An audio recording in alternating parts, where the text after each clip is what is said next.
Chapter 341. The delicate Yen was very determined at this time. She bowed from afar and said loudly, "Master, my elder brother didn't tell me anything about the sheepskin scroll." "Good."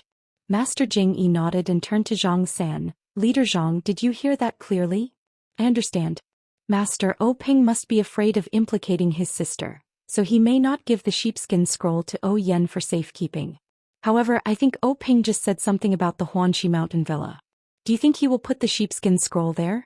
Yang Ruping said angrily, "Leader Zhang, my husband said very clearly just now that the Huanxi Mountain Villa belongs to Yen, not the Misty School.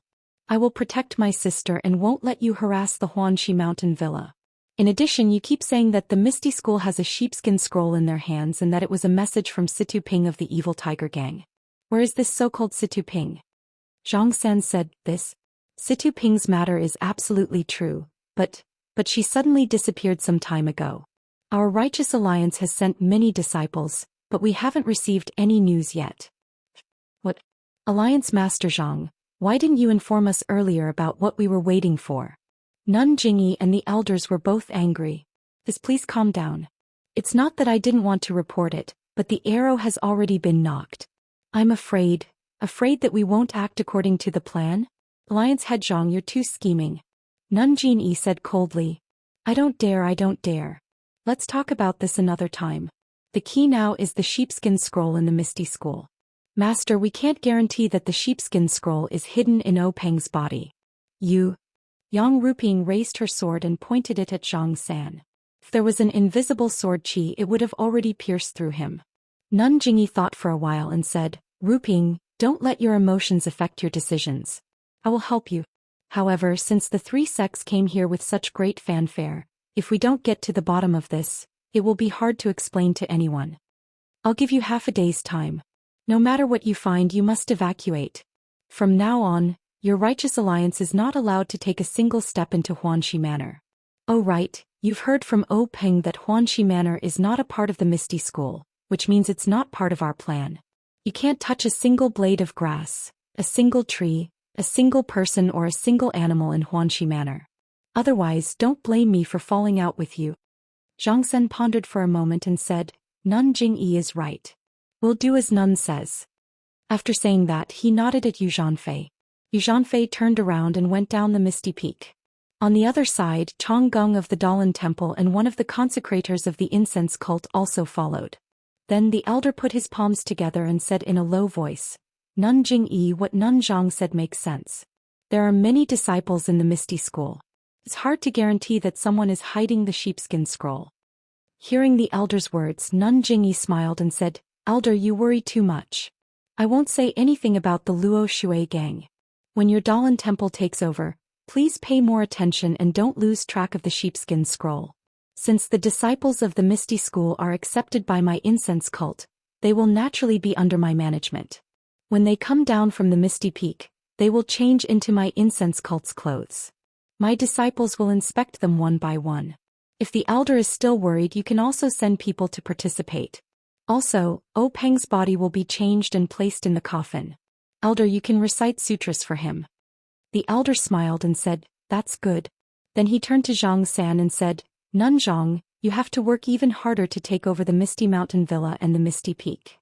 If you find the sheepskin scroll, please inform us as soon as possible. This year's time to enter the forest is approaching. Our three sects still need to make more preparations. Zhang San's face showed unconcealable excitement. He cupped his hands and said, That's right. Master and Nun don't need to worry. This one will definitely worry.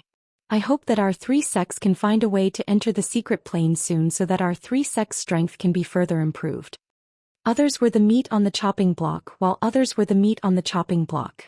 In the blink of an eye, the incense cult, the Dalan Temple and the Alliance of the Righteous Tao had settled the Misty School's 10,000 years of inheritance.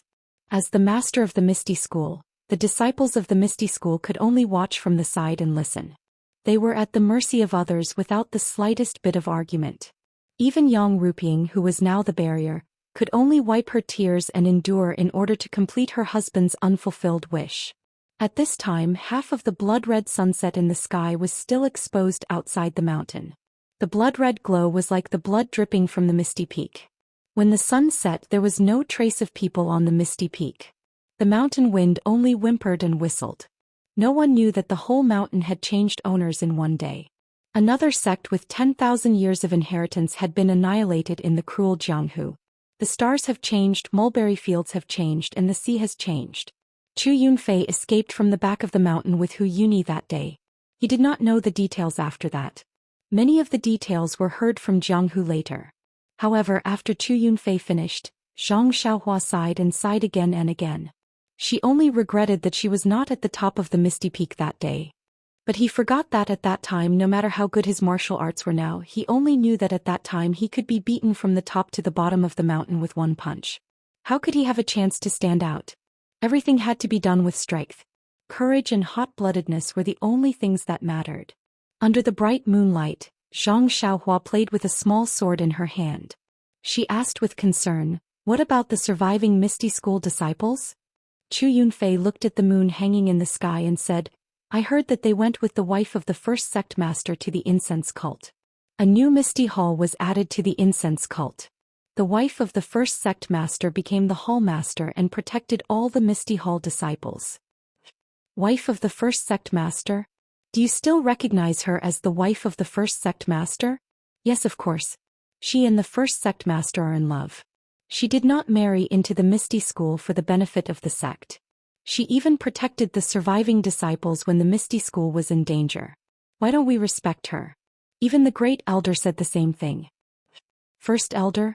Oh right, it's Elder Hu. I seem to have vaguely seen him before. Is he all right? Alas, the first elder was seriously injured and almost lost his cultivation. Otherwise, how could the Dalan temple and the incense cult let him go? Now he is barely holding on. He is afraid that if something happens to him, the Misty School's disciples outside will be scattered. Alas, the Misty School is already like this. Do you still think that you are from the Misty School? Although the Misty School is no longer in the Misty Peak and the Misty Heights, the Misty School will always be in our hearts. We will always be the disciples of the Misty School. Zhang Xiaohua sighed. She also had deep feelings for the Misty School. Thinking of O Peng's words, it seemed like it was only yesterday. Unfortunately, now they were separated by life and death and could never see each other again. Even Zhang Qingyue, who was very good to her, had already entered the Yellow Springs. Zhang Xiaohua could not help but think of the scene when he gave her the banknotes. By the way, I forgot to ask. What's the situation in the Huanxi Villa? No one in the Huanxi Villa has moved. Even the guards are still the same. But the incense cult has taken over.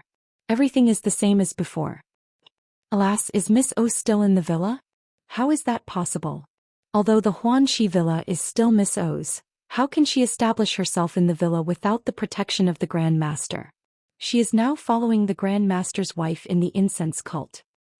Then what about Qiutong? Brother Zhang, it seems that you are really from the Huanxi Villa. You are so familiar with it. Nonsense. It's the real deal. I guarantee it's genuine. Except for Miss O, I don't know about the others. Qiutong may be in the Huanxi Villa or in the incense cult. After talking for so long, where are you hiding now? Speaking of this, Chu Yunfei glanced at Zhang Xiaohua vigilantly. Zhang Xiaohua was stunned and then understood.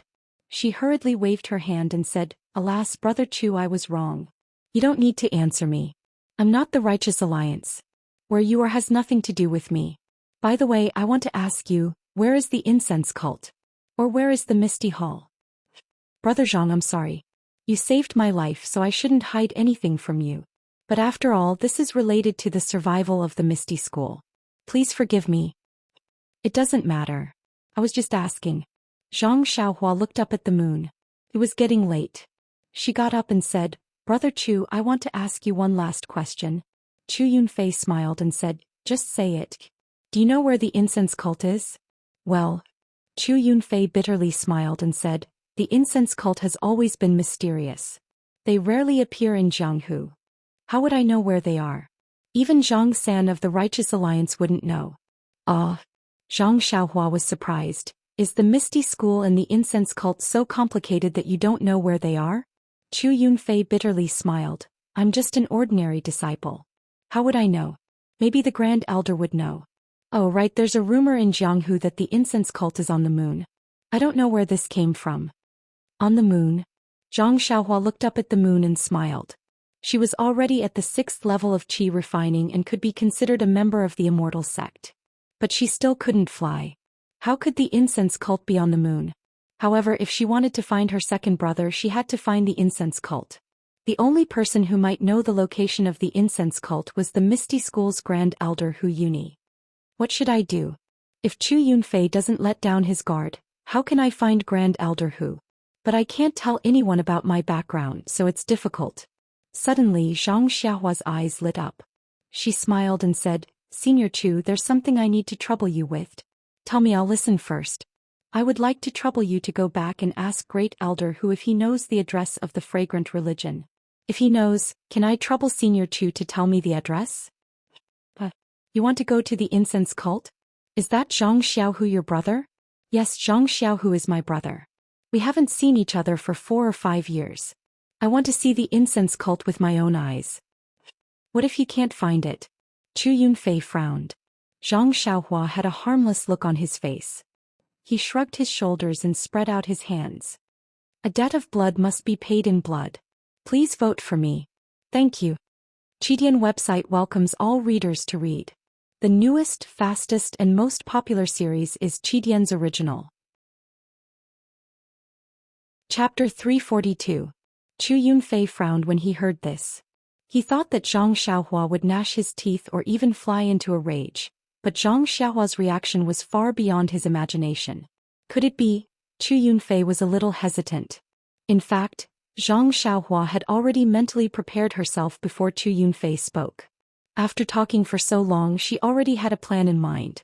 Moreover, Zhang Xiaohua had lived alone on the deserted island for 4 years and had matured a long time ago. It would be strange if she was still so hot-blooded. Since Chu Yunfei did not want to tell Zhang Xiaohua where the Misty School was hiding, and Zhang Xiaohua did not want others to know where her home was, of course she had to find another place. After thinking for a while, Zhang Xiaohua said, Senior brother Chu, of course you won't go to Pingyang City. You see, not far from here there is a town called Songning Town by the sea. Do you know of it? Chu Yunfei frowned. It seemed that this young man wanted him to go to Songning Town. Although he did not know where Songning Town was, could it be a trap? However, after thinking for a while he felt relieved. With this young man's martial arts, it would be easy for him to take him down now. Why would he go through so much trouble? Why would he go to Songning Town to set up a trap for him?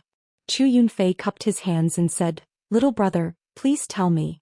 Although I don't know where Songning Town is, since it is not far from here in the east, it is extremely easy to find. Since little brother has saved my life tonight, I should be able to help little brother inquire about some information. Zhang Xiaohua said, Then thank you, Senior brother Chu. If you can get the address of the fragrant cult from Elder Hu, please go to the south of Songning Town and find a scabby boy. His family is very poor and doesn't live well. It should be easy to find him. I don't know the specific location. By the way, his name is Xiaohuaji. Xiaohuaji. Chu Yunfei was stunned. Why was there another Xiaohuaji? Was this name very popular this year? Zhang Xiaohua smiled and said, What a coincidence. It's the next name. What else could Chu Yunfei say? You can just say that you're my senior brother wherever you go. Just tell me the address of the fragrant religion. You don't have to tell me anything else. Is that okay? Chu Yunfei pondered for a moment and said with a smile, Didn't I just say that little brother saved my life? How could I forget? This isn't something that requires me to climb a mountain of swords or plunge into a sea of fire. How can I not agree? It's just that I've just come out this year and I've already encountered so many things. This time I might not be able to come out so easily. However, little brother, you don't have to worry. It's just a message. Anyone will do. If I can't come out, I'll let the other brothers do it for me. When Zhang Xiaohua heard this, she was overjoyed and said, Thank you, Senior Martial Brother Chu. Chu Yunfei repeatedly said that he didn't dare. Zhang Xiaohua looked at the sky and saw that it was getting late. She cupped her hands and said, Senior Martial Brother Chu, the night is still long. It's a good time to hurry up. I'm in a hurry to go home, so I can't send you off. Please forgive me. When Chu Yunfei heard this, he also agreed. He said with a smile, I also have the same idea. Then let's part here. I don't dare to forget the kindness of saving my life. If there's a chance in the future, I'll definitely repay it. Zhang Xiaohua smiled and used her qing gong to go up the mountain. She turned around and waved her hand at Chu Yunfei. Then she jumped onto the David's deer and left. Chu Yunfei was not in a hurry. Seeing Zhang Xiaohua leave, he took his time to clean up and bandage all the wounds on his body. Then he walked to the 3 corpses that Zhang Xiaohua had just killed. Using his hands, he lifted up their stiff heads and carefully examined the sword marks on the 3 corpses. His face was once again filled with shock.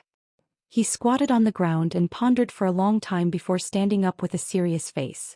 He turned around to leave, but after taking a few steps he hesitated and turned back. He bent down and took out the items on the 3 corpses. Then he used his uninjured hand to carry the 3 corpses to a hidden place. He took off their clothes and used the sword he picked up to stab the heads and necks of the corpses a few times. Only then did he stand up and use his qinggong to fly in another direction. At this time, Zhang Xiaohua was sitting cross-legged in a tree hole in the distance. She smiled in the darkness. With her divine sense, where could she not see clearly? In her divine sense, Chu Yunfei flew for a while, looked around and listened carefully. Then he went in another direction. Zhang Xiaohua smiled again and withdrew her divine sense. She took out some primeval stones and closed her eyes to meditate.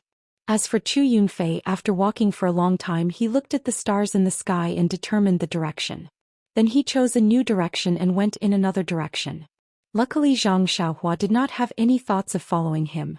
Otherwise, she would have been played by this disciple of the ethereal sect that she had just saved. After a night of silence, Zhang Xiaohua woke up in the morning. She went out of the tree hole and breathed in some fresh air. Then she began her morning practice. Yes, it was naturally the Big Dipper magical fist. After 18 rounds of the fist art, the 9 streams of bone-honing energy flowed through the bones in her body. Zhang Xiaohua faintly felt that her fist art seemed to be showing signs of leveling up. This was a feeling that she did not have when she practiced the Big Dipper magical fist in the past. Zhang Xiaohua thought for a while. Could it be related to the body odor in the tea house a few days ago? Since she could not think of a reason, she could only scratch her head. However, wasn't it a good thing to be able to improve? Zhang Xiaohua grinned. She lifted her leg and got on the David's deer. Without waiting for him to speak, the David's deer galloped forward. Ha ha. Zhang Xiaohua laughed like a happy person. Her laughter shocked many birds that had gone to look for insects to eat. In the next few days there was nothing much to talk about. Zhang Xiaohua was in a hurry. However, there were a few things that were quite troublesome. You say this person is too much. I'm just traveling alone. I don't have any bags with me and I don't wear any gorgeous clothes. Why would someone want to take advantage of me? Zhang Xiaohua thought about this from time to time. Although the route map that Ji Xiaohua gave him was basically the official road, there were still some secluded places on the official road. There were still some unsafe factors. In Zhang Xiaohua's opinion, he was just an ordinary country boy. Because he was riding a mule. How could he be liked by people? However, there were still a few ignorant boorish people who actually asked him to pay for the road. They even took a fancy to Huan Huan and wanted to sell it or kill it to eat. Zhang Xiaohua did not know whether to laugh or cry. It was not worth it to smash them into meat paste.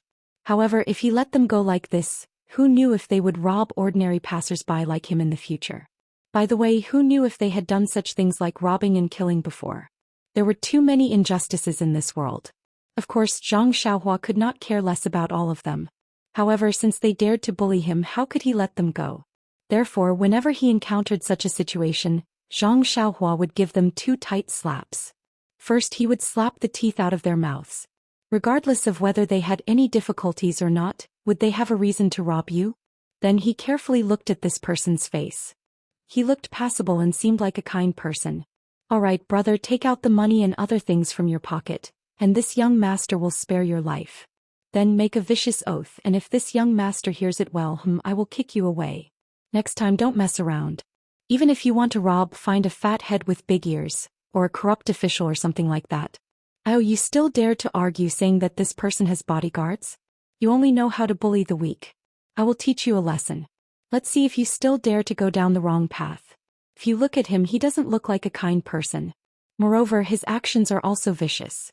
Well, brother, first take out the money and other things in your arms. Then if you want me to spare your life, well, no problem. Kacha, I will use a small sword to cut off your thumbs. Let's see if you have any way to raise a sword in the future. Although it was said that one could not judge a book by its cover, Perhaps there were people who were wicked beyond redemption who had a likable face. However, I don't have the time to distinguish between them, right? Sorry, I only judge a book by its cover. Zhang Xiaohua could only comfort herself like this. When it came to judging a book by its cover, not only was Zhang Xiaohua like this, but other people were also like this. Why? Wasn't it because of the mule that Zhang Xiaohua was riding on that had a lot of its fur rotted? When it came to using a mule to carry things or drive a carriage, people had seen many of them.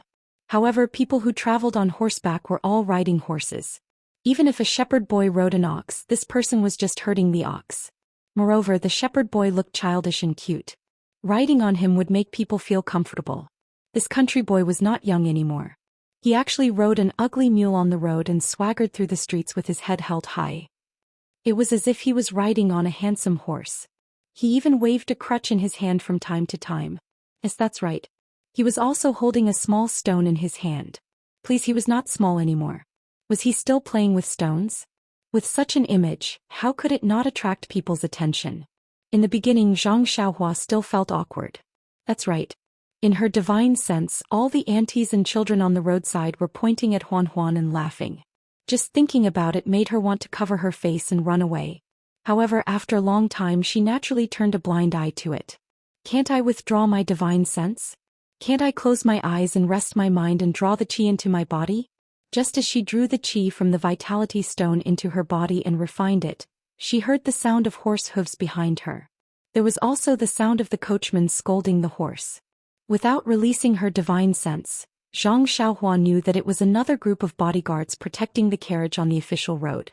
Zhang Xiaohua consciously patted Huan Huan. Huan Huan ran to the side of the road unwillingly. These four odd beasts were also strange. Not to mention the mountain road, as long as they walked on the main road they had to walk in the middle.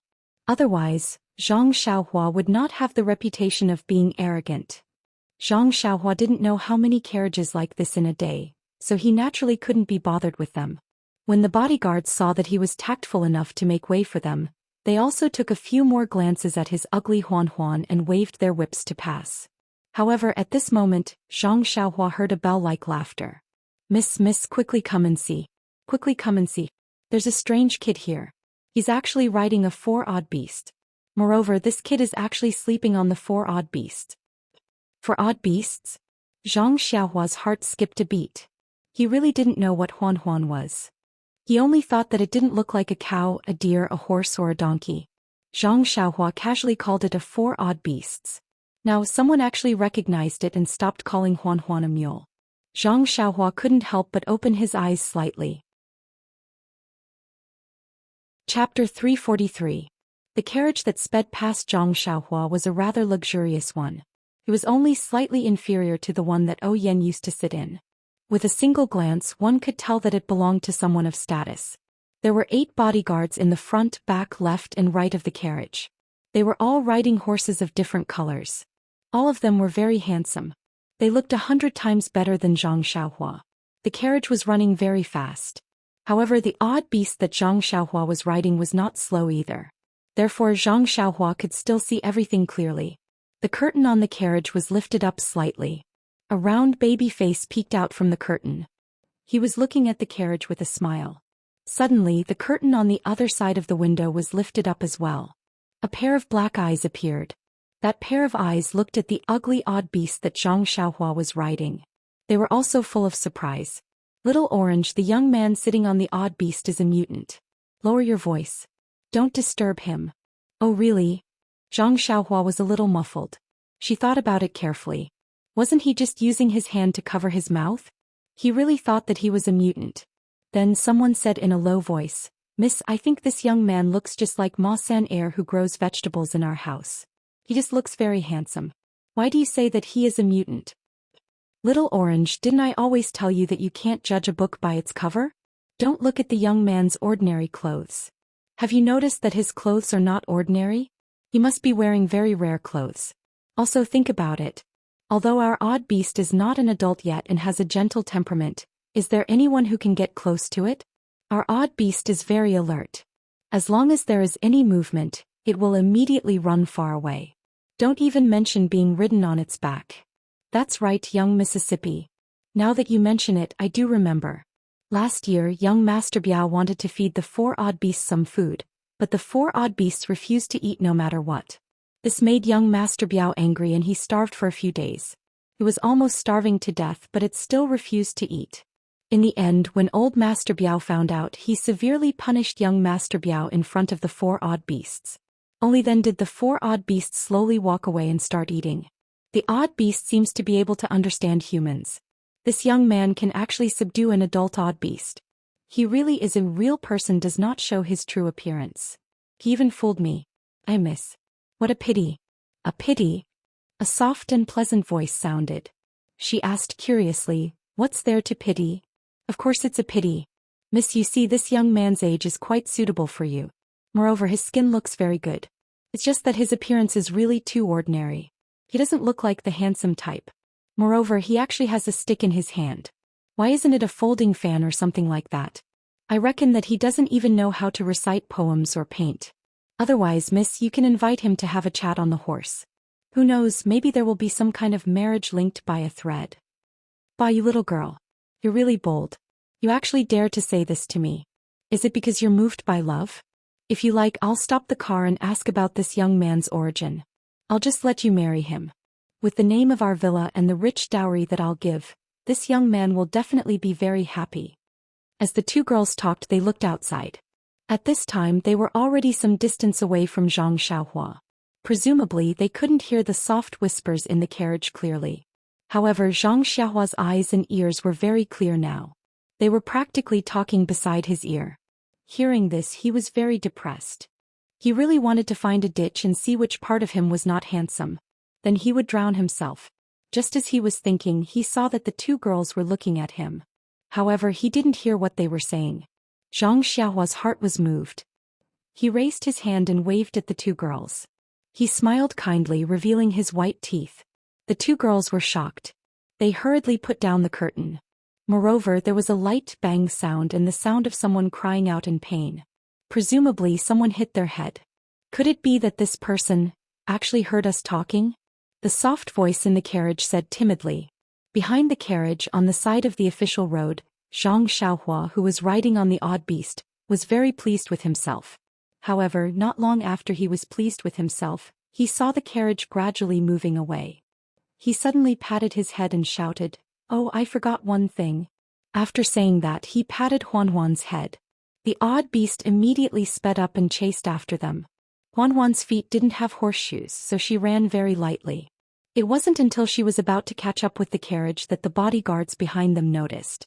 Seeing that the young man they had just seen had caught up, the bodyguards all showed vigilant expressions. When Zhang Xiaohua saw this, he called out loudly, "Miss on the carriage, greetings. I have a question to ask. Please stop for a moment and let's talk." "Oh, miss, that young man really caught up with us. How did he know that we were sitting in the carriage? Oh, he really heard us talking. It's all your fault. What should we do? Could it be that he's here to judge?" The girl was anxious. Hearing this, Zhang Xiaohua didn't know whether to laugh or cry. Do I have to? He really wanted to release his divine senses to take a look inside the carriage. But after all, there were two girls sitting in it. No matter what, he had to avoid some taboos, right? Even thieves have morals. He was also a chi refinement warrior of the immortal Tao. How could he be so unprincipled? The girl in the carriage didn't say anything. The bodyguards slowed down their horses slowly, and the carriage naturally came to a stop. The leader, a man with extremely thick eyebrows, turned his horse over and shouted, "That brat, you, what's the matter?" Zhang Xiaohua cupped his fists and said, "Brother, I have an extremely simple question to ask the girl in the carriage. Please do me a favor." The man immediately put his hand on the hilt of the knife at his waist and asked vigilantly, "How did you know that the person in the carriage is a girl?" Zhang Xiaohua smiled and said, "Just now when you passed by me, the person in the carriage opened the curtain and I accidentally saw it." At this moment, the soft and pleasant voice in the carriage said, "Young master, it was this little girl who spoke rudely and hurt you. Please forgive me." This little girl apologizes. Spoke insolently. "What did you say about me? Are you scolding me?" Zhang Xiaohua looked innocent. Well, the girl in the carriage was speechless. Yes, she apologized as soon as she arrived. What kind of path was this? Yes, my miss was wrong. She said in the future. Not just now. You're disturbing our journey. Who knows, we might be annoyed and scold you later. I'm apologizing to you now in case you start sneezing all over the place and don't know who to look for, Little Orange said impolitely. Zhang Xiaohua was speechless. How could there be such an unreasonable girl? However, he was too lazy to argue with her. He continued, if you can answer my question, you can scold me all you want today. Zhang Xiaohua actually called himself a young man. It seemed that he was really holding a folding fan and wearing a scholar's headband. Young master, please tell me. See if I can answer your question. It's very simple. I'm just asking. What do the odd beasts usually eat? Fuck, what else can the odd beasts eat? However, the odd beasts really like to eat the grass with dew in the morning. If there is a bit of yellow in it, it won't eat it. If that's the case, then thank you for answering my question. This young man thanks you. Please go on. Zhang Xiaohua cupped his hands in a polite manner again. The bodyguards were confused by the two's conversation. When they saw the young man cupping his hands in farewell, they also cupped their hands casually. With a wave of their hands, the carriage continued to move forward. However, after a few steps, a scream came from the carriage. Oh, we were fooled by this guy. Since he didn't hear us, how did he know that we know what the odd beasts eat? After that, the curtain of the carriage was lifted again. A pair of black eyes accompanied by a thin oval face stared hatefully at the ordinary young man sitting arrogantly on the odd beasts in the distance. At this time there was no one on the official road. That Huan leisurely ran to the center of the road again. In fact, after asking the young lady, Zhang Xiaohua was a little regretful. Wasn't it a waste of time to ask? Cows eat grass, horses eat grass, donkeys eat grass, and deer also eat grass. Could it be that the odd beasts could eat meat? She was concerned about Huan and wanted it to recover as soon as possible. And the key was to make it prettier as soon as possible. That was why she was anxious to seek medical treatment. However, Zhang Xiaohua regretted one thing. Why didn't she release her divine sense to take a look? This girl who spoke so nicely, was she also good-looking? Sometimes being a gentleman was also not a good feeling. Although she was unhappy who asked her not to take a peek at that time. Now she couldn't chase after them. Zhang Xiaohua closed her eyes again. Holding two primordial stones in her hand, she continued to cultivate in a half-asleep state. In the afternoon, Zhang Xiaohua found a place to rest for a while. She let Huan rest and drink some water before continuing on the road. Not long after they walked along the main road, they heard the sound of hurried horse hooves behind them. It was actually louder than the sound of the carriage in the morning. This time, without Zhang Xiaohua's signal, Huan took the initiative to move to the side. Alas, this beast also knew how to bully the weak and fear the strong. Sure enough, just as Huan moved to the side, about 20 burly men dressed in the same clothes and riding horses rushed over from the main road. Zhang Xiaohua scanned with her divine sense and found that there were actually a few people with bulging temples. They were actually inner force experts. This group of people hurriedly passed by. The few people in the lead didn't look at Zhang Xiaohua and only treated him as a youth from the countryside. The last few people stared at him fiercely for a long time as if trying to find a flaw. However, Zhang Xiaohua closed her eyes and looked like she was sleeping. She only released her divine sense and looked at them coldly. Those few people only retracted their gazes when they saw that there was nothing unusual and left on their horses. Chapter 344. Zhang Xiaohua didn't withdraw her divine sense after the group of people walked away. She just followed them from a distance, wanting to see what they wanted to do. Yeah, I just walked my own path and didn't provoke anyone.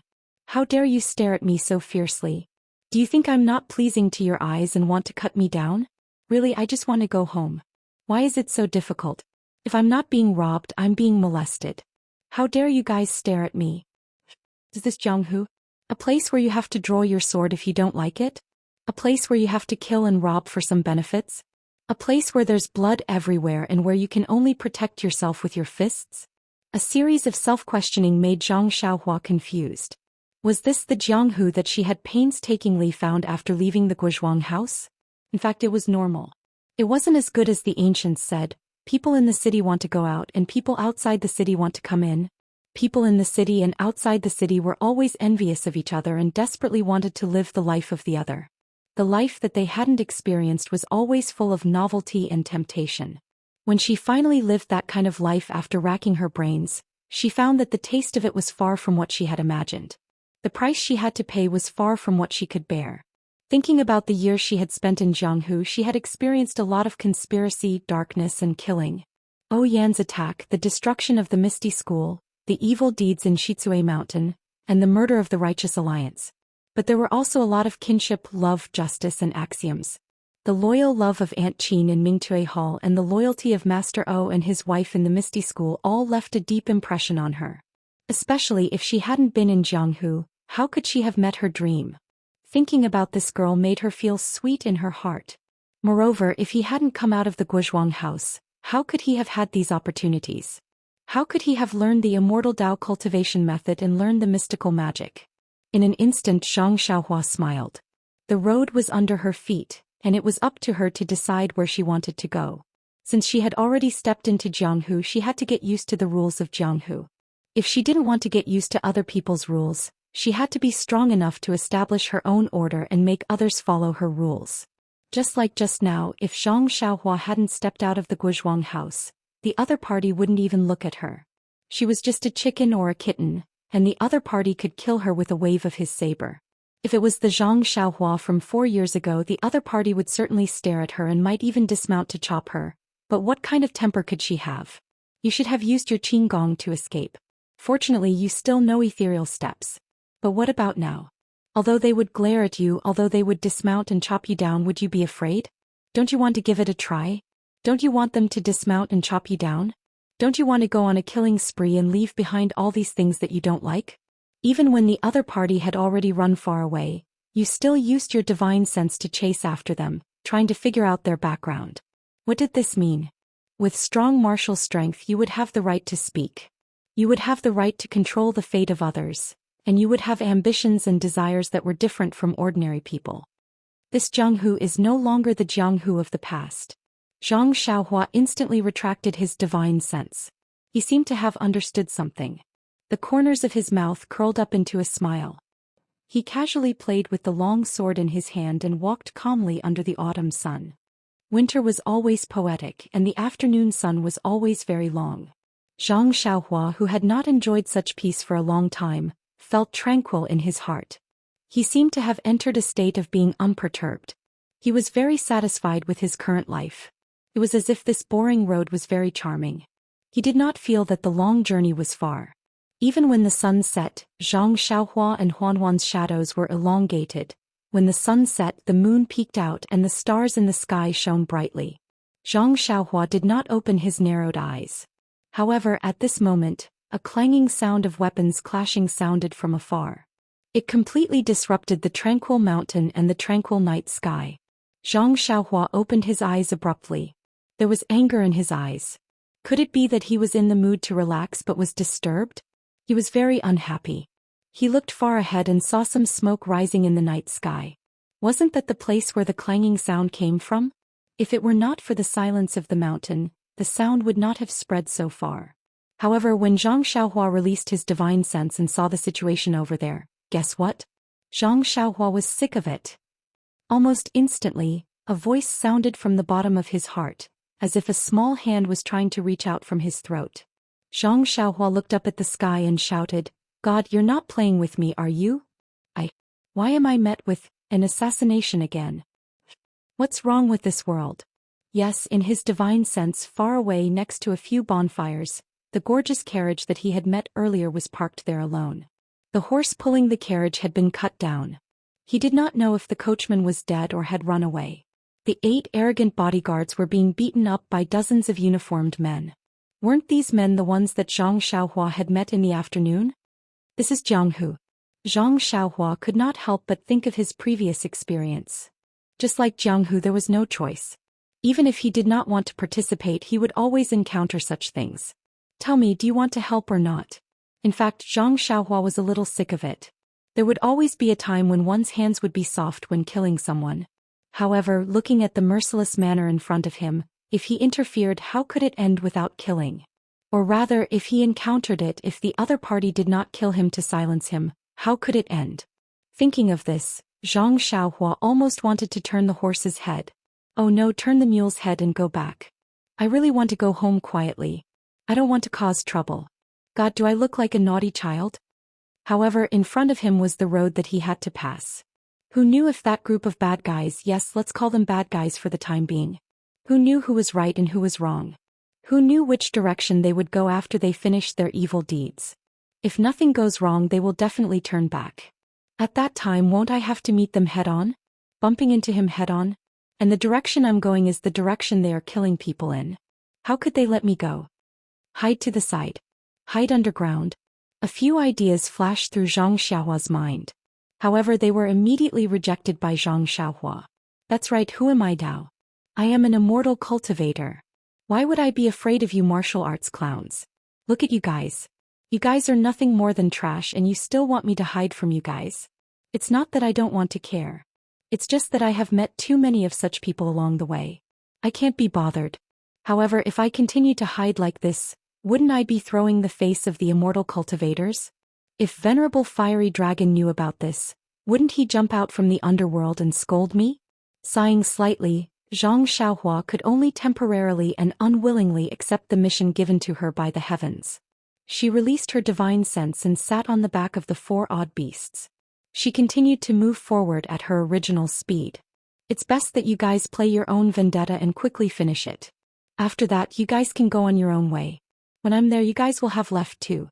That's what Zhang Xiaohua thought. However, the 8 bodyguards were actually quite skilled in martial arts. They carried Zhang Xiaohua for a long time before they'd reluctantly left this world. At this moment, the curtain of the luxurious carriage had already been lifted, revealing the timid little orange who had long been frightened by the bloody scene in front of her. This lively little girl's body was trembling violently as if she was sifting chaff. Even so, she still stood strong in front of an even weaker little girl. Her skin was also dark and she still looked like a silly little girl. The girl behind her had a skinny oval face. Her lacquered eyes were unusually clear. There was only a slight hint of panic in her eyes. She did not have the fear and terror that little orange had. Looking at the two girls through her divine sense, Zhang Xiaohua was stunned. It seemed like this little girl was not simple. Under the watchful eyes of so many tigers and wolves, she could still be so shocked. Her background was definitely not simple. Wasn't that a little too unethical? Zhang Xiaohua smiled bitterly. She allowed Huan Huan to jog forward while she took out a small sword from her bosom. With a wave of her hand, the small sword whistled through the air like a cheerful cry and shot towards the scene. Next to the carriage, a group of bad guys tidied up the place a little. Like a pack of wolves, they surrounded the two little girls who were not wearing red hats. Miss Nya, I'm really sorry for interrupting your progress, the man said fiercely. I'm sure you know what we're going to do. I can guarantee that if you hand over the item, we'll leave right away. We won't harm you or the girl's life. Miss Nya stood behind Little Orange and asked very calmly, Who are you? How did you know I had something on me? The man laughed rudely. Miss Nya, are you trying to find out where we came from? Fino, do you think you'll be able to survive? Miss Nya bit her lip, thinking about something. Then she asked, Good man, I don't know who you are, but although the treasure is precious, it's a dead object. It's not as important as a human life. This little girl will hand it over right now. However, I'll have to ask you to swear an oath. What do you think? The man laughed. If I take the treasure and harm Miss Nya's life, I'll die from the flying sword. This? Miss Nya muttered. Good man, you're trying to deceive me. Why don't you include my maid? Well said, well said. If I harm Miss Nya and this unknown maid's life, I'll die from the flying sword. However, Miss Nya was still worried. This thug's martial arts were powerful. How could a flying sword take his life? However, she didn't dare to say anything else. He was just a little lamb. Whether or not he swore an oath, he could still forcefully take the item. Now that she was given a way out, it was best to quickly accept it. Chidian Chinese website welcomes all readers to read. The newest, fastest and hottest serial works are all at Chidian Originals. Chapter 345. With that thought, Miss Nya bit her lip and was about to walk into the carriage when Little Orange suddenly said in a trembling voice, Miss, you mustn't trust them. These people have always been untrustworthy. If you give them the item and they go back on their word, what will we do? Miss Nya smiled bitterly. Little Orange, you think I don't know? But look, even if we don't give them the item, they can still find it if they kill us, right? If we know what's good for us, Maybe they'll spare our lives on account of our straightforwardness.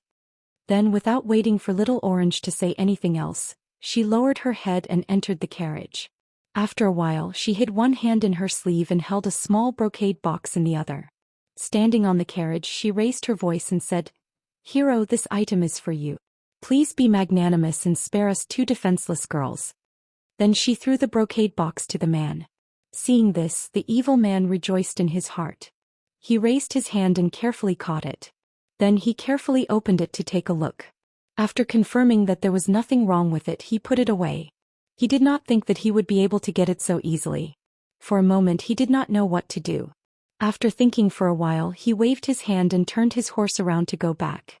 At this time, a man with a scar on his face said, "Vice Hall Master, we're going back now? Nonsense, we're done here. Why wouldn't we go back? But how should we deal with these two girls?" How to deal with them? Didn't we just talk about it? Let them live. Since they're so straightforward, we can't just let them do the same. But if we don't kill them and they find out who we are, it won't be good. After all, we're not masked today. But didn't I swear to the heavens just now? Do you want me to die a horrible death? No, Hall Master. How could I dare to curse you like that? It's just that. It's just what? I'll be frank with you. I just feel that it's a pity to let these two girls go like this. The so-called Vice Hall Master looked at the two thin and weak little girls under the night sky. How could he have any appetite? Then he turned to look at the lecherous light in the eyes of the scarred man. He smiled and said, "Thief, I didn't expect you to like this." Scarface waved his hand and said shyly, "Hall Master, you're so naughty." To each his own.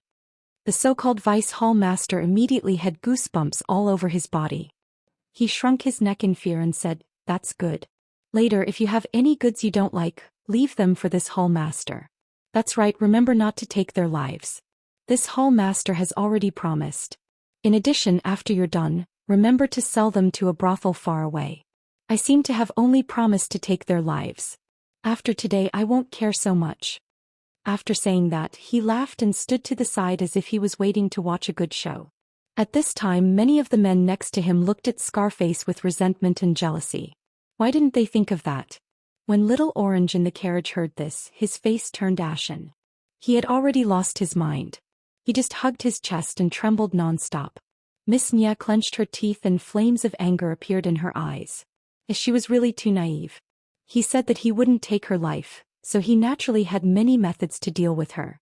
How could these men who were old enough to be her elders be so filthy? Suddenly, the hand hidden in her sleeve reached out. There was a small knife in her hand. She resolutely put it to her neck and looked at the moon in the distance. The sky was full of stars. Under such a beautiful night sky, such a shameless scene was still playing out. She then looked in a certain direction. There seemed to be endless longing. Then her eyes flashed with determination. She waved her arm and was about to commit suicide. At this time, Zhang Xiaohua, who was sprinting over, saw this scene through her divine sense. She couldn't help but think of O Peng, who was forced to commit suicide, and Yang Ruping, who put a sword to her neck and used her life to show her determination to protect the disciples of the Misty School. Although O Peng was using her in order to repay her for saving O Yen, he treated her extremely well. Regarding this, Zhang Xiaohua had always been grateful. And Yang Ruping used her life to protect the disciples of the Misty School, including her second brother Zhang Xiaohu. This couldn't help but be said to have touched Zhang Xiaohua greatly. And now, a dark and thin girl actually had such determination and decisiveness. How could it not resonate with Zhang Xiaohua? With a thought, the small sword circling in the air was about to strike down Miss Nye's knife like lightning. However, someone was even faster. Scarface casually threw an iron ball in front of her and hit Miss Nye's wrist with great force. Ouch! The knife fell to the ground. Her wrist went limp and tilted. Miss Nye held her wrist in extreme pain. Tears streamed down her face. Her wrist was actually broken. She heard Scarface say with a lewd smile, "Little girl, this uncle has long been guarding against this move of yours. Who knows how many little fellows have the same idea as you. Seeing you in pain, this uncle's heart feels so good." His howl, like a hungry wolf, traveled far into the night sky. Speaking of which, Zhang Xiaohua had already arrived. Naturally, she heard those words. Her heart was filled with anger. "If you guys want to rob me, then just take it. I'm not trying to enforce justice on behalf of the heavens, but going back on your words is your fault. Since you promised to let me live, then don't try to deceive me. What's more, from what Scarface said, this scoundrel has done many such bad things. This is good karma sent to my door by the heavens. How can I reject it? Having made up her mind, Zhang Xiaohua stopped moving forward. She jumped down from Huanwan's back and found a big tree. She floated up and sat cross-legged. Releasing her powerful divine sense, the small sword that had stopped in midair suddenly sped up. Like lightning, it streaked across the night sky and directly stabbed into Scarface's throat. Scarface was proudly taking off his shirt and walking around happily. The lightning came so fast that he didn't have any time to react. He immediately covered his neck and collapsed on the ground. The Vice Hall Master, who was prepared to watch a good show, couldn't help but laugh when he saw Scarface like this. He said, "Bastard, other people ride horses. Why did you go crazy before you even got on the horse?" While he was talking, he saw a flash of black light. It was the small sword that was shooting towards his throat. Since this Vice Hall Master was able to become a Vice Hall Master, he naturally had extraordinary skills. Although he was in a dangerous situation, he wasn't in a hurry. Seeing that it was too late to pull out the long sword from his waist, he boldly grabbed it with his hand. Seeing that he was about to grab it, the Vice Hall Master was prepared for his hand to bleed. At least it wouldn't be cheaper than having his throat pierced. However, at that moment, the small sword that the Vice Hall Master regarded as a hidden weapon rose up and avoided his hand. Like a snake, it quickly moved towards his throat. Flying sword. The Vice Hall Master cried out in horror. Then the small sword lightly touched his throat, like a dragonfly skimming the surface of water, and flew away. The Vice Hall Master was like a piece of rotten wood. With a plop, he fell off his horse. Before he died, he only had one thought: there are gods 3 feet above my head. Heaven is watching everything that I do. Why would I make such a vicious oath when I have nothing better to do? If what? Who knows? Maybe if I don't do evil anymore and take the things and leave? Maybe if there's a next time, I swear that I'll be struck by lightning and die a horrible death? No one paid attention to Scarface's fall, but the Vice Hall Master's fall attracted the attention of the people who were always trying to flatter him. A few people immediately jumped off their horses and rushed to help the Vice Hall Master up. However, before they could express their loyalty, there were a series of people who fell off their horses. Someone with sharp eyes immediately saw the small sword flying in the crowd and shouted, "Be careful of hidden weapons." The rest of the people immediately drew their long swords from their waists and were carefully on guard. At this time, someone finally saw that the Vice Hall Master was dead and there was blood in his throat. A flying sword. The legendary flying sword. The Vice Hall Master actually summoned the legendary flying sword. Before he could finish his sentence, another one was killed and fell off his horse with a plop. The rest of the people didn't dare to stand there in a daze. What a joke. Although the immortal Tao had been lost for 10,000 years, the legends of the immortal Tao had not been lost. The flying sword was already a magical power that people in the Jianghu dreamed of having. Now that they suddenly saw it was their own chasing sword, how could they not tremble in fear? These well-trained people actually scattered like birds and beasts, fleeing in all directions. There were originally about 20 people in this group of bad guys. In the battle with the bodyguards, a few of them had died. Just now, the small sword had killed a few more, so there were only about 10 left. They all turned their horses around and fled in all directions. In an instant, there were only a few batches of horses without masters left in the field. There were also corpses on the ground and 2 dumbfounded little girls who couldn't believe their eyes. Flying sword. It was a flying sword. It was the flying sword that the bad guy who swindled her trust swore. Although her martial arts were low and she couldn't see clearly from the moment the evil man who was about to humiliate her fell to the ground, to the moment the bad guys inexplicably fell off their horses and didn't get up again, to the moment the bad guys fled in panic while shouting, how could she not know that this really was a flying sword? Although Miss Nia's wrist hurt terribly, she endured it and put her palms together to thank the heavens. When Little Orange saw that the bad guys had scattered, her body stopped trembling and her face was no longer pale. She scolded Miss Nia, "Miss, why are you thanking the heavens? You should be thanking our Grandpa Immortal. If you want to thank the heavens, you should wait until you meet your Mr. Right." Fortunately, Zhang Xiaohua was far away and couldn't hear her. Otherwise she would have fallen off the tree. Chapter 346. The remaining dozen or so mounted their horses and fled in all directions. In their minds, even if the flying sword was powerful, there was only one after all. By the time he killed one of them, the others would have already fled far away. Even if he killed the others, there would always be a number of people who would be able to escape alive. As long as they could outrun the others, this path of survival would be theirs. Unfortunately, they were extremely wrong. How did Zhang Xiaohua practice the flying sword? It was a real kung fu that was practiced by killing birds and roasting meat. Even the seabirds on the island, which were not afraid of thunder and lightning, could not escape from Zhang Xiaohua's flying sword. How could a dozen bad guys on horses escape from Zhang Xiaohua's evil hands? Zhang Xiaohua made a gesture with her hands. Like threading a needle, the small sword shuttled back and forth in the darkness. Every time it passed by, it would take a life. Every time it turned back, it would take a little bit of blood. Since the secret of the flying sword had been exposed, it was impossible for Zhang Xiaohua to let any of them go back alive. Moreover, looking at their behavior, it was even worse than the bandits of Shichui Mountain. How could Zhang Xiaohua let them go? Not long after, before these bad guys could escape far, their lives were all taken by the small sword. Everyone died with the same question in their minds: I still can't outrun others. It was not that they did not resist. After all, they were a little scared, thinking that there was a white-bearded old man in the sky staring at them angrily. Moreover, the flying sword was really strange. The angle was tricky and the speed was very fast. They could neither catch nor block it, so they had to use their throats to block it.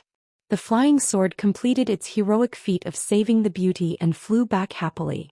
Zhang Xiaohua reached out and caught it. Under the moonlight, she looked at the tip of the sword that had killed a lot of people. There was not a drop of blood. Zhang Xiaohua secretly praised it in her heart. What a necessary weapon for killing and robbing. She put it in her arms casually. With a crooked mouth, Zhang Xiaohua pinched her chin with her hand and looked far ahead. There were still some bonfires shining, but she did not jump down the tree to report the merit and receive the reward. I just used a flying sword to kill people. If I go down now, wouldn't I be putting a label on my forehead saying that I know how to use a flying sword? I can't kill these two little girls to silence them, so why should I go down? A hero saving a damsel in distress? Am I a hero? The two little girls aren't beauties, so there's no need for me to go down. Even if the young lady is a beauty, she's still too young. I really don't dare to be interested. Moreover, I'm not the type that she likes. Why should I ask her to marry me? It's better not to go down. God, I really don't want to cause any trouble. I just want to go home quietly and not cause any trouble. You saw what happened today. You forced me to be a chivalrous person and I satisfied your curiosity. Please let me go. It's already late and it's not good to sleep in the wild. The ground is full of corpses. I'm sure the two girls will be scared. They will drive the carriage away by themselves in a while. I won't go down to greet them. Anyway, we will have to part, so why do we have to meet them? It's already late. If I go down now and see them, I won't be able to talk much to them. How rude would it be if I go down now? Moreover, where do I sleep? How can they sleep? Men and women shouldn't touch each other. I still have this bit of manners. Forget it, I'll sleep on the tree branch. I won't go down. Zhang Xiaohua found countless excuses to hide herself between the branches of the big tree. It seemed that she wanted to escape from something. Sure enough, not long after, night fell. Zhang Xiaohua fell asleep peacefully with a primordial stone in her hand, leaving Huan Huan to walk slowly under the tree. Tonight's tree was found by Zhang Xiaohua in a hurry. It wasn't very tall. When Zhang Xiaohua fell asleep, the starlight in the night sky was still shining around Zhang Xiaohua, forming a cluster of light that was invisible to the naked eye. This cluster of starlight was quite big. At this time it was already close to the ground. Huan Huan was originally pacing under the tree. Suddenly, its nose sniffed as if it had asked something. It slowly walked to Zhang Xiaohua's body and lay down in the cluster of starlight. Its mouth and nose instinctively inhaled and exhaled endless starlight. Zhang Xiaohua smiled and looked at Huan Huan. Suddenly her face changed. She instantly released her divine sense and her face changed greatly. Oh, this is bad. These two little girls still haven't left? Others may not know what Huan Huan's cry is, but they have raised Huan Huan before. They must know that I am here. If I don't appear, won't it be more conspicuous? This Huan Huan is really too much. Of all times, why is she shouting now? Oh, this is bad. Why is that young lady lying there motionless? Why is the little girl crying so sadly? Is she dead? No, she still seems to be breathing. I have to be a good person to the end. I should go and take a look. I don't know what has happened. When Zhang Xiaohua got down from the tree, she rode Huan Huan to the side of the carriage. Several bonfires had been extinguished, leaving only embers. There were many corpses scattered around the carriage. Several horses were also scattered in the surrounding bushes. It was silent and strange. If all of this was not caused by Zhang Xiaohua, she would definitely be scared. Hearing some noise, the crying little orange raised her head in horror. But when she saw that it was the village boy she had teased yesterday morning, she could not help but let out a sigh of relief. However, she was also slightly disappointed. She and the young lady were saved by the flying sword yesterday. They thought that a godlike person would appear and tell them something. But when it was late at night and the bonfires were extinguished, he did not appear. It was very different from the plot in the novel. And in such a dark night, the two of them really did not know where to go. Should they drive the carriage forward? Needless to say, the horse driving the carriage had already been killed, and needless to say, the young lady's wrist had already been broken. She couldn't tame the other horse by herself, not to mention harnessing the carriage. Moreover, so many people had already died here. Even if there were any bad guys coming, they would definitely be terrified and would definitely stay far away. It was much safer than two young ladies traveling alone. After thinking about it, the two of them finally decided to stay in the carriage surrounded by about 30 corpses. However, Miss Nye's wrist had been broken by Scarface's iron ball and was already in extreme pain. In the first half of the night, she fumbled around to fix the bone, applied medicine and bandaged it carelessly. After that, she could barely hold on. But in the second half of the night, she could no longer hold on. In addition to the shock, she finally fell sick and had a high fever. She started talking nonsense and her wrist was swollen to the point that it was bigger than a steamed bun.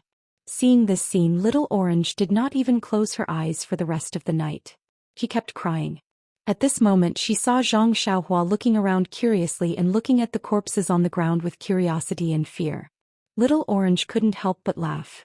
Could this be the mutant that the young lady mentioned? No matter how she looked at it, it didn't seem like it. However, thinking about how this guy waved his hand with bad intentions yesterday morning, he probably wasn't a good person. Would he take advantage of the situation to rape her? Thinking up to this point, Little Orange became a little scared again. Seeing Little Orange's worried expression, Zhang Xiaohua was very depressed. She had already worked hard enough pretending. Big sister, can you please say something? Left with no choice, Zhang Xiaohua could only timidly say, Miss, did you meet some bad people? This guy was really good at pretending. Little Orange immediately threw her fear to the back of her head and said while crying, young master has good eyesight. That's right. Yesterday when we came here, some bad people tried to rob us. Thankfully, our bodyguards were capable and killed them all. However, our bodyguards also died together with them. Only one of them survived and he was also heavily injured. Last night he already went ahead to seek help. I believe he'll be back soon. Oh, is that so? Zhang Xiaohua blinked and said, I thought that Miss would need some help. Since that's the case, this one will take her leave. It's not proper for a man and a woman to be alone in the wilderness. After saying that, she turned to leave. However, it wasn't easy to find someone to vent her anger on. How could Little Orange let him go? She hurriedly called out, young master, although our bodyguards will be back in a while, there is still some time. Look at us two weak girls, it's not good for us to stay in this pile of corpses. Does Miss have any orders? However, this one is scared to death of these corpses. I want to leave as soon as possible. Little Orange heard this and was delighted. That's good. I wonder if young master knows how to drive a carriage? Drive a carriage? Zhang Xiaohua scratched her head. Don't you know how to drive a carriage? You don't seem to be very good at it. Do you really not know how to drive a carriage? Little Orange was a little anxious. Zhang Xiaohua smiled and said, don't worry, Mississippi. It's not that I don't know how to drive a carriage. It's just that the teacher who taught me said that since I've already started studying, it's best to forget about the past. I naturally know how to drive a carriage. But I've already started reading the sage's books. Why do I have to go back to the past and drive a carriage? Looking at Zhang Xiaohua in front of her, Little Orange really didn't know what to say. She turned around and looked at the unconscious Mississippi. She couldn't help but feel sad and started crying loudly. Seeing this, Zhang Xiaohua asked, Miss, why are you crying? Could it be that you're moved to tears by seeing a village boy go from being ignorant to being knowledgeable? Little Orange heard this and cried even harder. She choked and pointed at the carriage and said, You'll know when you come over. Don't Mississippi. See no evil, see no evil. Zhang Xiaohua waved her hands. Little Orange was anxious and jumped down from the carriage. She grabbed Zhang Xiaohua's hand and said, Come over, come over. You'll know when you come over. Zhang Xiaohua covered her face and said, A gentleman uses his mouth, not his fists. See no evil. Sigh, this guy is really good at acting. Chapter 347. Little Orange was still the generous one. She pulled off the sleeve that was covering Zhang Xiaohua's face and said with a sobbing tone, My miss is already so sick. What's there to molest? Zhang Xiaohua pursed his lips and thought to himself, She's just a silly little girl. She's not worthy of my molestation. However, when he looked at her, he really couldn't bear to do it. Miss Nie's face was flushed and there were small blisters on her lips, which were dry and pale. Her wrists had been carefully bandaged, but they were bulging. She lay there weakly, mumbling something indiscernible. Zhang Xiaohua looked at her delirious appearance and frowned slightly. He wasn't a doctor, so he didn't know how to treat her. Even if he was full of vital energy, what could it do? He asked weakly, Miss, have you fed her water? Seeing Zhang Xiaohua acting like an amateur, Little Orange was a bit angry. She raised her arm to block his view and said, Go, go, go, don't look. It's enough to know how sick my miss is. How can you stare like that? I'm the miss's personal maid. How can I not know how to feed her some water? They all say that scholars are useless. It's true. Zhang Xiaohua defended himself. Miss, you're wrong. I've just entered the school and can't be considered a scholar. However, if you think I'm a scholar, I'm very happy. I didn't waste my 2 months of studying the 3-character classic. Pfft. Little Orange's sadness almost turned into joy. This guy was too funny. She said, You've only been studying the 3-character classic for 2 months. You don't recognize many words, but you've learned the tone of a bookworm. You're a genius. Miss, you have sharp eyes. My master also said the same thing. I'm very proud of you. Oh, by the way, Miss, your bodyguard should be here soon. Since I'm useless, I'll take my leave now. I still have to go home and study the 3-character classic. Don't go. You're also someone who's read the books. Why don't you know that saving a life is better than building a 7-floor pagoda? Ah? Big sister, you must be joking. Didn't I just say that I'm reading the 3-character classic? Is there such a sentence in the 3-character classic? Let me count, it's about 10 words now. By the way, this sentence sounds familiar to me. It seems that an old monk in my village who always asks people to give alms often said this. This. Little Orange didn't know how to convince this fake scholar, but she felt that it would be a pity if she let this fake scholar go. According to this scholar, he was just from the countryside and had just become a scholar, so he must have some strength. Moreover, although his nose was a little flat and his eyes were a little small, he was honest and kind. If she asked him to help send the seriously ill young lady to the clinic, he would definitely be the most suitable person. When Zhang Xiaohua saw that the girl didn't know what to say, she was secretly happy. She cupped her hands and said, If that's the case, Xiaoxing, I'll take my leave first. If I meet your bodyguard on the way, I'll tell him to come back quickly. After saying that, she turned around and was about to leave. In fact, the reason why Zhang Xiaohua was like this was because Little Orange said yesterday that he looked ordinary and wasn't a good match.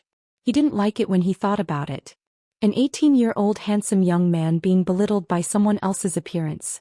No one would be happy. Secondly, Little Orange lied to him and said that there was still a bodyguard alive and that she was asking for help. This feeling of distrust made him a little unhappy. With these 2 factors added together, he acted as if he was purposely making things difficult for her. Of course, he also wanted to let this girl know that he was just an ordinary person and that she shouldn't associate last night's violence with him. When he turned around, he saw Little Orange biting her lips and tears flowing down her eyes. She looked like she was in a difficult situation. He couldn't bear to see her like this. I forget it. What kind of act was he putting on this time? If he looked ordinary, then so be it. Why would he be afraid of others talking about him? She had just suffered a great disaster, so she naturally had to be careful. Didn't he often lie to others like this? But after all, he was a young man in his prime. Since he had already turned around, how could he put down his pride and stop? He could only pray inwardly, "Hurry and beg me to stop. Hurry and beg me to stop." However, when he turned around, he didn't hear Little Orange's pleas for help. Helpless, he had already turned around. Zhang Xiaohua felt a little remorseful. Right at this moment, a moan came from the carriage. Don't kill me, ouch." Miss Nia, who was in the carriage, moved and suddenly clutched Little Orange's hand tightly. The last cry of pain must have come from Little Orange touching her wrist again. Sigh. Zhang Xiaohua sighed. In the end, he still couldn't bear to take the first step. When he turned around again, he saw Little Orange also clutching Miss Nia's hand tightly, tears streaming down her face. That's right, she was just a little girl. How could she have encountered such a situation? It wasn't easy for her to meet a somewhat pleasing fake scholar, but he didn't give her any face. What opinions could she have? Zhang Xiaohua looked around and randomly picked a horse from the scattered horses. He found a water sack on the horse's back and uncorked it to take a look. He walked over with it and raised his hand to hand it to Little Orange. Little Orange was crying inwardly when she suddenly saw a large object being handed to her. She really jumped in fright and looked up in panic. When she saw it was Zhang Xiaohua, she opened her mouth wanting to say something, but no words came out. She took it with difficulty and carefully fed it to Miss Nia. The water sack was really big. Although Little Orange was careful, she still spilled quite a bit of water on Miss Nia's face. Perhaps it was because of the refreshing water or because she wasn't thirsty anymore, but Miss Nia lay quietly in the carriage again. While Little Orange was feeding Miss Nia, Zhang Xiaohua didn't stay idle. He walked over and brought over the black horse with the water sack. He threw the saddle and other things on the ground and put everything from Little Orange's carriage onto the black horse's back. That black horse was already trained. When Zhang Xiaohua took the water sack from its back, it dodged to the side. Now that Zhang Xiaohua wanted to take it away, it was even more impossible.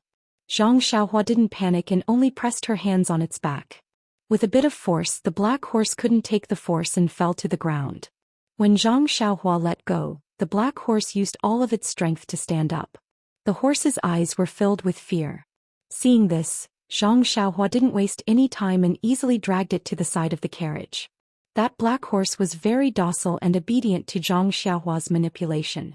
It was as if Zhang Xiaohua had been training it. At this time, Little Orange was shocked and looked at Zhang Xiaohua's somewhat clumsy but very easy movements. Little Orange had seen the David's deer before and naturally had seen horses. Of course, she knew that horses weren't easy to be controlled by strangers, not to mention that this horse was specially trained.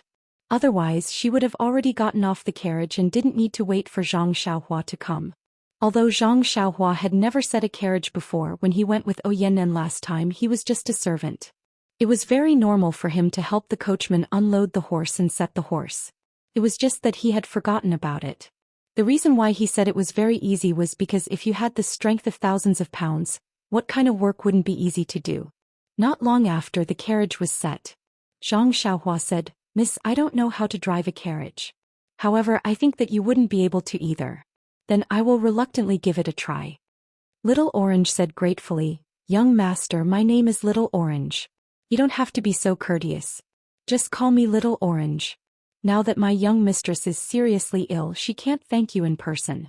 I thank you in advance." Zhang Xiaohua waved his hand and said, "You don't have to be so polite. Miss Little Orange, I'm not a young master. I am just a boy from the countryside who has been studying the three-character classic for a few days. The way I spoke just now was very awkward. I'm not used to it. Oh right, I am Ren Xiaoyao. You can call me Brother Xiaoyao." Seeing this fake scholar reveal his true face, Little Orange's face revealed a trace of a smile. Her anxious heart had a little bit of sunshine. She said, "Young master's personality is very good. So straightforward. My mistress will definitely like it." Ah? Zhang Xiaohua was stunned and said, "This is a good personality? Little Orange, are you saying that all the people in our village are straightforward people? Will your mistress like it?"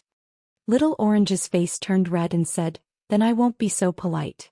However, it is not appropriate to call you brother. You are quite tall, but you are about the same age as my mistress. You may not be older than me." Zhang Xiaohua smiled and said, "Then you can call me Ren Xiaoyao." "Then okay, Ren Xiaoyao." Little Orange finished talking to Zhang Xiaohua and looked at the sleeping mistress. She said, "If it is possible, Please drive the carriage to the town in front as soon as possible so that you can treat my mistress. Zhang Xiaohua said, that is exactly what I was thinking. After saying that, she jumped onto the carriage and sat cross-legged on the coachman's seat. She thought of how the coachman used to drive the carriage and imitated him. She picked up the reins and prepared to drive the carriage out. But Little Orange suddenly thought of something and called out, Ren Xiaoa, wait. Zhang Xiaohua was stunned and said with a smile, could it be that you know that I don't know how to drive? If you can then just come. Little Orange said embarrassedly, no, I just thought of something. Little Orange said this for a long time but couldn't say what it was.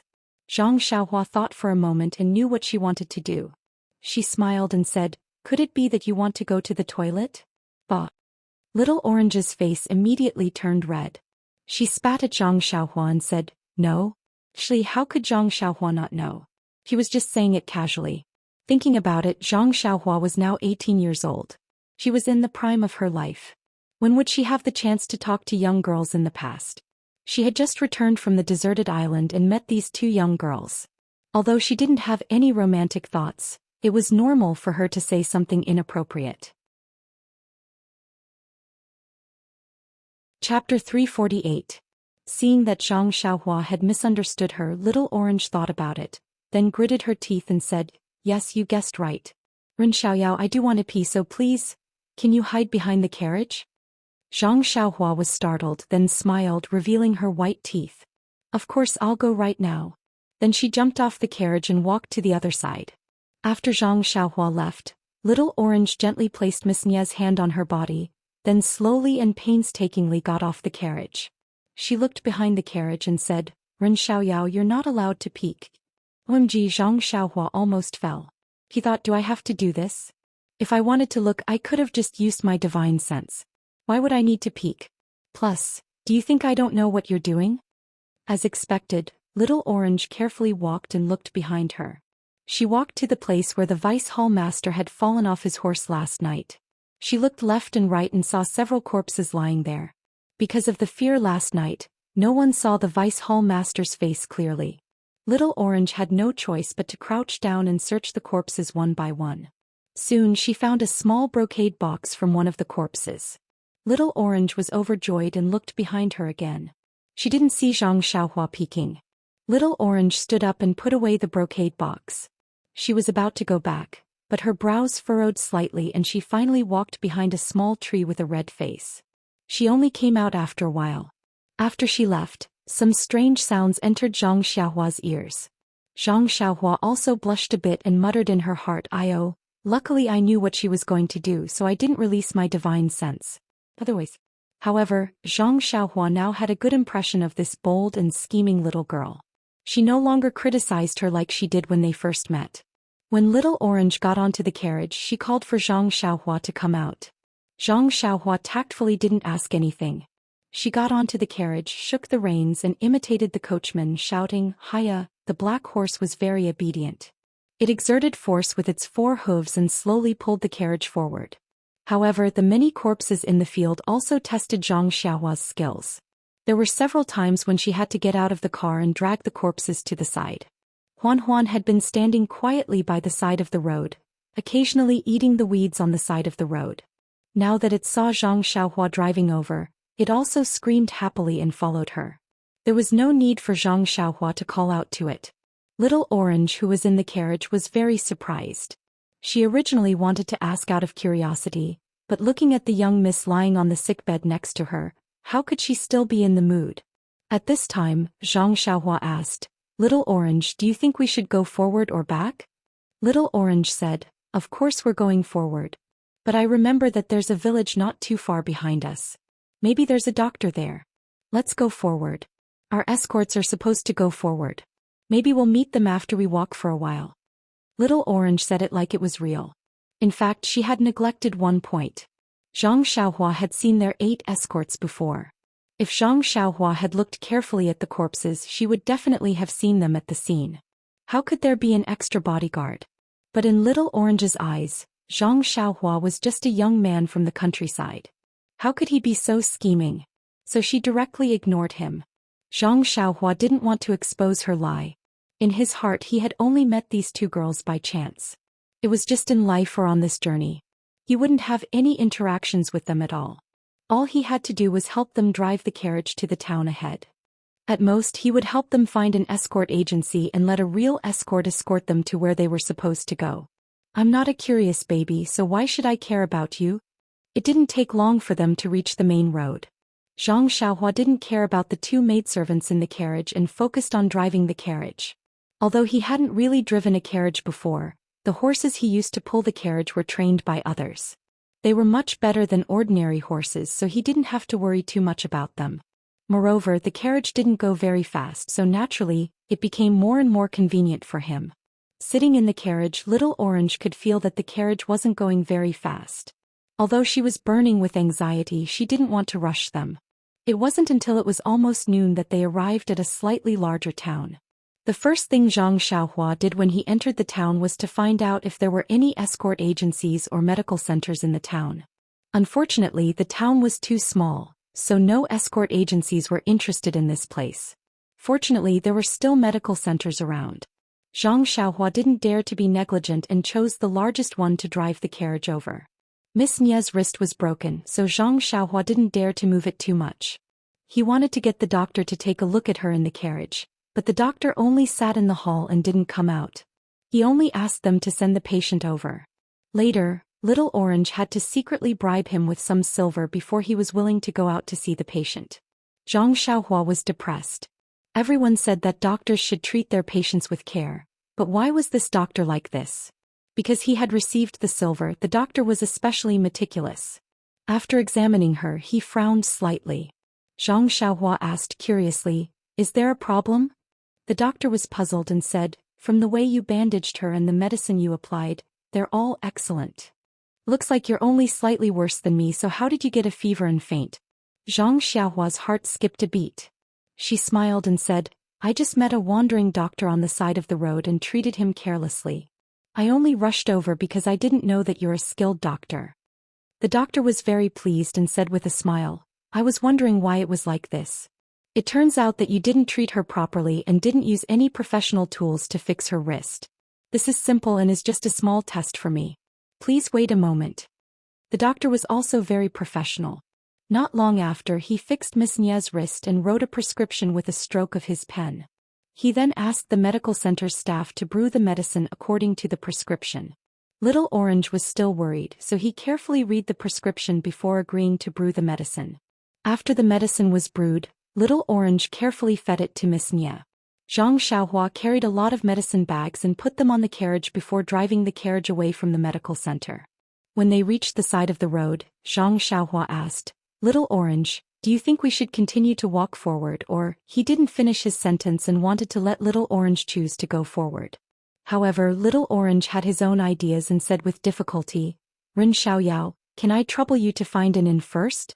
It's not good for Miss Nie's health if she continues to travel like this."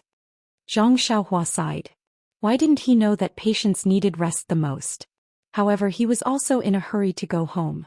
His family in the Guizhuang house hadn't heard from him for 4 years. His mother must be missing him every day. He just wanted to hurry back. Forget it. Anyway, a few days won't make a difference. I'll wait until I find an escort agency. After making up his mind, Zhang Xiaohua wanted to drive the carriage to find an inn. However, just as he was about to start the carriage, Zhang Xiaohua thought of something. He turned around and asked, "Little Orange, I have an idea. Do you think it'll work?" Little Orange said, "What is it? Just say it."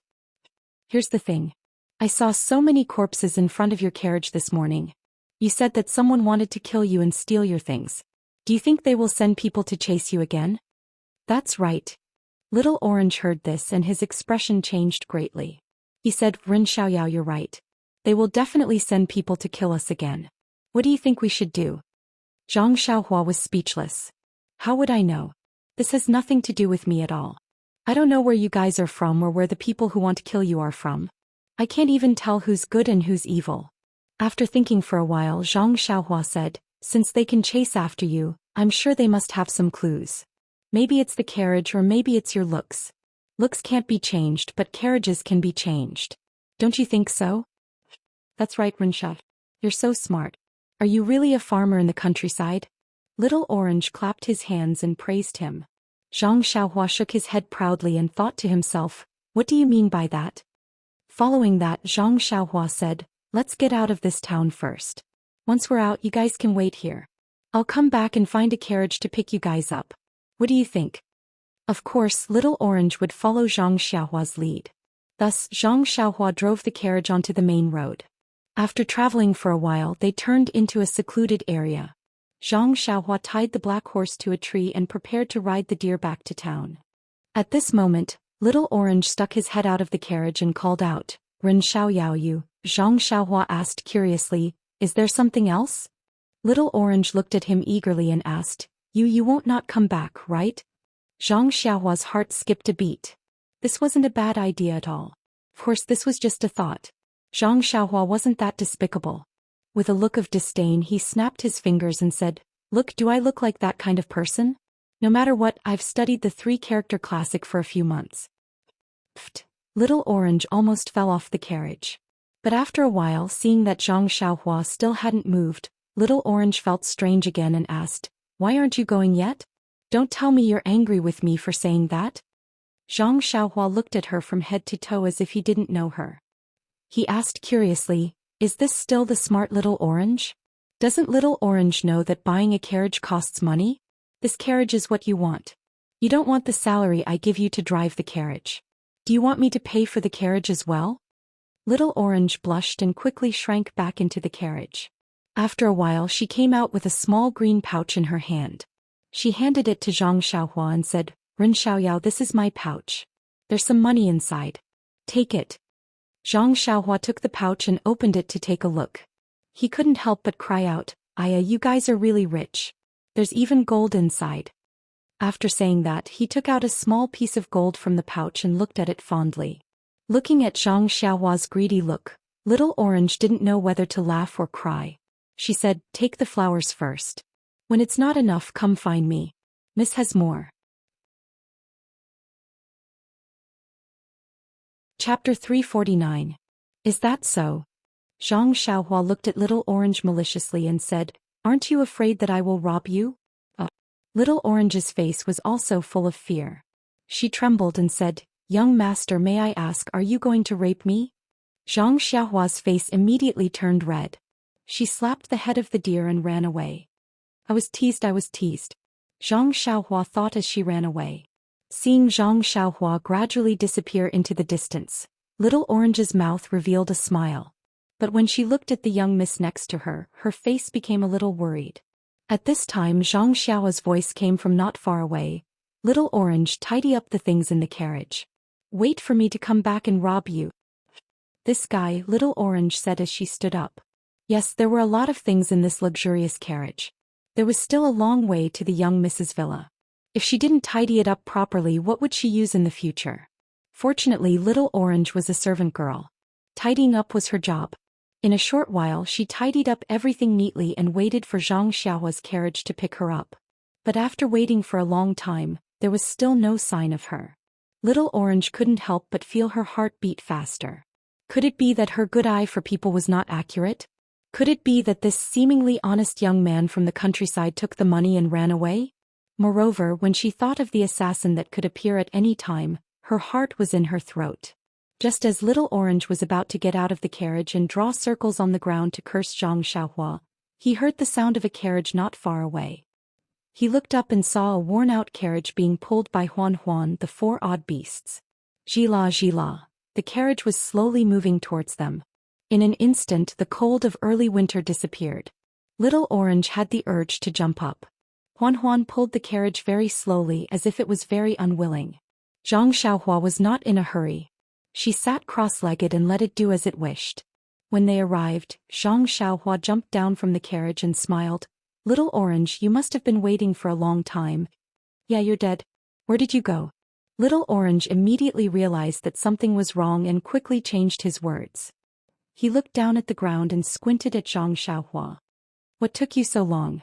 Zhang Xiaohua didn't seem to hear anything and said embarrassedly, I'm not very familiar with this place, so I asked a few people. Moreover, there are no places that sell carriages, so I had to look for several places before I found a seller and bought this carriage. Look, isn't it very inconspicuous? Little Orange was still thinking about its slip of the tongue and did not notice this. He just nodded randomly. Zhang Xiaohua continued, besides Huan Huan is supposed to pull firewood. Now that it's pulling the cart, it's not happy. That's why it's walking a little slow. Oh, is that so? Huan Huan? Who is Huan Huan? Little Orange answered casually but suddenly froze. Huan Huan, who was beside it, did not agree. It hissed in a low voice and said, "Please, I've already condescended to pull your cart, but you don't even know my name?" Alas, this animal was just like a human. It had just left Songning town and it was already tired of pulling carriages. Little Orange finally understood that this animal's name was Huan Huan. If it was any other day it would have jumped over to look at it. However, last night's incident seemed to be a catalyst that made her mature. He smiled and said, "Then I'll have to trouble your mount. When we go back I'll find something it likes to eat as compensation." Zhang Xiaohua heard this and said happily, "That's great. Huan Huan, aren't you going to thank Little Orange?" Huan Huan shook its head and wagged its tail. It stuck out its big head and stuck out its big red tongue to lick Little Orange's face. Little Orange was scared and quickly hid. Huan Huan hissed in a low voice and said, "This girl doesn't give me any face." Zhang Xiaohua saw this and laughed in her heart. She said, "Also, when I was looking for a carriage I found a decent inn. I used the money you gave me to reserve a small courtyard.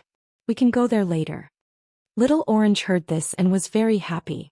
He praised, "Ren Xiaoyao, you're so thoughtful. Miss will probably need to recuperate for a while. It won't do if she doesn't have a secluded courtyard." "What do you mean she needs to recuperate for a while?" Zhang Xiaohua was a little surprised and disappointed. Little Orange said curiously, "It takes 100 days to recover from a serious injury. How can she not recuperate?" She did not hold back and directly treated Zhang Xiaohua as one of her own. However, she did not think that Zhang Xiaohua had something to do. Zhang Xiaohua could only be speechless. Then he took out a package from the small carriage and threw it to Little Orange. He said, "You change first and then help your miss change. If you need my help I don't mind." Little Orange was stunned. He reached out and took the package that was not heavy. When he opened it he saw that it was some clothes that were not too shabby. She immediately understood what Zhang Xiaohua meant. She and her miss were dressed in this luxurious carriage. If they were to sit in a small carriage, wouldn't it be more obvious? It was better to change to a carriage. In addition, she had just shown her face at the medical hall. If she did not change her clothes and was seen by others, they would know that she had just been to the medical hall. If an assassin came he would definitely ask around and find out. Why didn't she think of this? Little Orange could not help but pat her forehead. Usually she was the smart one in the manor. Otherwise, her miss would not have brought her out. Why was it that in front of this Ren Xiaoyao her cleverness disappeared? With that thought in mind she spat at Zhang Xiaohua and said, "You're self-reliant and have plenty of food and clothes." After saying this she turned around and entered the carriage. There was a rustling sound from inside. Not long after, a simple peasant girl appeared. However, she encountered difficulties when she helped her miss change her clothes. First, her miss was unconscious and could not cooperate at all. Second, her wrists were fixed with splints and could not be moved carelessly. Little Orange tried a few times, but in the end she still could not help her miss change her clothes. At this time she could not help but grit her teeth and secretly said, "Sigh, I really have to ask him for help. This country boy is too lucky." Little Orange raised her head from the carriage and said, "Ren Xiaoyao, can you come up and help?" Damn, Zhang Xiaohua almost fell down. Just now she was just joking. Did he really need her help? Although she did not know how the servants of the rich young masters served their young masters and young mistresses, but helping the young mistress change her clothes should be the most basic skill. Moreover, she heard that when the rich young masters were drunk, their servants would help them bathe and dress them. Just thinking about it made her drool. Was this Little Orange a fake? Did she not know how to dress people? Of course, Zhang Xiaohua was not stupid enough to think that Little Orange wanted him to help her dress. Hee. However, Zhang Xiaohua was puzzled and was about to walk over. Little Orange frowned and shouted, "But Ren Xiaoyao, you have to close your eyes." "Close my eyes? Then how can I help?" Zhang Xiaohua understood. This help was still very thought-provoking. Very naturally Zhang Xiaohua asked, "Does your miss not wear underwear?" "Bah." Little Orange glared and scolded, "You don't wear underwear. Why are you talking nonsense?" If someone else heard you, wouldn't it damage my misreputation? Even if I don't wear underwear, you won't know. Zhang Xiaohua thought viciously. Even if she wears underwear, if a man like you sees it, my misreputation will be ruined. So even if I ask for your help, you can't look. Little Orange explained. So troublesome, but there's no one around. What are you afraid of? Zhang Xiaohua said with a smile. Miss always told us that God is watching what we do. No matter what you do, you don't have to care if there's anyone around or if anyone is looking. The most important thing is to stay true to your heart. It's best to have a clear conscience. It was as if a spark had ignited something in Zhang Xiaohua's heart. At that moment, Zhang Xiaohua's state of mind was growing at a perceptible speed. That's right, when she saw Little Orange and the others being hunted down last night, Zhang Xiaohua felt extremely repulsed. If it wasn't for something in her heart, or if it wasn't for the fact that the bad guys left without killing anyone, Zhang Xiaohua might not have done anything. This was all because Zhang Xiaohua was afraid of getting into trouble and delaying her journey. But now Little Orange's words reminded her. If she really didn't do anything last night, how could she face her own conscience? She was afraid that many times in the future she would think about this matter and ask herself, that night, why didn't I do anything? I wonder what happened to those two pitiful girls in the end. Luckily I did do something last night and I did my best. Zhang Xiaohua thought to himself with a smile. At this moment he felt that his cultivation that had been loosening up had improved again. What are you laughing at? Forget it, you should just stay aside, I'll do it myself. Little Orange saw Zhang Xiaohua suddenly smile and thought that he had thought of something. She blushed and said angrily. Oh, Little Orange, you're saying that it's a misunderstanding. Zhang Xiaohua realized that Little Orange had misunderstood and quickly explained. I heard you say that your miss was scolding you, and I thought of something that a friend of mine from the academy told me.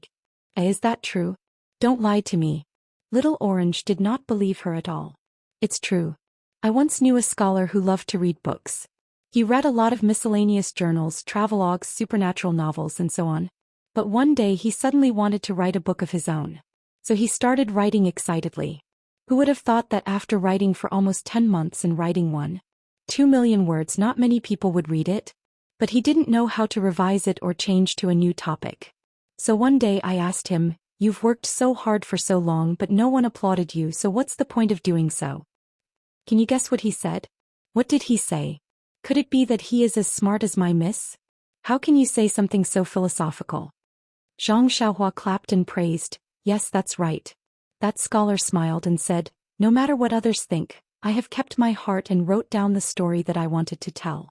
I feel that it does not lose to any book and it is their loss if they don't read it. See, isn't he as smart as your miss? That's true. Such an amazing person, I wonder when I can meet him? Little Orange looked forward to it. Zhang Xiaohua looked into the distance as if he had seen through endless time and space and smiled. You will, that day will come. Chapter 350. Although Little Orange was worried that her young miss would be taken advantage of by Zhang Xiaohua, she couldn't do it on her own.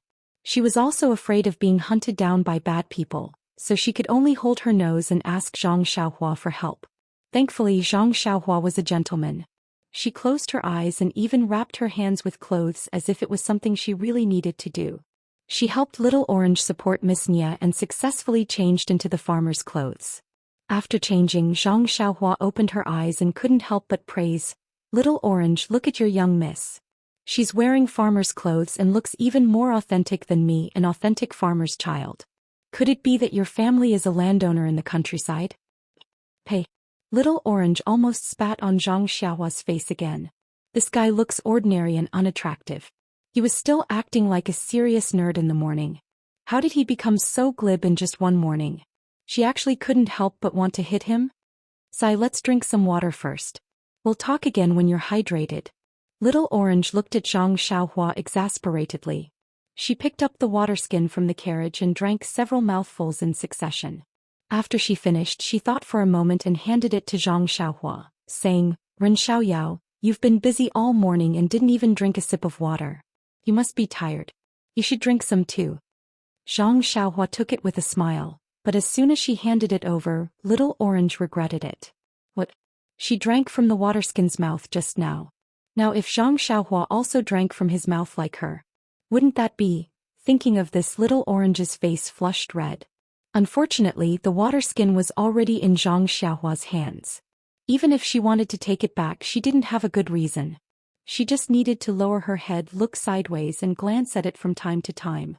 Zhang Xiaohua saw her strange behavior and did not understand at first.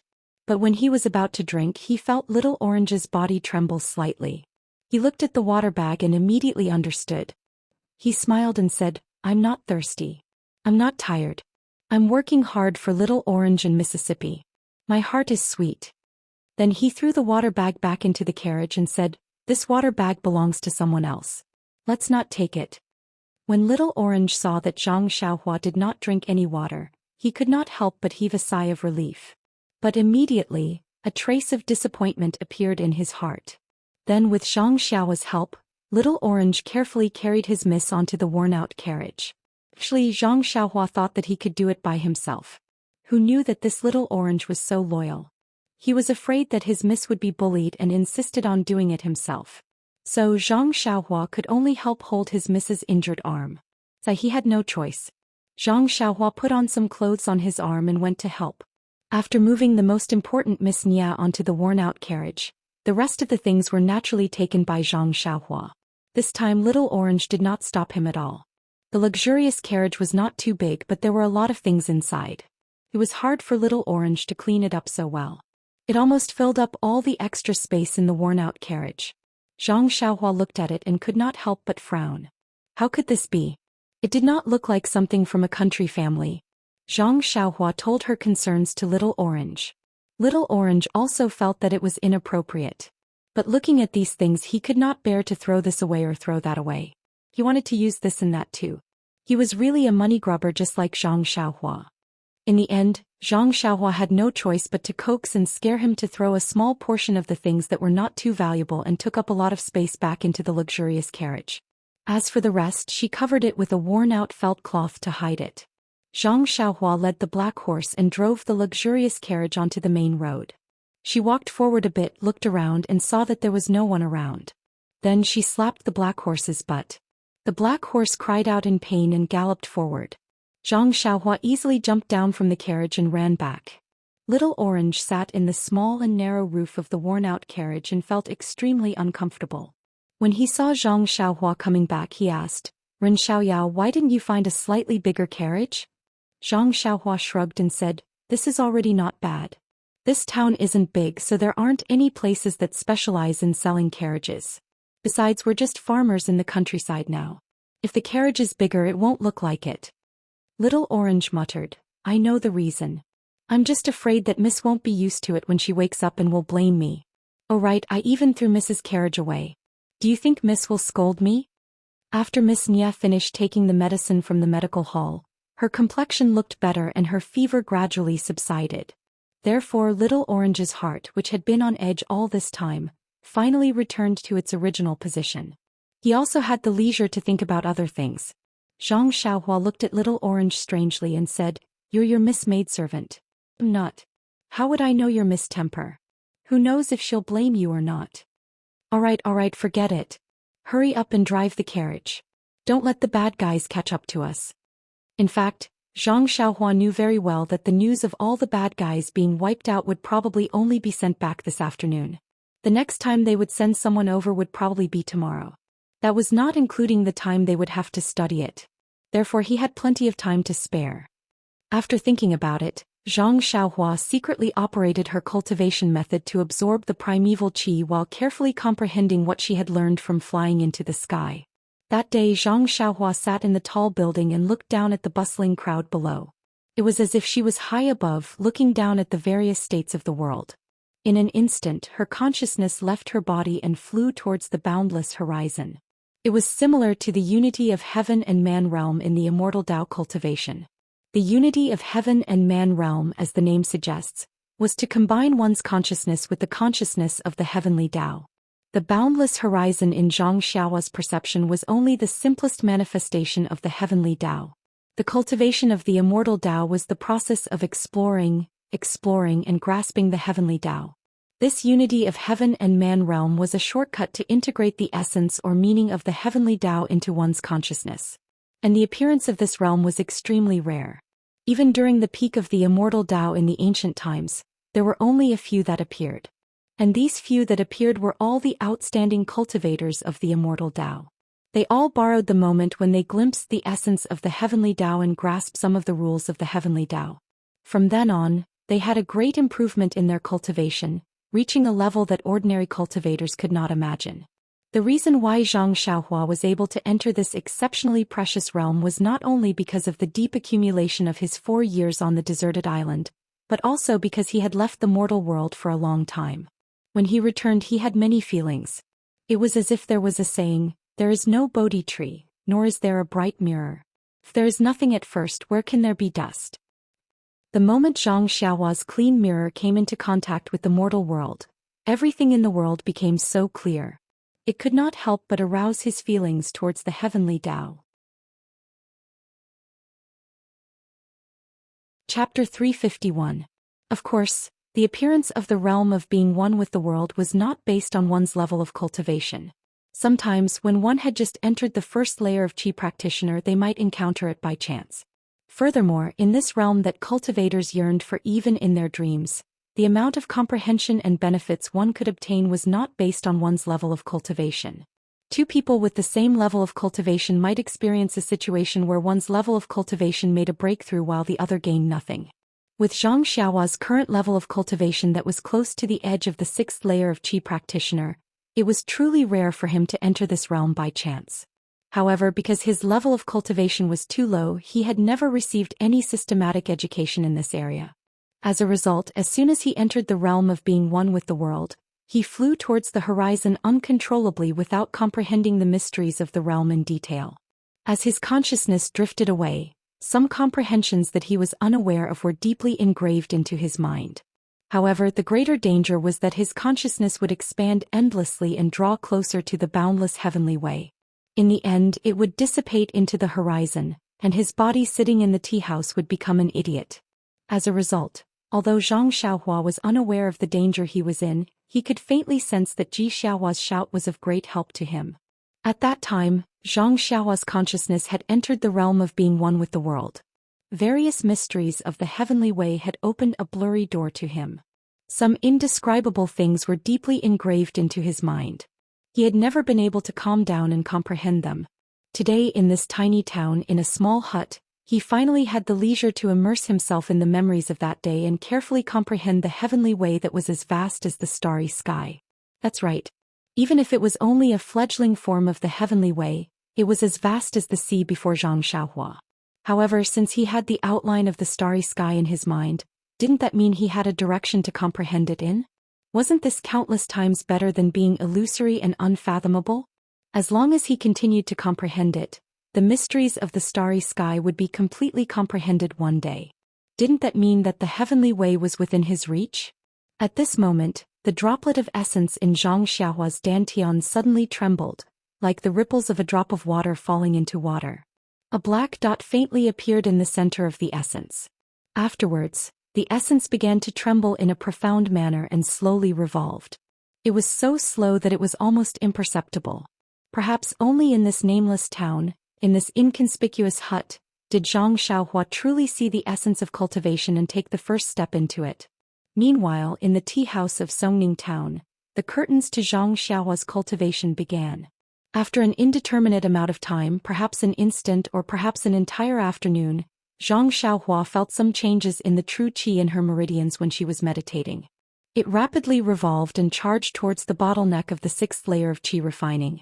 As a result, Zhang Xiaohua temporarily stopped her comprehension of the heavenly way and increased her absorption of the spiritual energy of heaven and earth.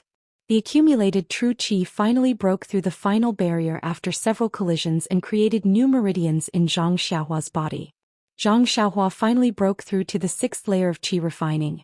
Zhang Xiaohua suppressed the joy in her heart and slowly circulated her true qi according to the 6th layer of the Carefree Heart Sutra. She absorbed spiritual energy from origin stones and refined it in the new meridians before flowing it into her dantian, gradually stabilizing her 6th layer of qi refining. Just as Zhang Xiaohua was comprehending the heavenly way and cultivating the Carefree Heart Sutra to a new level, Miss Nya also slowly opened her eyes in the hut next to her. Miss Nya opened her eyes and felt weak all over. She turned her neck with difficulty and examined her unfamiliar surroundings. Only then did she see Xiao Orange sleeping next to her. Miss Nya was startled and stared at Xiao Orange's clothes for a long time. If it weren't for the fact that Xiao Orange's hair was very familiar, she would have thought it was a stranger. She called out softly, but her voice was weak and hoarse. Xiao Orange's head didn't move at all, as if she was deeply asleep. Miss Nya smiled bitterly in her heart. Of course, Xiao Orange must have had a sleepless night after such a big incident last night, and she even had a high fever. She looked outside and saw that the sky had already darkened, so it should be the afternoon of the next day. Xiao Orange must have used up all her strength to drive her from the wilderness to this place by herself. With her body, it would be strange if she could still endure it. Looking at Xiao Orange's clothes, Miss Nya lowered her head and looked at herself, gratification filling her heart. This careless girl knows how to change her appearance. At that moment, pain came from her right wrist. Miss Nya couldn't help but look at her arm on the bed out of the corner of her eyes.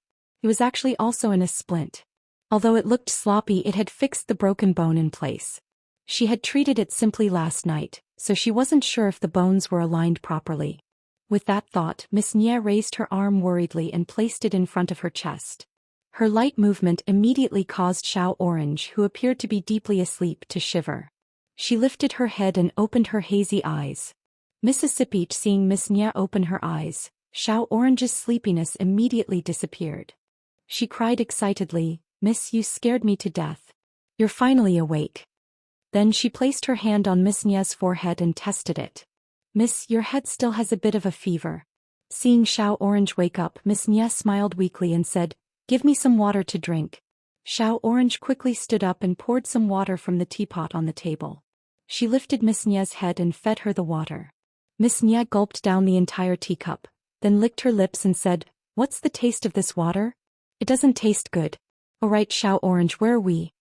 Xiao Orange placed the teacup on the table and helped Miss Nya lie down. Then she recounted the morning's events in detail. When Miss Nya heard about Zhang Xiao's appearance, a strange light flashed through her dim eyes.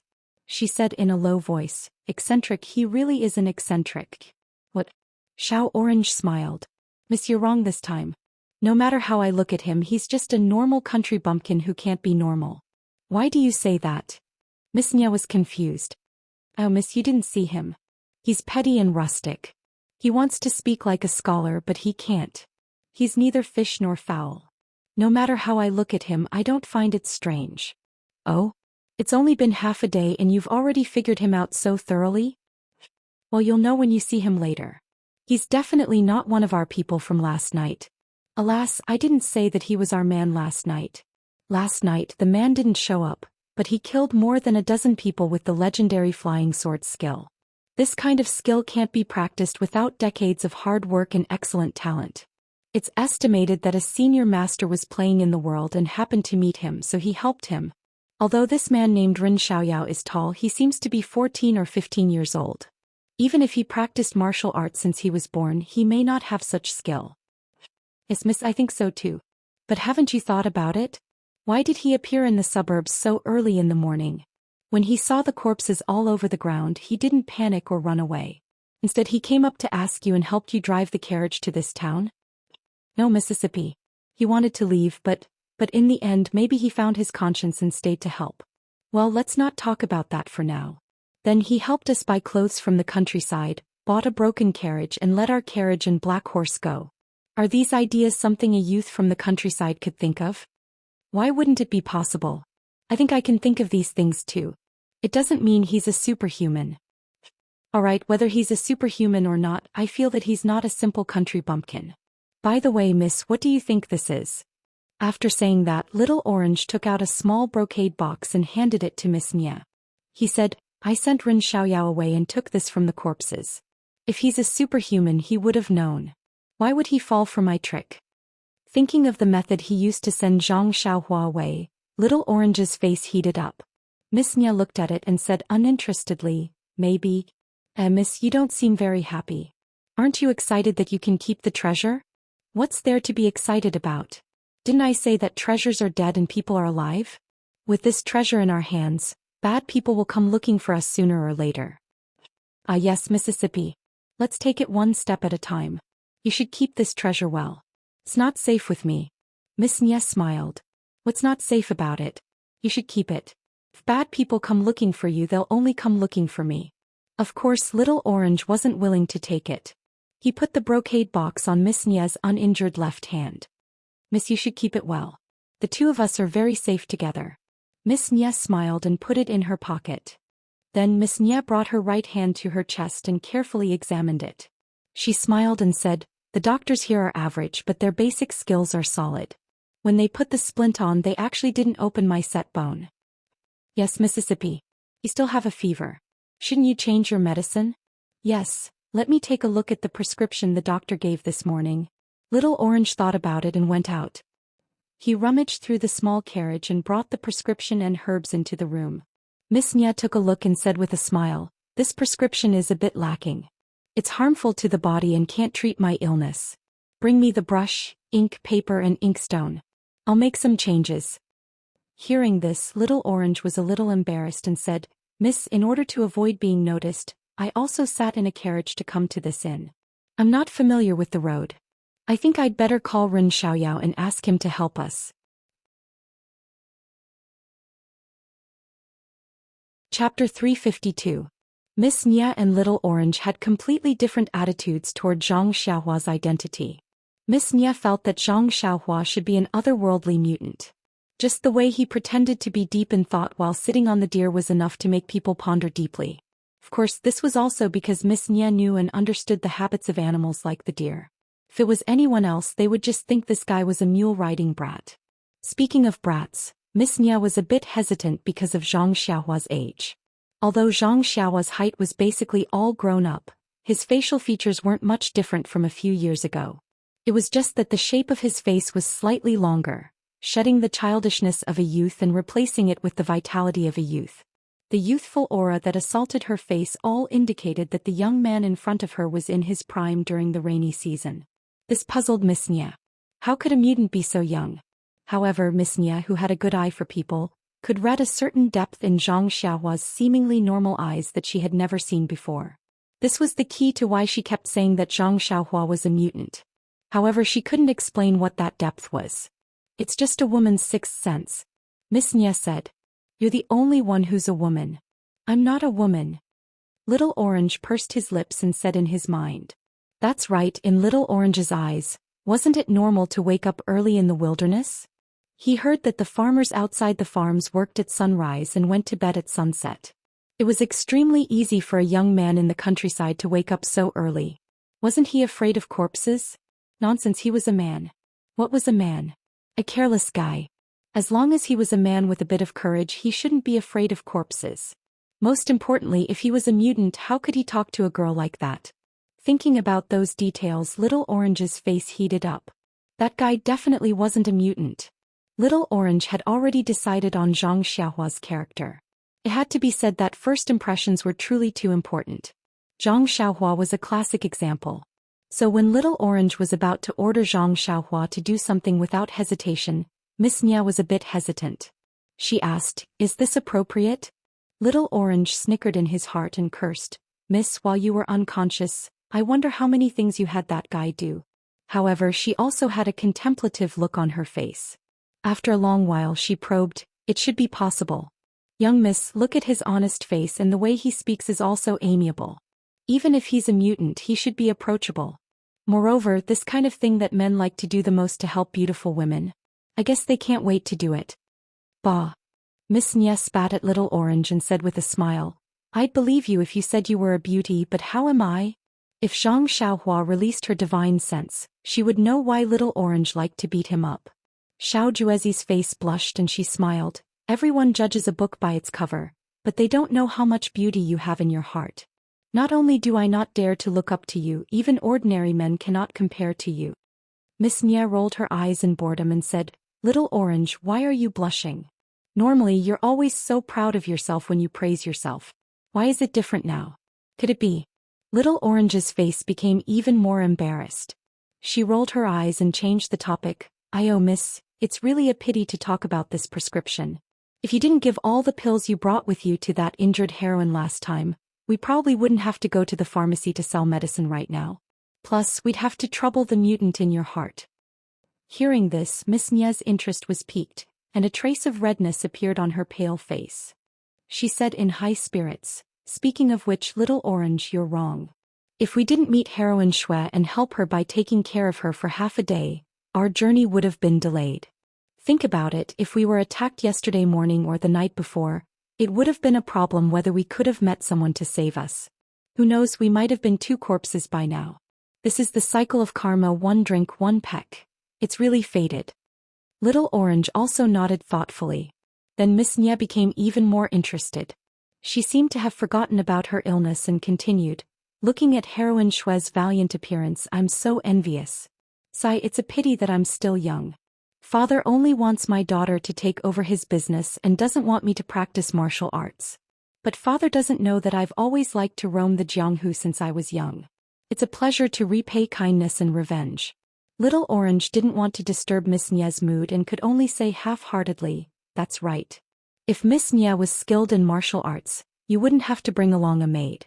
You wouldn't have to hire those 8 bodyguards either. You could have just used Qinggong to move around. Naturally, you wouldn't have encountered such danger." Little Orange's words hit Miss Nia's soft spot. She was a little dispirited and said, "Sigh, even if I've been practicing martial arts since I was young, I might not be able to fight against 8 bodyguards right now. Do you know who that expert with the flying sword is? If I have the chance to meet him, how good would it be to have him as my master?" Then Miss Nia's eyes turned and she said, "I wonder how that mutant's martial arts are? Miss, didn't I tell you before? His name is Ren Xiaoyao. You can just call him by his name. Why does this mutant sound so weird to me?" "Oh right, Miss Nia, we just wanted to chat. Don't you still need to go get the medicine? Hurry up and tell me. I'll write down the prescription first. Later I'll ask your mutant to go get the medicine for us." Miss Nia was also speechless. Although she was still sick, she was overjoyed to be out of danger.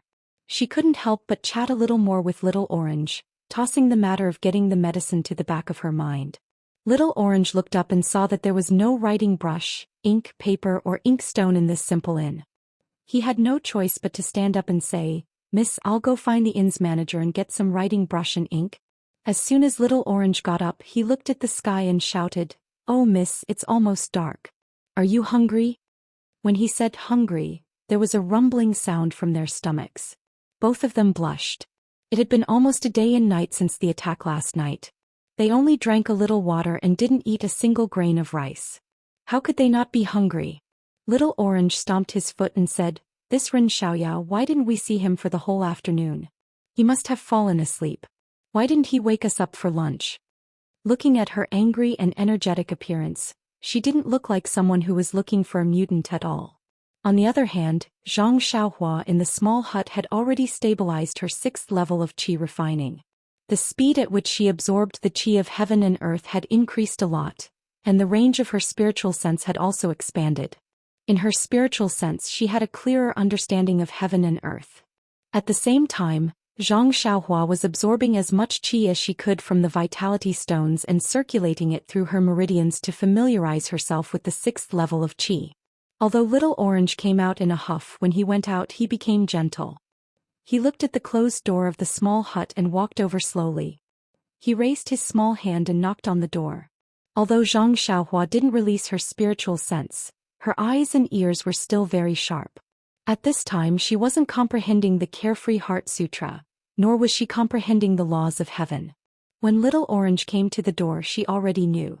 When the knocking sound came, Zhang Xiaohua raised her voice and said, "Who is it?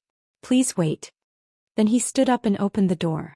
When he saw Little Orange, he pretended to be surprised and said, "Oh Little Orange, did you call me to eat?" When Little Orange saw this, he couldn't help but be angry and said, "You little brat, now you know how to eat. Why didn't you call us when you were staying at the inn earlier? Now Miss is so hungry that she's sticking to her back." Your Miss is already awake?" Zhang Xiaohua asked. "When I put Miss down earlier, I wanted to ask you if you needed anything, but you kicked me out. How could I have the time to ask about this?" Little Orange was a little speechless. Yes, at that time Zhang Xiaohua wanted to say something, but he kicked her out first. How could he blame her now? Therefore Little Orange quibbled, even if you didn't say it in the hut, why didn't you say it outside? Didn't you want to see us make a fool of ourselves? Zhang Xiaohua smiled and didn't say anything. Then he asked, has your young miss recovered from her illness? Can she eat now? Little Orange was a little worried and said, yes, Miss has woken up, but her fever hasn't subsided yet. Our miss wrote a prescription herself, so I'll have to trouble you to go to the pharmacy and get some medicine for her. Zhang Xiaohua was a little surprised and said, your miss knows how to write a prescription herself. Of course my master is. Little Orange said proudly, but he knew he had misspoken, so he quickly shut up and said perfunctorily, our miss is very smart. These are just minor illnesses, so she'll be fine with just a dose of medicine. Unlike the doctors in town who have been taking medicine for almost a day, their fever hasn't subsided yet. Is that so? Zhang Xiaohua thought for a while and said, then what medicine do you need me to get?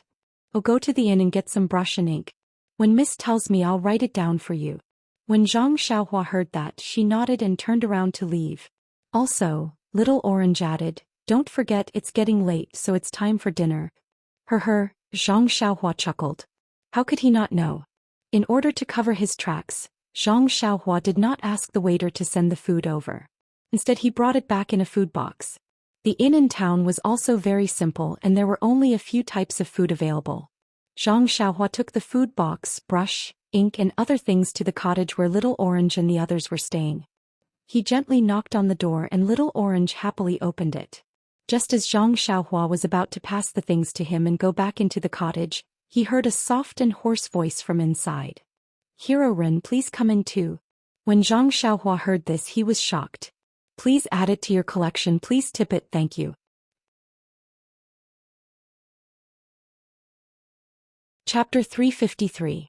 Hero. Zhang Xiaohua was a little puzzled and a little surprised. It was impossible for this girl to see him using a flying sword. She also did not see him using any martial arts such as Qin Gong. Why did she call him a hero? Hearing Mrs. Greeting, Little Orange flashed and invited Zhang Xiaohua in. Zhang Xiaohua entered the room and put the food box, pen, ink and other things on the table. At this time the room was already lit with candles.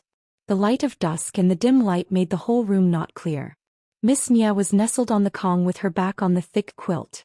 Her upper body was slightly raised, and her lacquered eyes stared at Zhang Xiaohua without blinking. Zhang Xiaohua coughed and said, Miss, did you recognize the wrong person? My name is Ren Xiaoyao. I'm not a hero. Little Orange heard and hurried over to introduce. By the way, Ren Xiaoyao, I haven't introduced my family's miss to you. Her surname is Nia. Zhang Xiaohua cupped his hands and said, so it's Miss Nia. I heard from Little Orange that Miss Nia's health is still not good.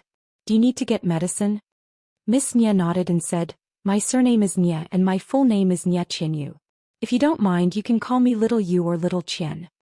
Zhang Xiaohua touched his nose helplessly and said, Miss Nia is too polite.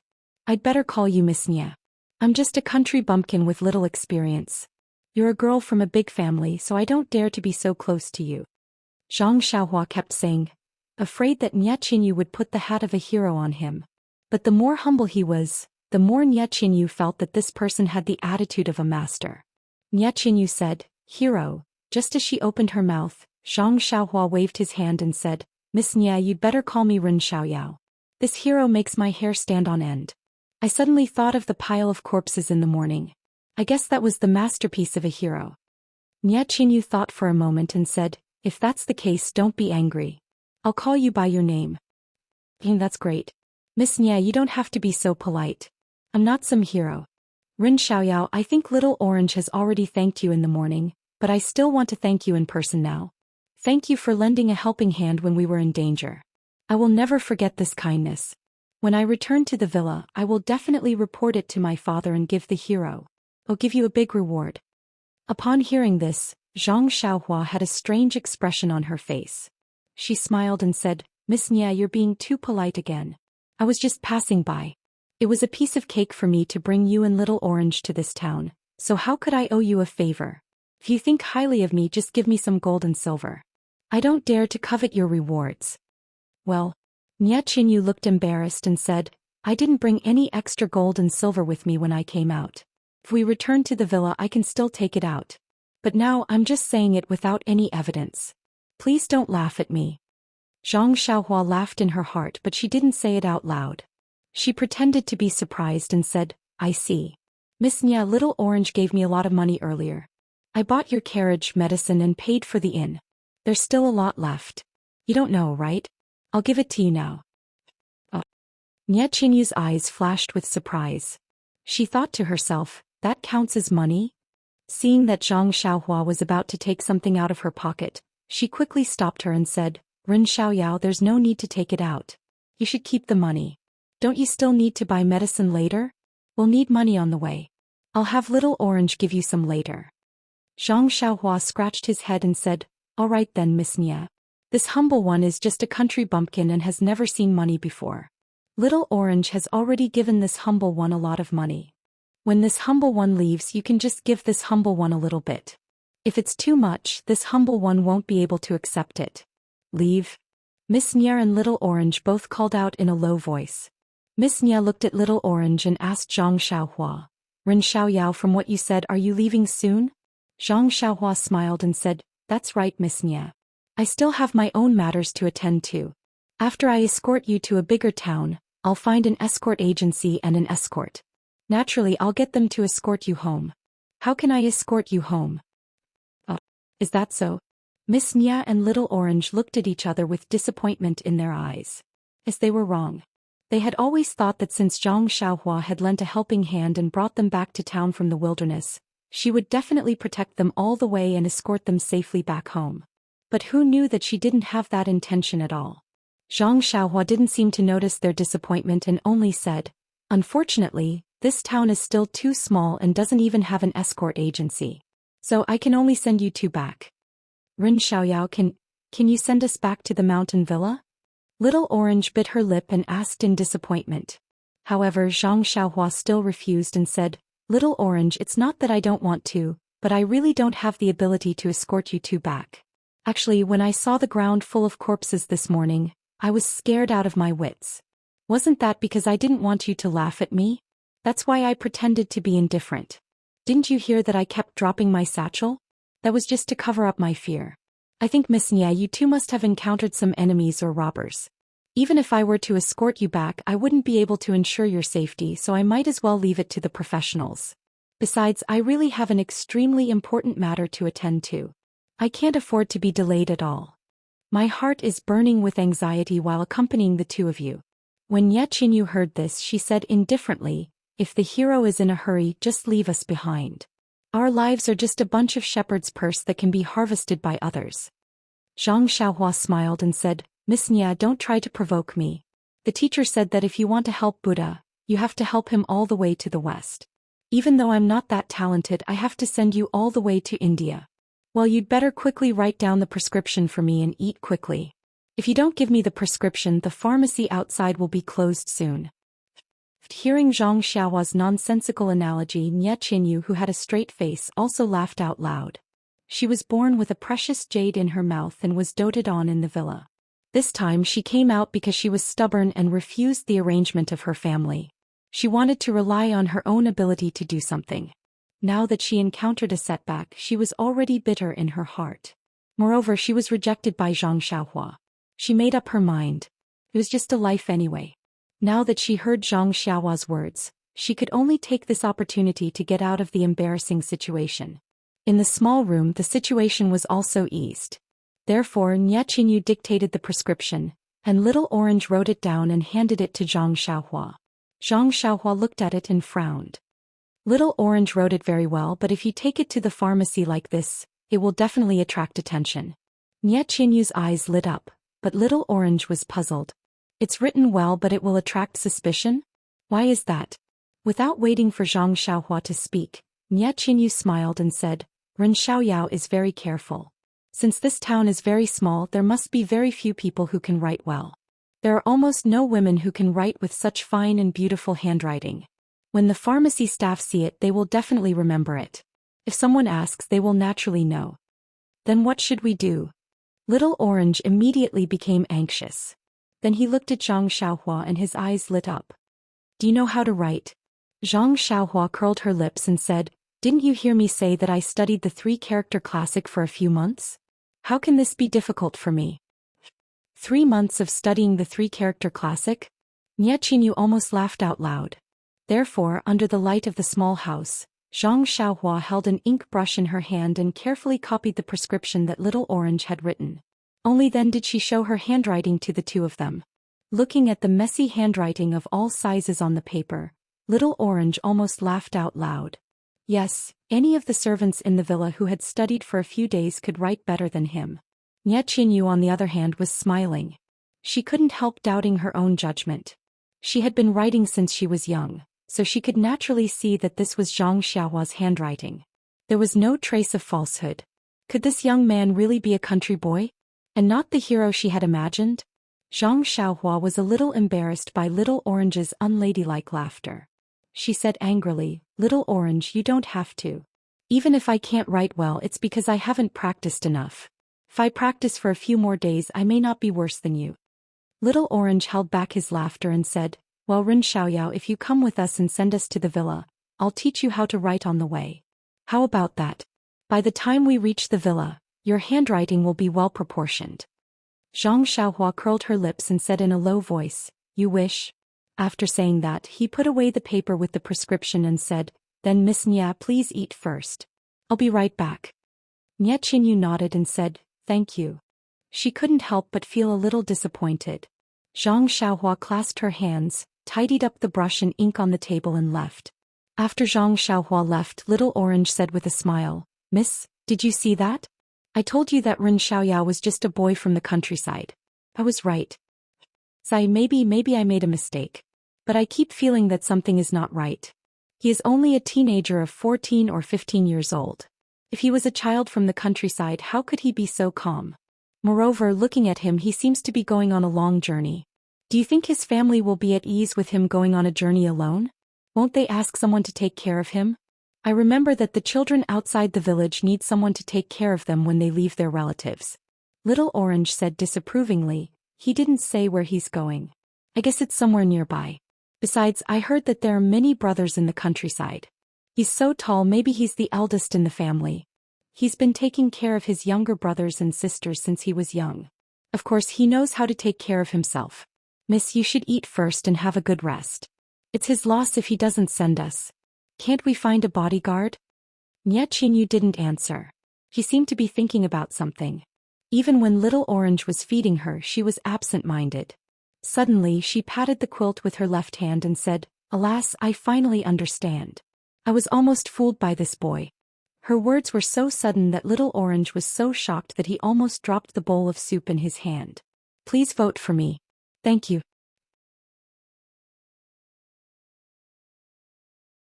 Chapter 354. Zhang Xiaohua returned the innkeeper's brush, ink and other items and went to the pharmacy in high spirits to get some medicine. Little did she know that she had already given herself away in front of the innkeeper. Although the sky had darkened and smoke was rising from all over the place, many shops were still lit up and open to welcome customers.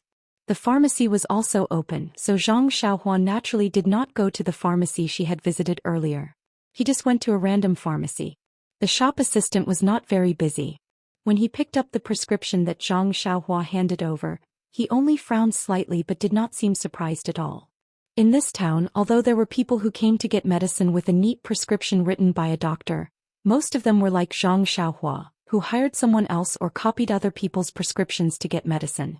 Zhang Xiaohua's crab-like handwriting could only help the shop assistant gain some experience and did not do anything else. Zhang Xiaohua took the medicine brewed by the shop assistant and paid for it. She casually threw her calligraphy into the trash in the shop. At this moment, Nie Qinyu explained to the confused Little Orange with a smile, "Little Orange, blame me for teaching you to pay more attention to details. You should know that details determine success or failure. Didn't you see that Ren Xiaoyao kept saying that he had only learned the three-character classic for 3 months? But he didn't know that it was his handwriting that gave him away." "Is that so? Miss, I think his handwriting is really not good. Even if he copied your handwriting, it was extremely ugly. Could you tell that he was faking it? No, those words are his true level of handwriting. But it's precisely because he didn't fake it that I could tell." "Oh, miss, don't keep me in suspense. Where are the flaws? Tell me quickly. Nie Qinyu was still unhurried as she said, do you still remember what my father said when he evaluated the calligraphy of famous masters? Little Orange thought for a moment and said, in my impression it's nothing more than that. The words are just like the person, round and smooth. Nie Qinyu couldn't help but laugh out loud. She mocked, round and smooth and even plump and charming. Little Orange begged, what do you think? When father praises people he usually says that it's thick and thin, dense and natural, simple and clumsy or delicate, square or round and soft, reserved or ostentatious. The strokes of the brush are like floating clouds, swift and fierce like a dragon, strong and round, powerful and so on. Little Orange still didn't understand. She looked at her mistress and said, could it be that Ren Xiaoyao's writing skills have so many advantages? Why can't I tell? Bah! Nie Qinyu spat at Little Orange and said, how can his handwriting have so many merits? It's just one spot. Little Orange asked curiously, that crab handwriting has a great advantage. Yeah, Nie Qinyu said thoughtfully. Strong and powerful. The force of his strokes penetrates the bottom of the paper. I heard from my father that most of the people in Jianghu are uneducated. They don't practice calligraphy, but when they write they often inadvertently use their inner strength. Even a real calligrapher can't compare with them. Do you think Ren Xiaoyao is like that? He couldn't help but praise Nie Qinyu. She was really an expert at such a young age. Although Zhang Xiaohua was enlightened by Shuo Wen Jiezik and read countless books about herbs in a short period of time, practicing calligraphy was the most important thing. He didn't have time to practice calligraphy. He didn't even know the strokes of most words, let alone study calligraphy. Of course his handwriting was extremely ugly. But after all his body was full of genuine qi. Moreover he had just seen a trace of heaven's way. The path of calligraphy was just a trivial skill. Zhang Xiaohua didn't know how to write, but every stroke of his contained endless inner strength and a trace of heaven's way. Although Nie Qinyu was talented and understood the force of Zhang Xiaohua's strokes, she was not a master. She didn't see the natural charm of his calligraphy. But even this simple recognition was enough to confirm Nie Qinyu's thought. This guy must be a martial arts master. But then another question popped up. How old is this young man? Because according to Nie Qinyu's limited experience, a master of Jianghu who could write with such force must have been immersed in the inner strength for decades. Only when the inner strength was used to a certain extent could one understand all the other things. Only then could one apply the inner strength to the performance of calligraphy. Generally, a master of Jianghu who was much older than Zhang Xiaohua might not be able to write with such force. Nie Qinyu was still thinking about this question when Zhang Xiaohua came back with the medicine. Zhang Xiaohua entered the room and took out the medicine that was still warm. She said, Miss Nie, this medicine is still warm. Can it be used? If not, I'll heat it up in the kitchen. Nie Qinyu looked at Zhang Xiaohua with a smile and said, it's okay. This medicine is warm. At this time, Zhang Xiaohua noticed that Nie Qinyu and Little Orange were looking at her strangely. She couldn't help but raise her guard and said, well, that's good. After that, she handed the medicine to Little Orange and was about to leave. Nie Qinyu wouldn't let go of such a good opportunity. She shouted, Ren Xiaoyao, wait a moment. I have something to ask you. Oh, what is it, Miss Nie? Please tell me, Zhang Xiaohua asked carefully. Little Orange looked at Zhang Xiaohua with a complicated expression and said, wait a moment. I'll help Miss Nie finish the medicine first. Little Orange's expression made Zhang Xiaohua even more uneasy. She couldn't help but step back and stand with her hands behind her back. After Nie Qinyu finished the medicine, she stared at Zhang Xiaohua for a long time. Zhang Xiaohua stood there feeling like a fish being stared at by two female cats. She felt a little creepy and couldn't help but ask, Miss Nie, what's the matter? If you have something to ask, please tell me quickly. I've been tired all day and need to rest quickly. Seeing Zhang Xiaohua's evasive tone, Nie Qinyu became more nervous. She asked with a smile, Ren Xiaoyao, where's the prescription you just transcribed? Zhang Xiaohua frowned and thought for a moment. He didn't know what was so special about the prescription he wrote, so he said, when I came out of the pharmacy I just threw it away. Does Miss still want to use that prescription? All right. Do you still need to take the medicine tomorrow morning? I forgot. Little Orange rebuked. Miss Nie wrote the prescription. She doesn't need to take a second dose. This bowl of medicine is enough.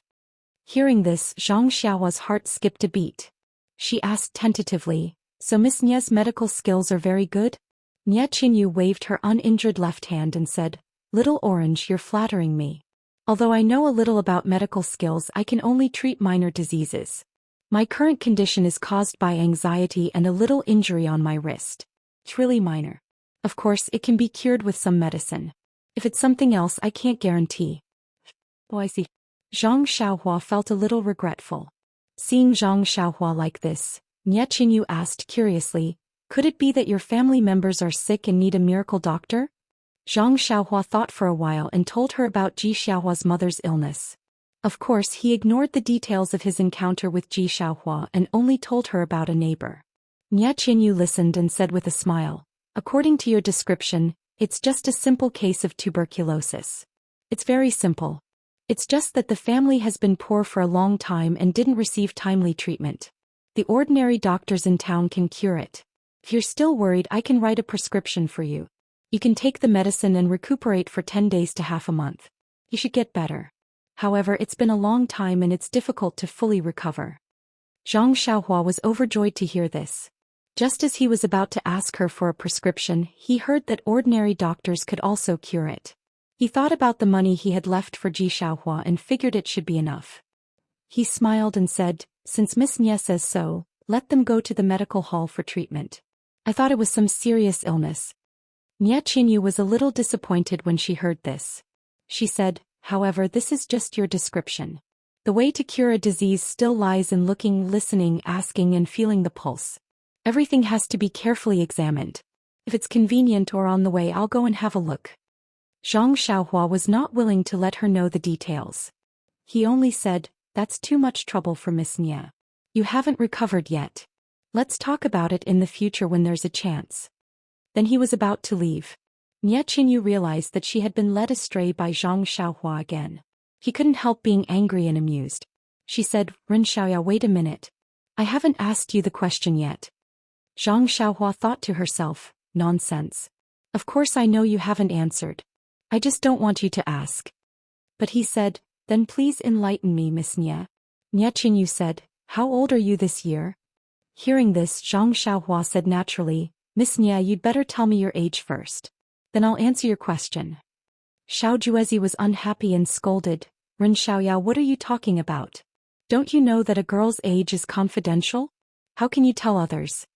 Zhang Xiaohua scratched his head and said, "A girl's age can be confidential.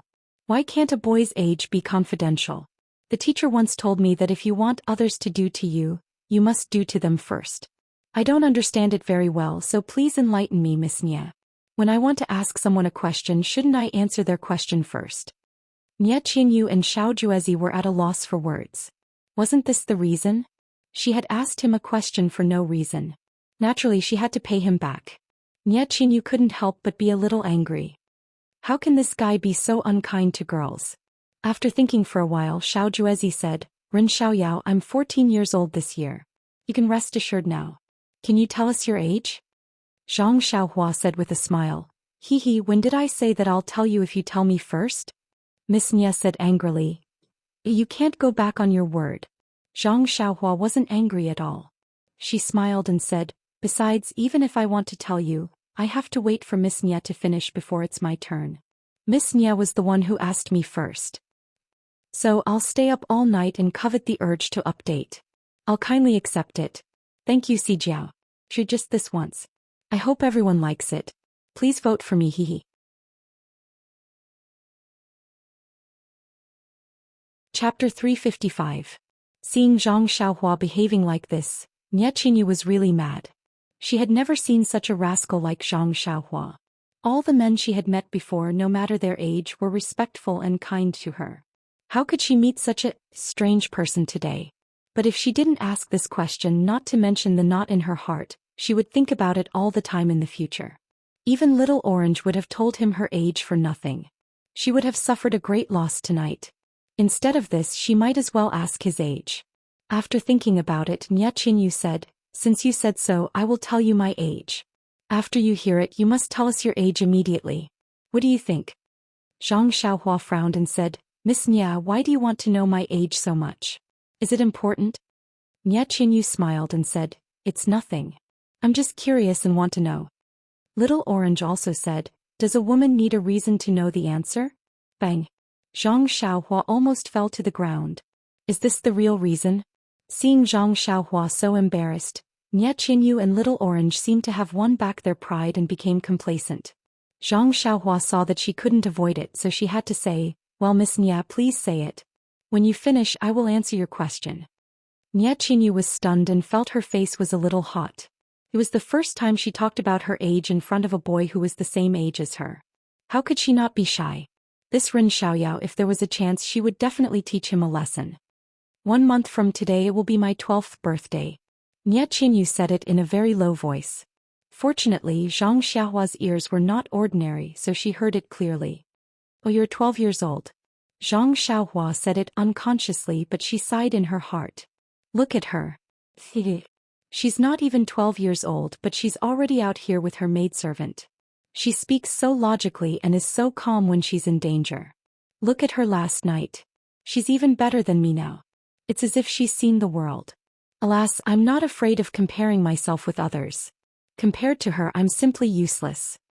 At this time, Zhang Xiaohua really wanted to shake the sky and shout, "Why is there such a big difference between people?"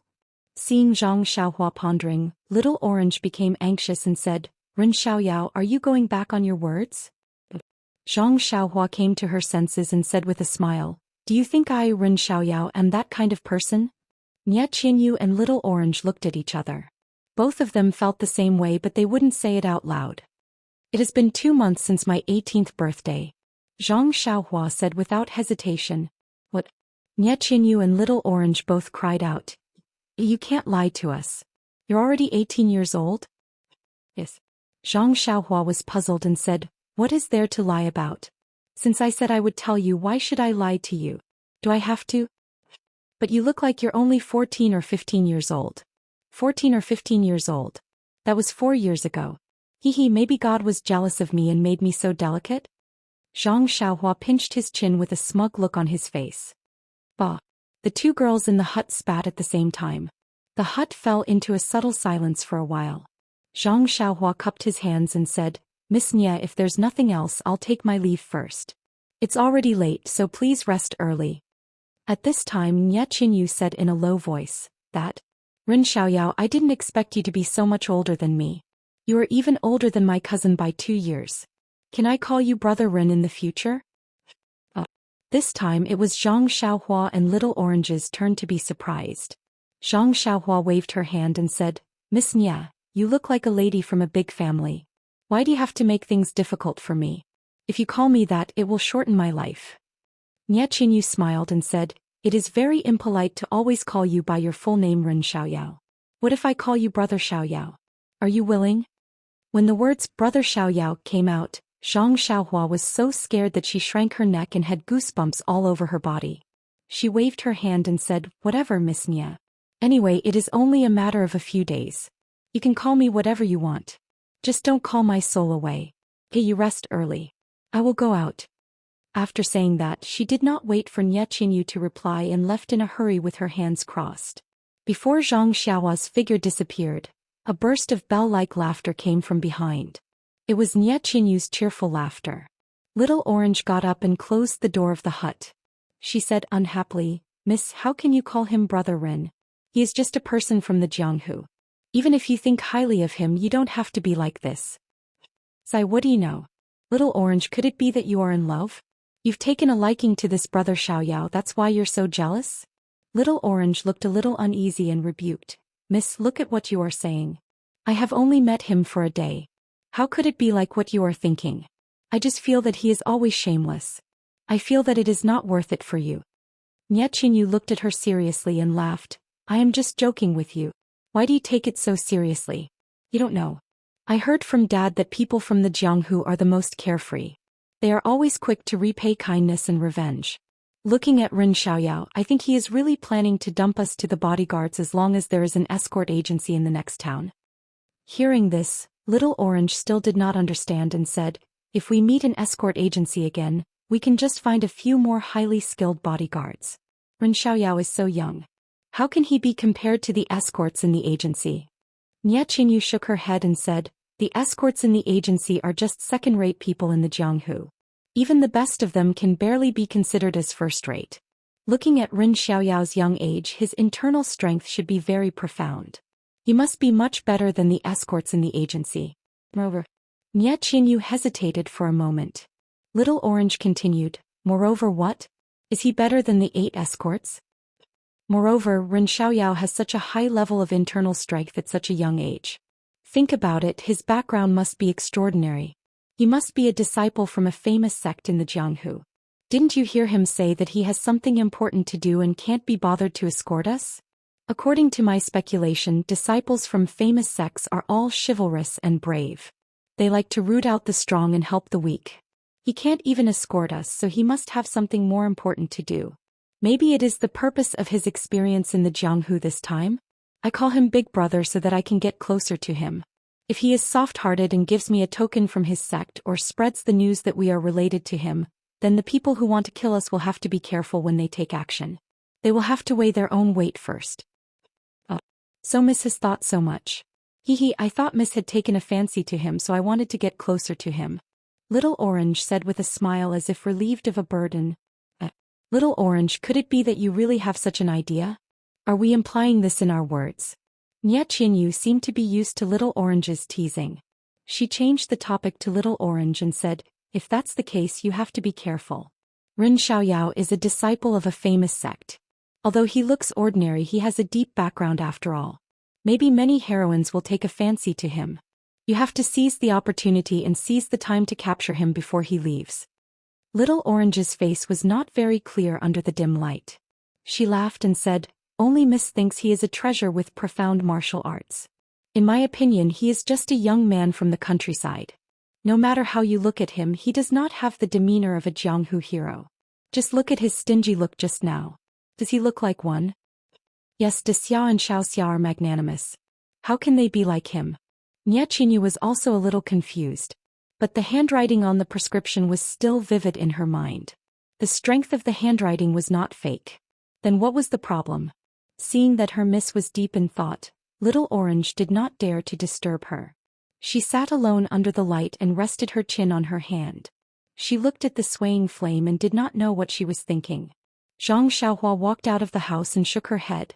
She thought, you just want to get close to me so that I can send you back. Do you think I will fall for your honey trap so easily? Well, you are not a beauty anyway. She hummed a tune and walked back to the house. Seeing that it was still early, Zhang Xiaohua sat cross-legged. She was not in a hurry to practice the Worry-Free Heart Sutra. Instead, she began to comprehend the first glimpse of the way of heaven. The comprehension of the way of heaven was really endless. She had comprehended it for almost an entire afternoon, but she had only seen the tip of the iceberg. And this small gain made Zhang Xiaohua feel endlessly useful. She felt that she had scratched her itch. The more she comprehended it, the more she felt it was endless. The more endless it was, the more she wanted to comprehend it.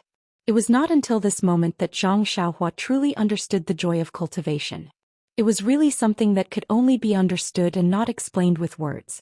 Moreover, it was not until today that Zhang Xiaohua realized that only the comprehension of the way of heaven was the true way of cultivation. The cultivation of the Worry-Free Heart Sutra and other cultivation methods of qi refining. Although it could not be said to be trivial, the purpose of cultivating the Heart Sutra was to enhance one's ability to understand the way of heaven. The 18th layer of qi refining and the legendary foundation building were only the extent to which one could grasp and use the way of heaven. Now that she knew this, how could Zhang Xiaohua neglect the essentials and focus on trifles? Chapter 356. Zhang Xiaohua was sitting cross-legged, wholeheartedly comprehending his own way of heaven. He did not hear the words of the two girls in the hut beside him. In fact, even if he was sitting in the hut, he would not necessarily release his spiritual sense to peep into their hut. After all, men and women should not touch each other. This principle was something that Zhang Xiaohua could still adhere to. After a while, Zhang Xiaohua suddenly felt something. He opened his eyes and looked at the moon that was gradually rising in the sky outside the window. He could not help but secretly nod.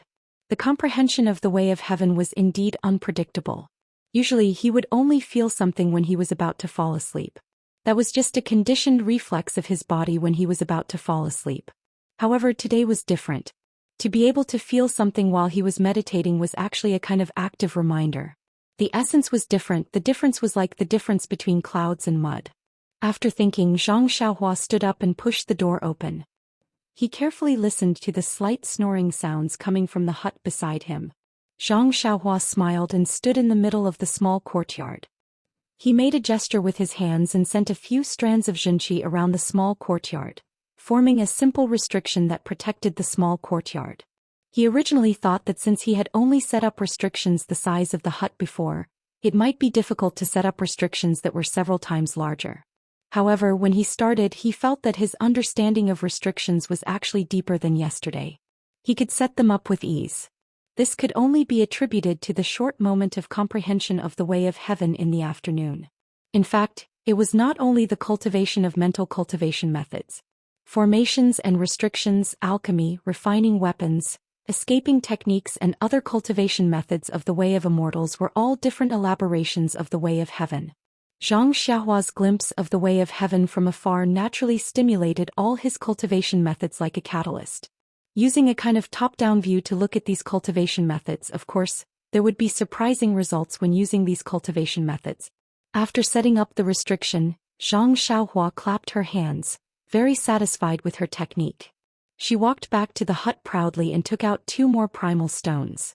She sat down cross-legged and began to cultivate the 6th level of the Carefree Heart Sutra. After midnight, the starlight from the entire sky shone down like silk, faintly emitting a fluorescent light. It was different from before. The quantity and quality of the starlight were also several grades higher. A spherical light screen tightly wrapped Zhang Xiaohua. Inside the light screen, Zhang Xiaohua was like a baby, calmly absorbing the endless starlight. The next morning when the rooster crowed, Zhang Xiaohua opened her eyes. A flame flashed in her eyes and there was a bit more light. Zhang Xiaohua floated up. First, she practiced the Big Dipper fist several times in the courtyard. To her delight, she discovered that the Big Dipper fist had actually entered the 9th level. Every time she practiced the Big Dipper fist, the energy flow would appear once, tempering all the bones in her body. Only after she finished practicing the 9th time did the energy flow stop. Apart from her delight, Zhang Xiaohua scratched her head. This Big Dipper fist was very strange. It was completely pieced together from the memories in her mind. The 9th level was also randomly set by her. Now that she had practiced to the 9th level, she did not know how to train from now on. However, Zhang Xiaohua was not worried. Left and right, it was just practicing. In the past, she practiced from the beginning to the end, but in the future, would she still practice from the back to the front? Thinking of this, Zhang Xiaohua's heart skipped a beat.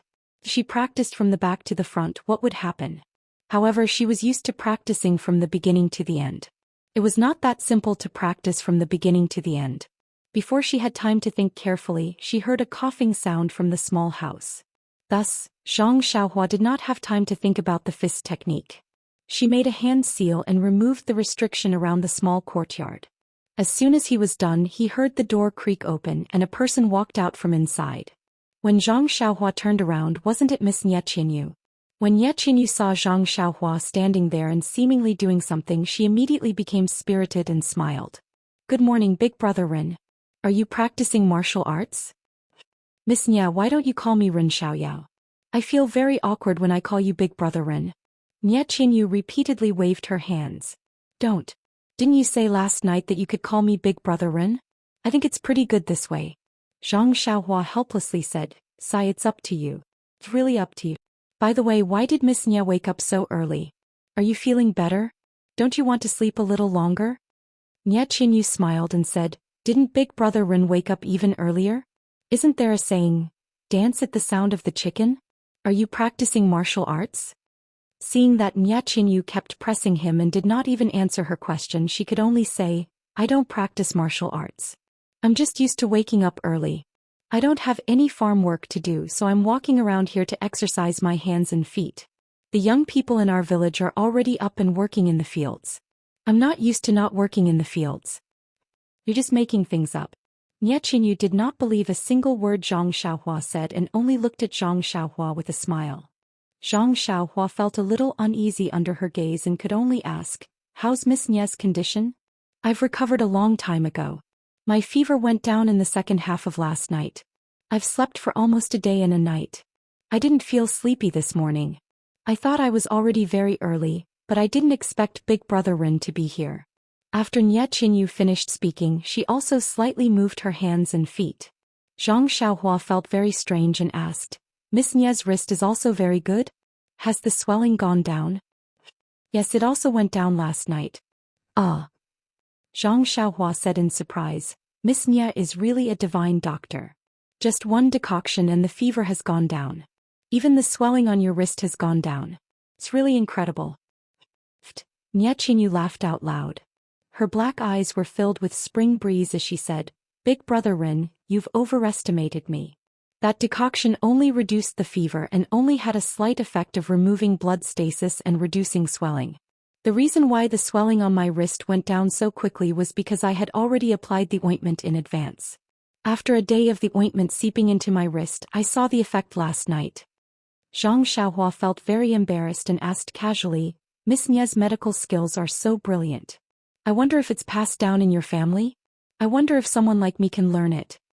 Nye Qinyu rolled her eyes and said, Of course my medical skills were passed down from my father. Medical skills are also passed down from generation to generation in my family. However, if Big Brother Rin escorts us home, I'm sure my father will consider this request carefully. Hearing this, Zhang Xiaohua immediately interrupted. Looking at the unlatched door, she asked, Why hasn't Little Orange woken up yet? She's an incompetent maid. How can a maid not serve the miss when she gets up? Nye Qinyu laughed out loud again and asked, Could it be that Big Brother Rin has read too many novels? Although Little Orange is my maid, she grew up with me. We're like sisters. Why would I need her to serve me at all times? Moreover, Little Orange has been watching over me for a day and a night without any rest. Last night when she saw that my fever had subsided, she felt relieved and went to sleep. Zhang Xiaohua didn't want to talk to her anymore. She cupped her hands and said, Miss Nye, please move around and breathe in some fresh air. I'll go back to my room and sleep again. Nye Qinyu said anxiously, Hey Big Brother Rin, even a hard-working farmer needs to sleep again? Zhang Xiaohua smiled and said, Who doesn't eat dumplings during the new year? It's rare for me to be free. Naturally, I have to make up for the lost sleep when working in the field. After that, she turned around and walked back to her room. Without looking back, she said, Miss Nye, you'd better not go outside so as not to be seen by others. Nye Qinyu bit her lips and stamped her feet helplessly. The next 2 days were peaceful and quiet.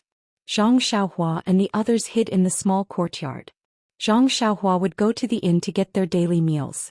She did not allow the waiter or the innkeeper to take half a step into the small courtyard, afraid that they would leak out any information. In fact, Zhang Xiaohua also knew that even if those bad guys were from some big Jianghu sect, they wouldn't be able to search every house like the government. At most, they would go to inns and tea houses to inquire about information. However, for safety's sake, he still hid in the small house.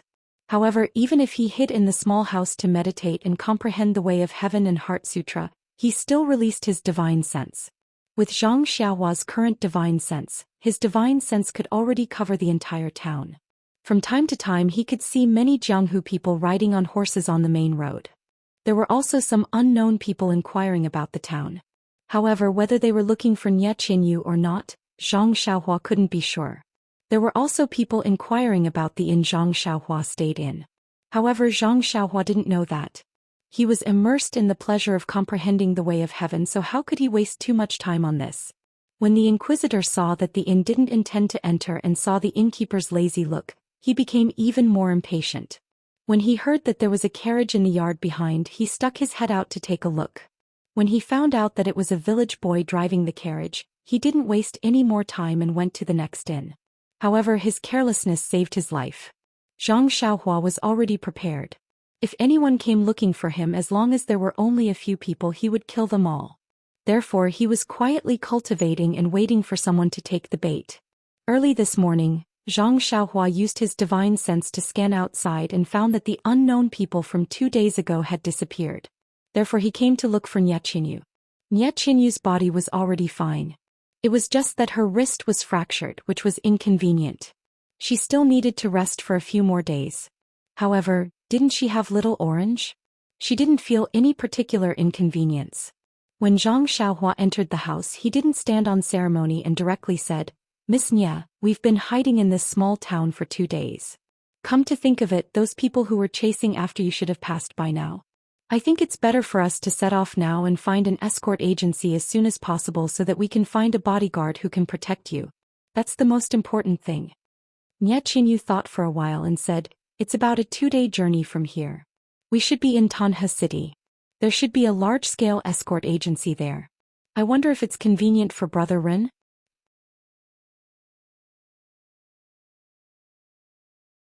Chapter 357. Zhang Xiaohua thought for a while. Fortunately, the place was on the map Ji Xiaohua gave him. It seemed that it was on the way. So he nodded and said, "Miss Nia, it's great that you know the way. Since it's on the way, I'll accompany you for a while." "It's on the way, Brother Ren. May I know where you're going?" Nie Qinyu asked in surprise. Little Orange's eyes flickered. "Where am I going?" Zhang Xiaohua thought for a while and said with a smile, "Sorry, I can't tell you."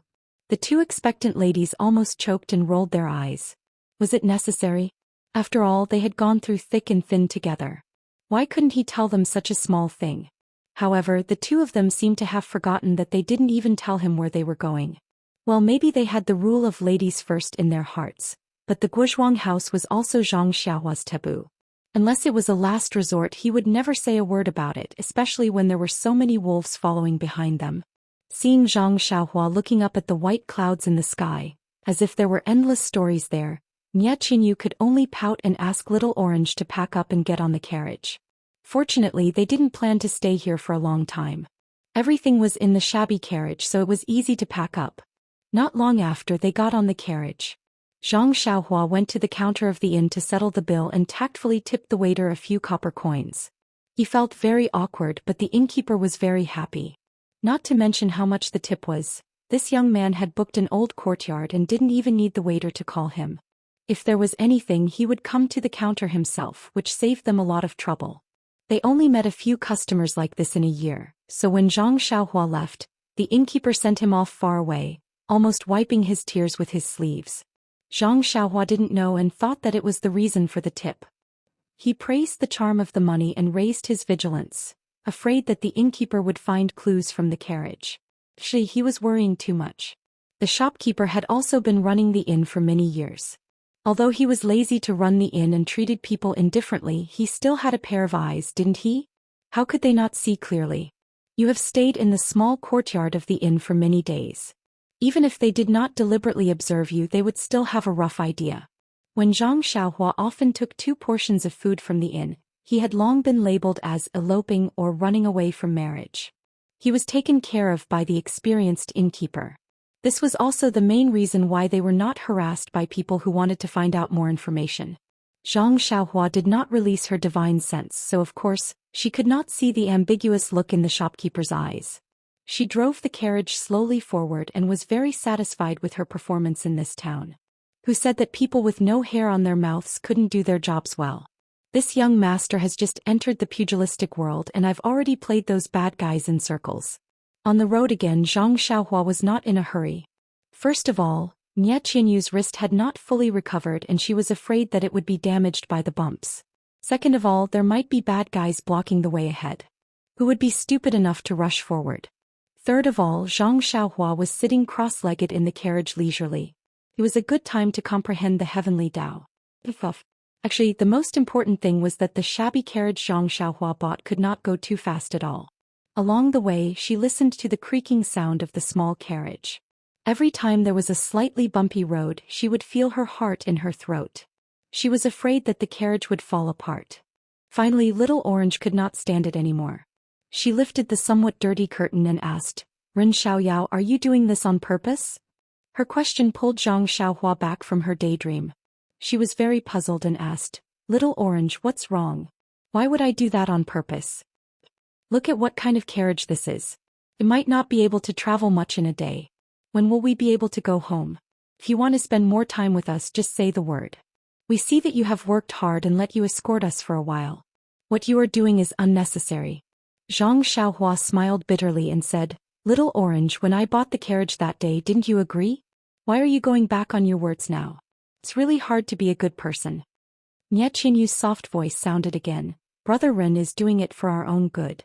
Little Orange, don't blame him. If he is not in a hurry, why should we be in a hurry? But, Little Orange was a little annoyed and said, he used our money to buy this junk. Pfft. Nye Qinyu laughed and said, I was wondering what was going on. So you are worried about your own private money. Hee, I know you are a good wife who can take care of the family. You don't have to show off here. Miss you, just, wait, I can't even say a word. Little Orange's words were spoken intermittently, and he couldn't hear them clearly. Gosh, Zhang Xiaohua complained in her heart. There was a saying that 3 women make a play. These 2 girls were also 500 ducks. They were not out of danger yet and they were already flirting with an innocent young man. Zhang Xiaohua did not say anything and reached out to pat Huanhuan's butt. Huanhuan seemed to have received an order and started to run quickly. There were 2 clangs from the carriage behind them and a slight cry of pain. Then there was the loud creaking sound of the carriage and it was quiet in the carriage. Even though Huanhuan ran fast, the carriage was still very slow. The 3 of them were starving for food and drink along the way. It was only when it was almost dark that they arrived at another town. They found an inn and settled down a little. Zhang Xiaohua went to inquire for information. According to the innkeeper's introduction, this place was still about a day and a half away from Tanha City. Zhang Xiaohua was taken aback, but he immediately understood that his carriage was too slow. It had only taken him half a day's journey the entire morning. The next day they set off again. Zhang Xiaohua did not increase her speed and instead slowed down a little. This was because she knew that there was only one main road from Tanha City to the town where they were attacked. It should not be too difficult for the group of people who were chasing after Nye Qinyu to find the luxurious carriage that she abandoned.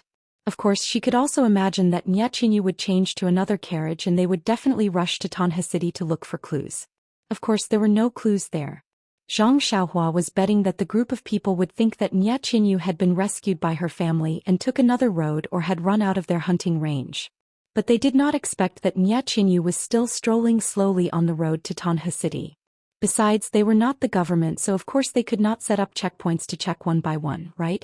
Didn't the books often say, the most dangerous place is the safest place? Perhaps it was because of Zhang Xiaohua's intuition that almost nothing unusual happened for the rest of the day. In the afternoon, a group of people dressed in similar clothes to the people who were chasing after Nye Qinyu passed by in a hurry. The leader of the group only casually glanced at Zhang Xiaohua and his David's deer before immediately looking away and rushing straight ahead. When those people were far away, Nye Qinyu poked her head out. After looking for a while, she frowned. Zhang Xiaohua asked, are these people chasing after you? Nye Qinyu shook her head blankly and said, I don't know.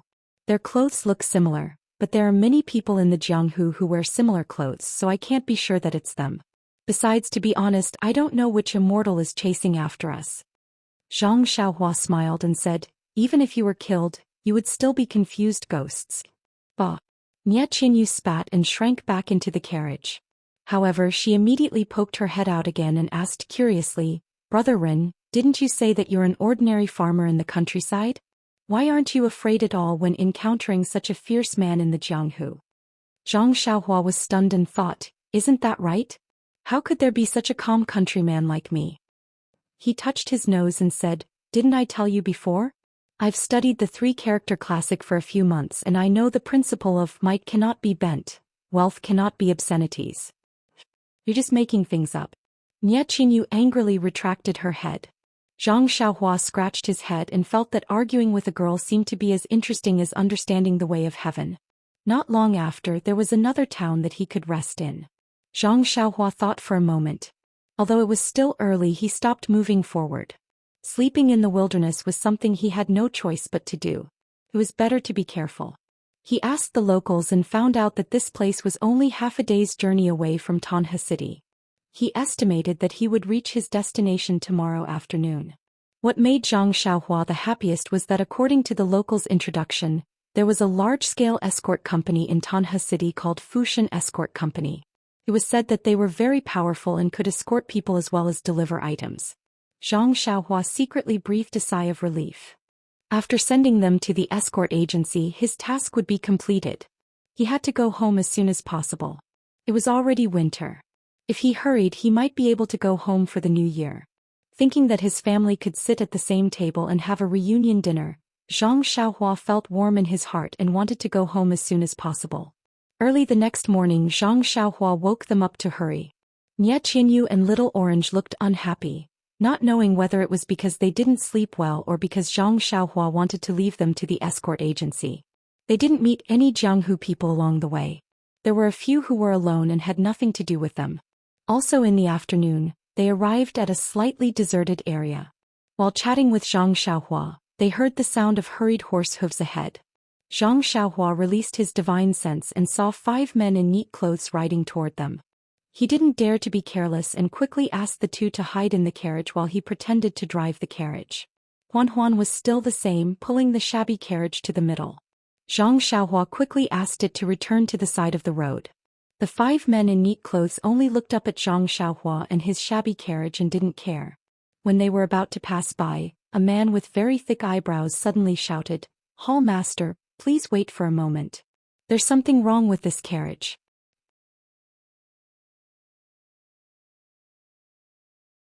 Chapter 358. The 5 horses were running very fast and couldn't stop in time. They all rushed forward very far. Zhang Xiaohua heard someone talking and couldn't help but frown slightly. She continued to pretend that she didn't hear anything and patted the 4 odd beasts to continue forward. When the 5 people stopped their horses by the side of the road and saw Zhang Xiaohua's carriage leisurely moving forward without any hurry, they didn't rush to stop her. They heard the leader ask, "Jiang Heshu, are you talking about that shabby little carriage?" The thick-browed Jiang Heshu nodded and said, "Yes, Hall Master Qiu. It is that carriage." Hall Master Qiu stared at the carriage for a while and muttered, "There doesn't seem to be anything different. Could it be that you can see how many people are in the carriage?" Hall Master Qiu must be joking. "This little one doesn't have X-ray eyes, so how can I see?" "Then it's like this, Hall Master Qiu. This little one led my brothers to search for you yesterday and saw this carriage by the side of the road. At that time this little one only gave it a slight glance and didn't pay it any attention. However, when I saw it again today I found some clues." "You're quite attentive. As expected of someone I brought in from the outer hall. Tell me, don't you think it makes sense? Hall Master Qiu is wise. Look at this shabby carriage. It has long been broken. If it was a normal person they would definitely have left it outside their house to rot, or simply used an axe to chop it up for firewood. However, this young man used a mule to pull his carriage and traveled for 2 days. Don't you think it's a little strange?" When Hall Master Qiu heard this, he frowned and said, "Little Jiang, what you said doesn't make any sense at all. The farmers in the countryside are all extremely poor. How could it be like what you said, where they would casually throw everything around and use everything to chop firewood? This young man used such an ugly mule to drive such a shabby carriage. It's really normal. There's nothing strange about it. But Hall Master, he has traveled for 2 days. He should have tidied up this shabby carriage a little earlier. But look at the wheels of his carriage. They are already crooked and can't bear the burden. I estimate that they will fall apart in half a day. If he is seriously going to travel a long distance, how can he not fix it in advance?" Hall Master Qiu seemed to be stumped by the question. He smiled and said, "To be honest, I really can't tell that the wheel is about to fall apart. Little Jiang, how can you tell?" "This lowly one. When this lowly one was young, before I entered this hall, I was a coachman with a whip." Jiang Heshu said embarrassedly. When Zhang Xiaohua, who was eavesdropping in front of them, heard this, she almost fell off the carriage. Her luck was truly too terrible. When this carriage was bought, it had been left unused for a long time. Of course, it couldn't travel long distances. Furthermore, she didn't plan on using this shabby carriage to travel. She only wanted to use it to safely send Miss Nia to the escort agency. Then she would wash her hands of it and let a professional take over. Great, they hadn't even reached Tanha City yet, but she had already met an expert. Hall Master Qiu seemed to be a curious child who wanted to get to the bottom of things. He continued to say, "Little Jiang, you also know that before our sect appears in the Jianghu, everything must be done in a low-profile manner. I can't just disturb the people based on your simple deduction.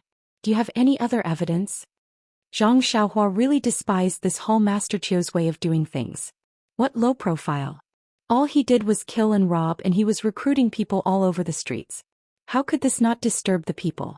However, she also wanted to know where the flaw was, so she couldn't help but perk up her ears. Jiang Hushu continued, also Hall Master Chiu, your inner strength is profound. I'm sure you can hear how many people are in the carriage from beside it. Hall Master Chiu nodded and said, that shouldn't be difficult. That's right. If it was the luxurious carriage that they found earlier, it would be fast and silent. You would be able to hear the breathing sounds in the carriage as soon as you passed by it. Naturally, they wouldn't be able to keep it a secret. Listen to this carriage, it makes creaking sounds along the way. Can you tell? They must be afraid that people would discover the number of people in the carriage, so they specially chose an old carriage. When Zhang Xiaohua heard this, she was secretly happy. She didn't think that she was so smart. Why didn't she realize this before? She was even discovered by someone else. No wonder people often said, a horse of 1,000 li is common, but a talent scout is hard to find. Hall Master Chiu nodded slightly. Jiang Hushu continued, actually Hall Master Chiu, there's still the most important point. Hall Master Chiu was a bit unhappy. After talking for so long, he was still keeping her in suspense. He didn't even mention the most important point. Seeing that Hall Master Chiu was frowning, Jiang Hushu hurriedly said, you also know that this little one was a coachman in the past. Look at his carriage, it seems like the cushion is already broken. When he moves, it's already shaking up and down. The shaking is still very big. This means that there's definitely something heavy in the carriage. Also, look at the mule in front. Oh, that doesn't seem to be a mule. This little one has used a mule to drive a carriage before. Seems to be a bit strenuous. Although a mule is slower than a horse, a mule can pull things. Since a mule is strenuous, there must be something heavy in this shabby little carriage. When Zhang Xiaohua heard this, she couldn't help but blush with shame. Of course, her sword was on the back of the David's deer. How could it not be strenuous? The carriage that she had arranged had actually been seen through in 3 places. Sigh, she couldn't help but admit that she was still lacking in Jianghu experience. This expert didn't seem to have grown up eating anything. At this moment, Zhang Xiaohua's carriage was already some distance away from the 5 men.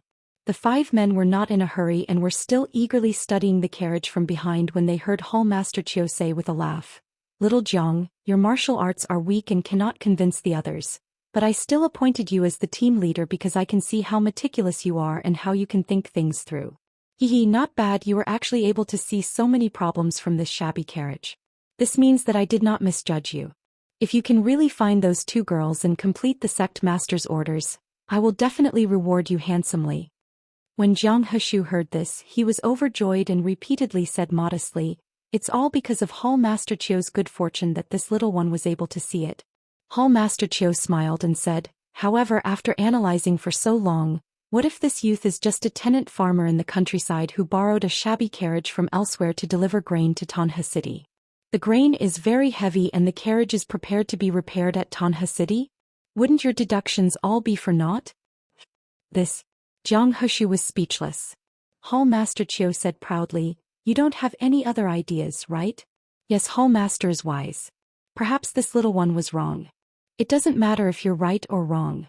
I have a way to know if you're right or wrong. Jiang Hushu's face was filled with longing as he asked, Hall Master, please teach me? Hall Master Chiu laughed loudly and said, all your deductions are nonsense. Stop him and let him open the carriage's curtains to take a look. After saying this, he urged his horse to chase after Jiang Hushu.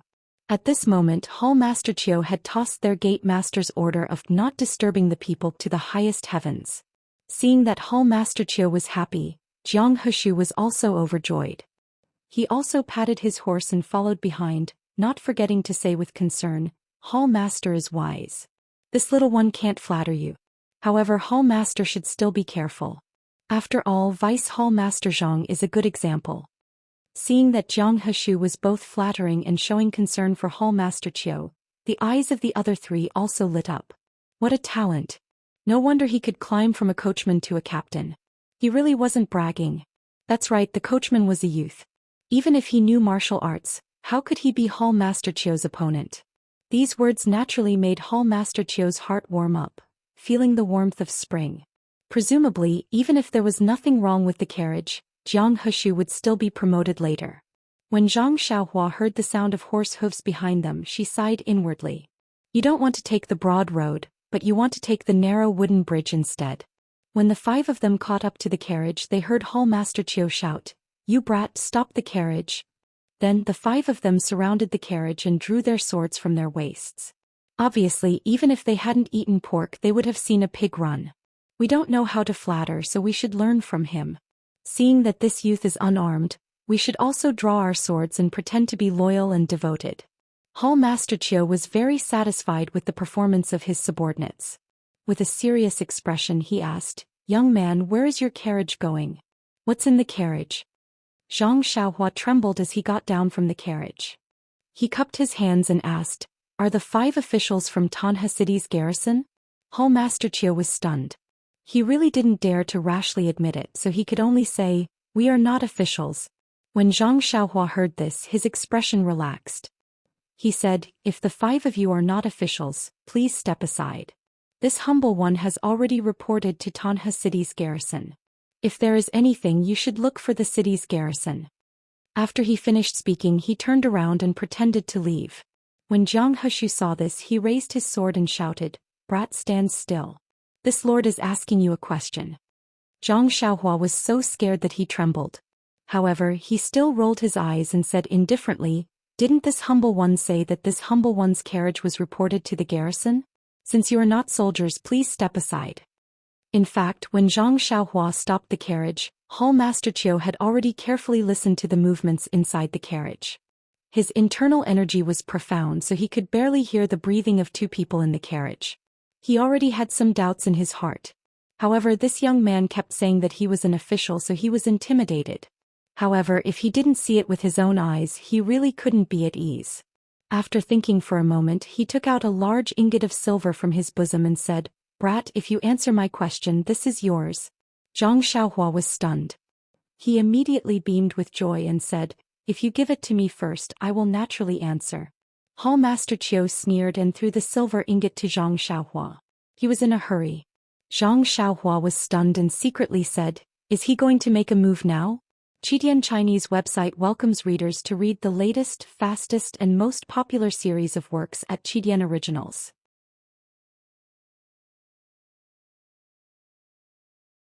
Chapter 359.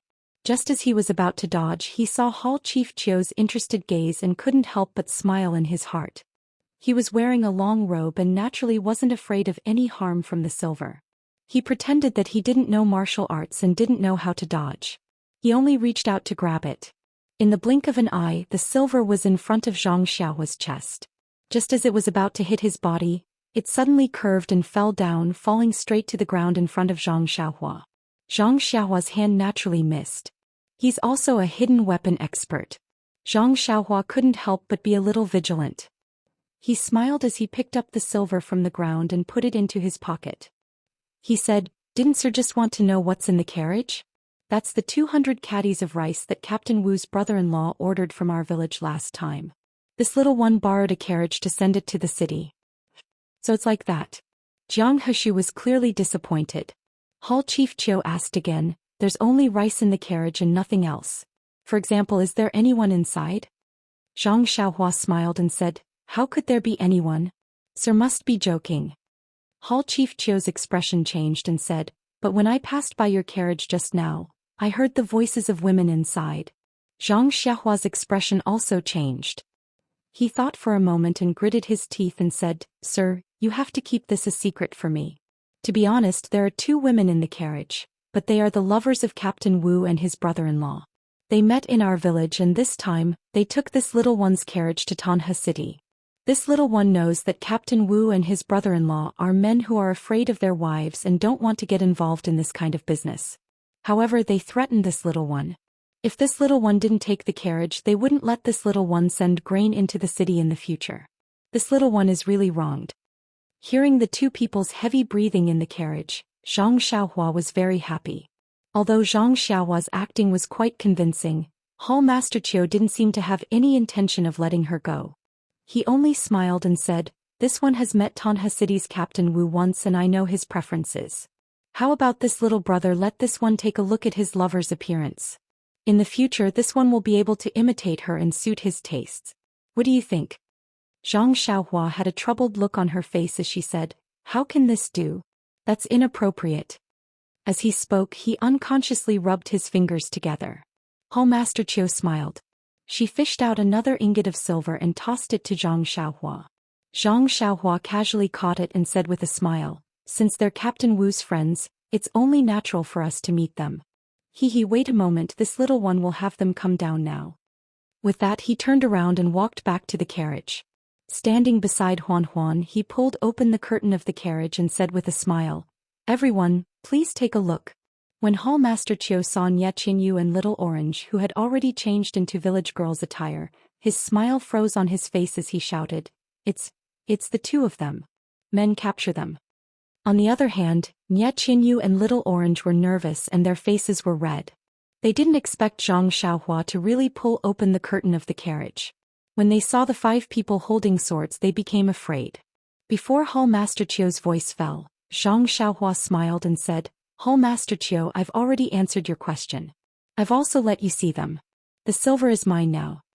Then she casually picked up the sword on Huan Huan's back and said sinisterly, "However, you blocked my path and actually saw through my weakness. What face do you have left? You've embarrassed me in front of this little girl. This is a big problem. Come. Eat my sword first, then we'll talk about other things." With that, she exerted a little force with her right leg and executed the levitation technique. She leaped high into the air, half a body taller than Hall Master Qiu, who was riding on the horse. Then she raised her sword high and slashed at Hall Master Qiu. When Hall Master Qiu saw Zhang Xiaohua's qinggong, he was shocked. However, when he saw the flaws in Zhang Xiaohua's swordsmanship, disdain appeared in his heart. A treasured sword is for stabbing, not for slashing. Then he casually raised his sword to block. But the moment the two swords came into contact, a weight as heavy as Mount Tai came from the sword. Hall Master Qiu immediately took a deep breath and forcefully circulated his internal energy, wanting to withstand the weight. Unfortunately, how could he withstand the weight of 10,000 kilograms? With a crack, the treasured sword in his hand broke into 2. Zhang Xiaohua's sword did not lose its momentum and smashed directly on Hall Master Qiu's shoulder. Then with a pew sound, his shoulder was smashed into a bloody mess and half of his chest collapsed. At the same time, the horse under him also let out a mournful neigh and collapsed to the ground. Then Zhang Xiaohua lightly tapped the horse's head with her sword. The horse immediately fell to the ground and stopped breathing. Zhang Xiaohua's sword strike was so powerful that it left everyone present dumbfounded. Yes, Nie Qinyu and Little Orange were first embarrassed and angry, then scared. Then they saw the ordinary-looking young man who had been with them for a few days fly up high like a god and slap a person who was skilled in martial arts to death on the back of a horse. That strength was so strong that the horse was forced to kneel. Was he still human? In that instant, the two of them had the same thought in their minds: mutant. Then, under the watchful eyes of Nie Qinyu and Little Orange, Zhang Xiaohua did not hold back. The moment she landed, she tapped her foot and flew towards another man. The tip of her sword was pointed at that man's chest. That man did not know what to do and was about to dodge. However, Zhang Xiao's qinggong was so amazing that before that man could think, her sword had already pointed at his chest. With just a light tap, that man's chest caved in. That man vomited blood and fell off the horse. Zhang Xiaohua kicked the horse he was on and used the momentum to shoot towards another man like an arrow. That horse, however, fell to the ground and could not get up. In just a short while, the 5 living martial arts masters and their horses were all lying on the road. Zhang Xiaohua looked left and right, then put the long sword back on Huan Huan's back. He easily cleaned up the mess on the road and threw them far away into the forest by the side of the road. Only then did he clap his hands and return to the side of the carriage. At this time, Nie Qinyu and Little Orange were completely petrified. They looked at Zhang Xiaohua, who was both familiar and strange at the same time. Their eyes were burning with a trace of fear. It seemed that they wanted to say something, but they did not wake up from the bloody scene just now. Zhang Xiaohua ignored them. She put down the curtain and sat cross-legged on the carriage. She patted Huan Huan's butt and Huan Huan ran happily on the road again. Nie Qinyu and Little Orange heard Zhang Xiaohua muttering to herself, "Is this carriage really so shabby? Can only run for half a day. If I had known, I would have kept that guy alive and repaired the carriage for me. Then I would have killed him." Playing. The two of them flipped over the carriage and did not know what to say. Fortunately, this place was very close to Tanhe City, and the road was much smoother. Zhang Xiaohua finally arrived at Tanhe City before sunset, and half a day before the carriage's lifespan was up. This was a city bigger than Pingyang City. One could see the prosperity of this city from the bustling crowd. Zhang Xiaohua drove the shabby carriage and entered Tanhe City from the middle of the city gate, as if she did not have the consciousness of a poor person. She did not know if it was the negligence of the city guards or because there were too many people entering and leaving the city as it was getting dark, so they did not find trouble with Zhang Xiaohua. Since she had entered the city, Zhang Xiaohua felt more at ease. Although Nie Qianyu's opponents were people from the martial arts world, they could not be compared to the officials. The city was full of officials and they had to be wary of them. Therefore Zhang Xiaohua did not deliberately look for a remote inn. She only looked for a few random ones, but none of them were satisfactory. She had no choice but to continue driving the shabby carriage forward. Nie Qianyu and Little Orange were puzzled. There were obviously a few inns with empty courtyards for them to stay in. Zhang Xiaohua shook her head and walked away. However, Zhang Xiaohua had given them too much of a shock. Not only did they not dare to talk to Zhang Xiaohua along the way, they were still afraid of her even now. However, in the end, Nie Qianyu could not help but ask, "Hero? Ren, the inns just now obviously had courtyards. Why didn't you stay there?" Zhang Xiaohua looked back at her and said faintly, "I still have 3 coins left from the money Little Orange gave me. However, the cheapest inns just now cost at least 5 coins. How can I stay there if I don't have enough money? Why don't we stay in the guest room?" Nie Qianyu frowned and said, "Hero Ren, the hall leader seemed to have given you 2 ingots of silver. It should be dozens of taels. How can you say that it's not enough?" Zhang Xiaohua smiled and said, "Miss Nie, you are wrong. Those 2 ingots of silver were for me, not for you. I helped you find an inn, so you should be the one paying the bill." "You?" Nie Qianyu did not know how to answer this young man who was ridiculously skilled in martial arts but who was so clear about the difference between money and money. Little Orange, who was behind them, said softly, "Stingy."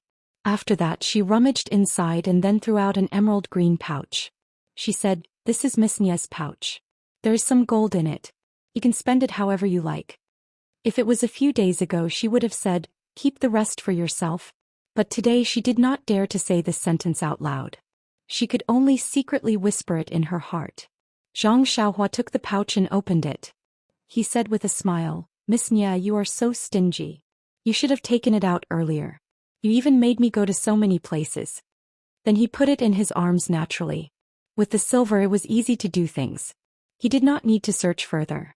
He just found a slightly cleaner inn and stayed there. This night was a little lonely.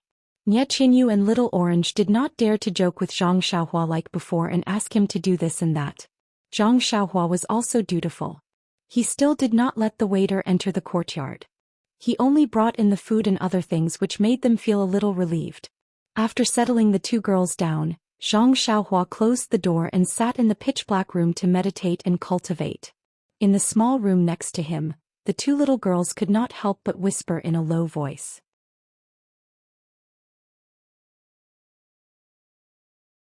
Chapter 360. There was no light in the hut. It was pitch dark, and there was no other sound except for the unnatural breathing of the 2 people. After a long time, Little Orange finally could not help but ask, "Miss, are you asleep?"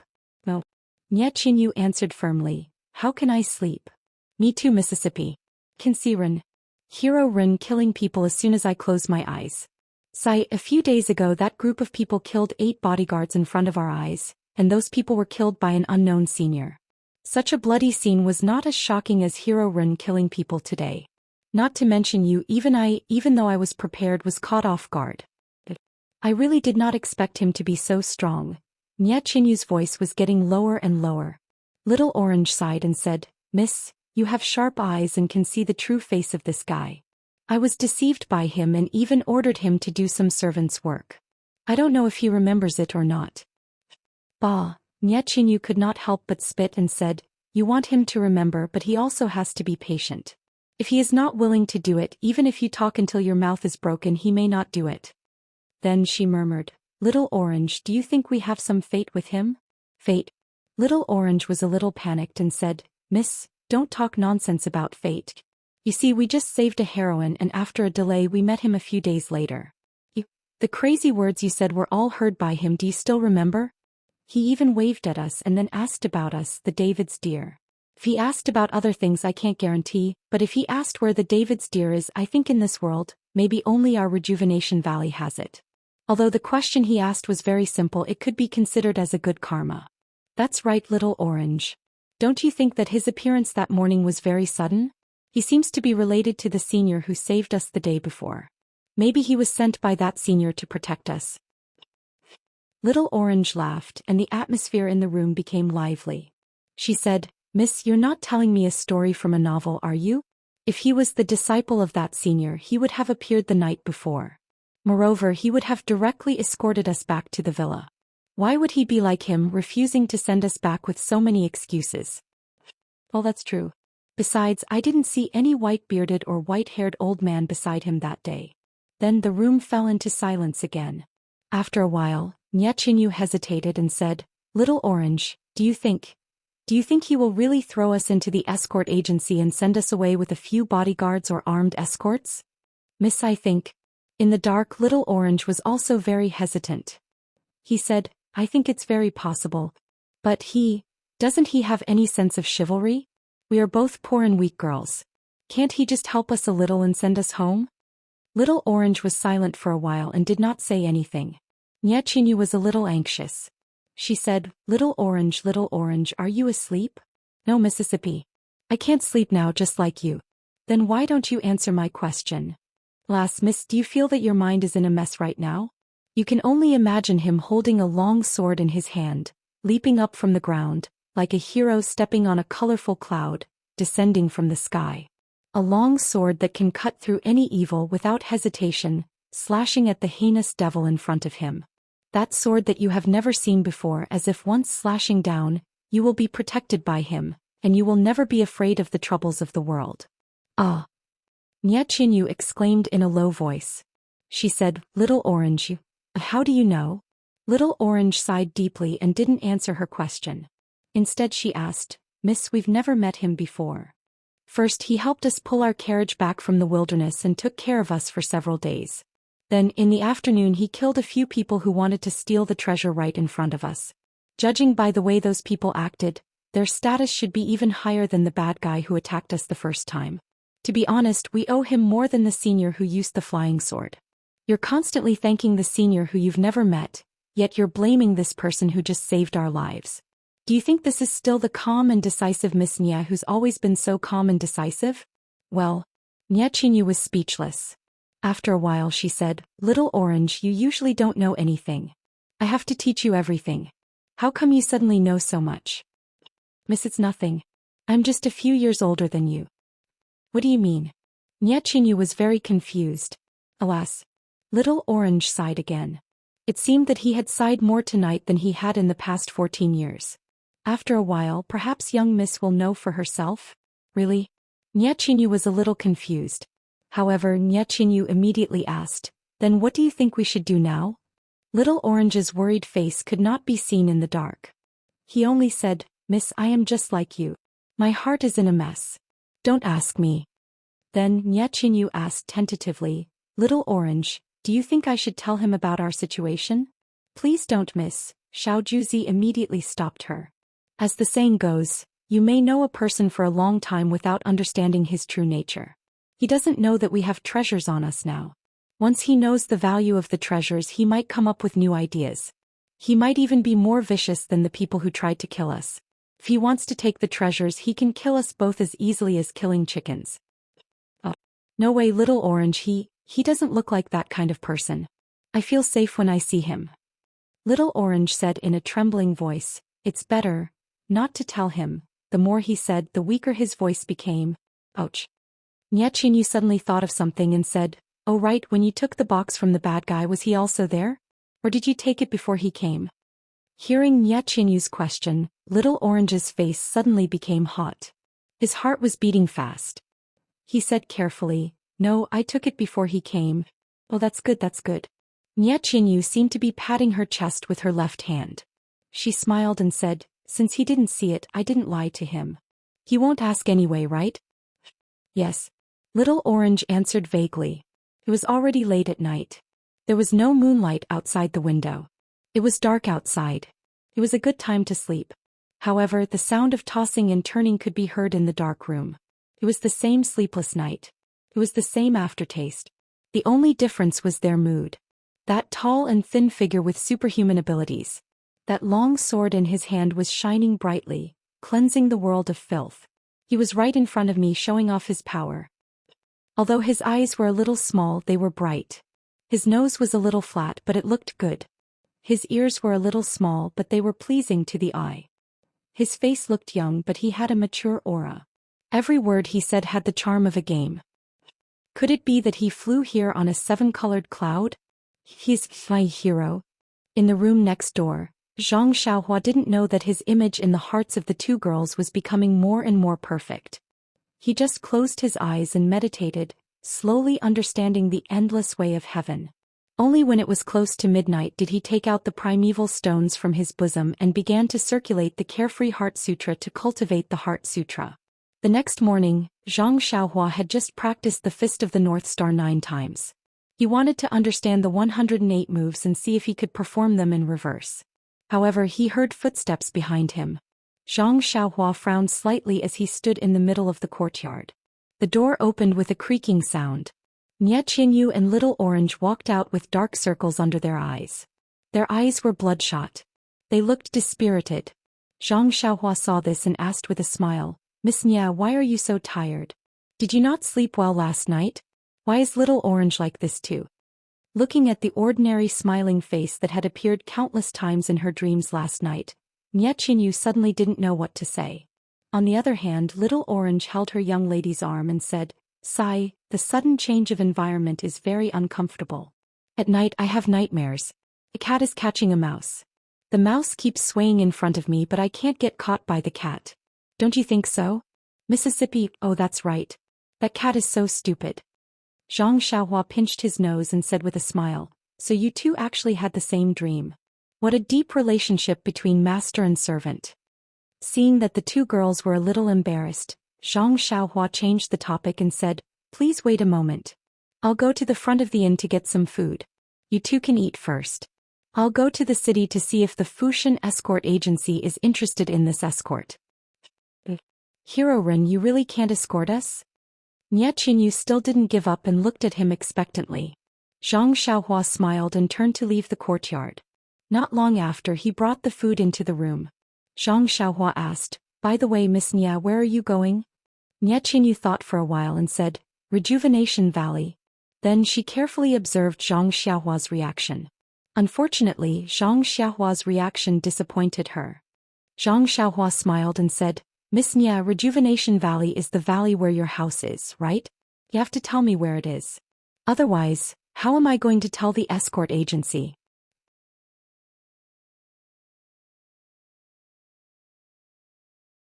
Chapter 361. Carefree City. Nie Qingyu had no choice but to name the place. Then he said, "Hero Ren, I've never told you the name and location of our villa because I have my own difficulties. I hope you can be magnanimous and forgive me." Zhang Xiaohua felt strange and asked, "Miss Nie, why do you think I'm unhappy? I haven't told you where I'm going either. Everyone has their own privacy. I don't have the time to meddle in other people's business. Besides, we're going to part ways soon. What can I do even if I'm angry with you?" Nie Qingyu's face turned pale and tears welled up in her eyes. Zhang Xiaohua felt strange about Nie Qingyu's reaction. However, he had no time to coax her. He turned around and walked out of the house. But when he stepped out of the house, he paused for a moment. He said, "Miss Nie, you called me Hero Ren. Hero Ren, I feel very awkward. If possible, let's call me Hero Ren. What do you think?" "Okay." Nie Qingyu nodded like a chick pecking rice and said, "I'll listen to you, Hero Ren, no brother Ren." Her face, which had been gloomy just now, immediately turned sunny. She smiled through her tears. Xiao Orange, who was beside her, looked very unnatural. Fushan escort agency was some distance away from the inn. Zhang Xiaohua did not ride the David's deer. He just strolled around casually and checked if there were any Jianghu people who looked strange. Tanha City was a very big town, not inferior to Pingyang City in any way. There were many people coming and going in the city, and there were also people of the pugilistic world who held swords and sabers. However, they seemed to be in a hurry and did not look around. They were probably not Nie Qianyu's enemies. Therefore Zhang Xiaohua was relieved. He walked slowly because he wanted to draw their attention to the road ahead. It seemed that this method was working. In fact, he killed those people yesterday to warn them and let them see his strength. If they knew what was good for them, they might give up the search for Nie Qianyu. Of course, this situation was almost negligible. The second purpose was to confuse them and make them think that Nie Qianyu had turned back from the original path to look for help. In this way, Nie Qianyu and Xiao Orange would be escorted to Carefree City by the bodyguards of the escort agency. The risk would be reduced. In fact, man proposes, God disposes. Zhang Xiaohua was just doing his best. If nothing happened to him, it would not be difficult to send the two of them to Rejuvenation Valley. Fushan Escort Agency's entrance was huge, more than twice the size of Lotus Escort Agency in Pingyang City. One look and one could tell that it was the kind that was more powerful. Two stone-carved lions stepped on embroidered balls and glared fiercely. However, the entrance of the escort agency was wide open. There were merchants coming and going from time to time, but there were no guards at the entrance. This made Zhang Xiaohua feel a little strange. Could it be that the rules of Tanha City were different from those of Pingyang City?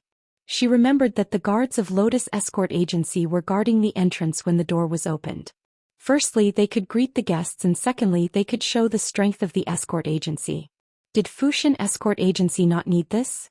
Following a few people into the escort agency, Zhang Xiaohua took a look. The layout was exactly the same as that of Lotus Escort Agency. In front of her was an incomparably huge public square. In the corner were weapons, stone locks and other objects. Early in the morning, there were also a few men practicing martial arts diligently. Seeing this familiar scene, Zhang Xiaohua smiled.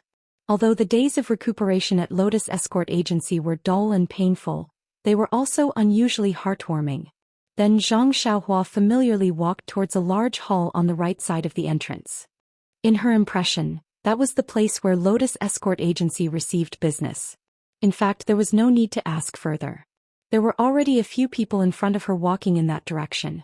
Turning around a projector wall before Zhang Xiaohua could get close, she heard an anxious and loud voice saying, "Chief Escort Lu, you must make a decision for me. You have already agreed to the conditions earlier. Why did you suddenly change it today? If this batch of goods of mine can't be escorted to Swallow Creek Town in time, I will lose a lot of money." Another loud and clear voice sounded, "Shopkeeper Mo, it's not that I don't want to help you. We have been doing business for more than 10 years. If it weren't for the special circumstances, how could I not do business with you? Our escort agency had already issued a notice 3 days ago. Fushan Escort Agency will temporarily stop doing business in the direction of Vao City." "Shopkeeper Mo, did you not notice?" "Oh, that's right. I have been preparing my goods these past few days. How could I have the leisure to consider other things? Besides, your esteemed escort agency has never delayed my matters. I simply didn't think that there would be a problem at your most reliable link. My apologies, my apologies. Shopkeeper Mo, you should think of another way first. After this period of time, I will pay you a visit to apologize." "Forget it, let's not talk about apologizing. I'll hurry and find a few guards who know how to fight.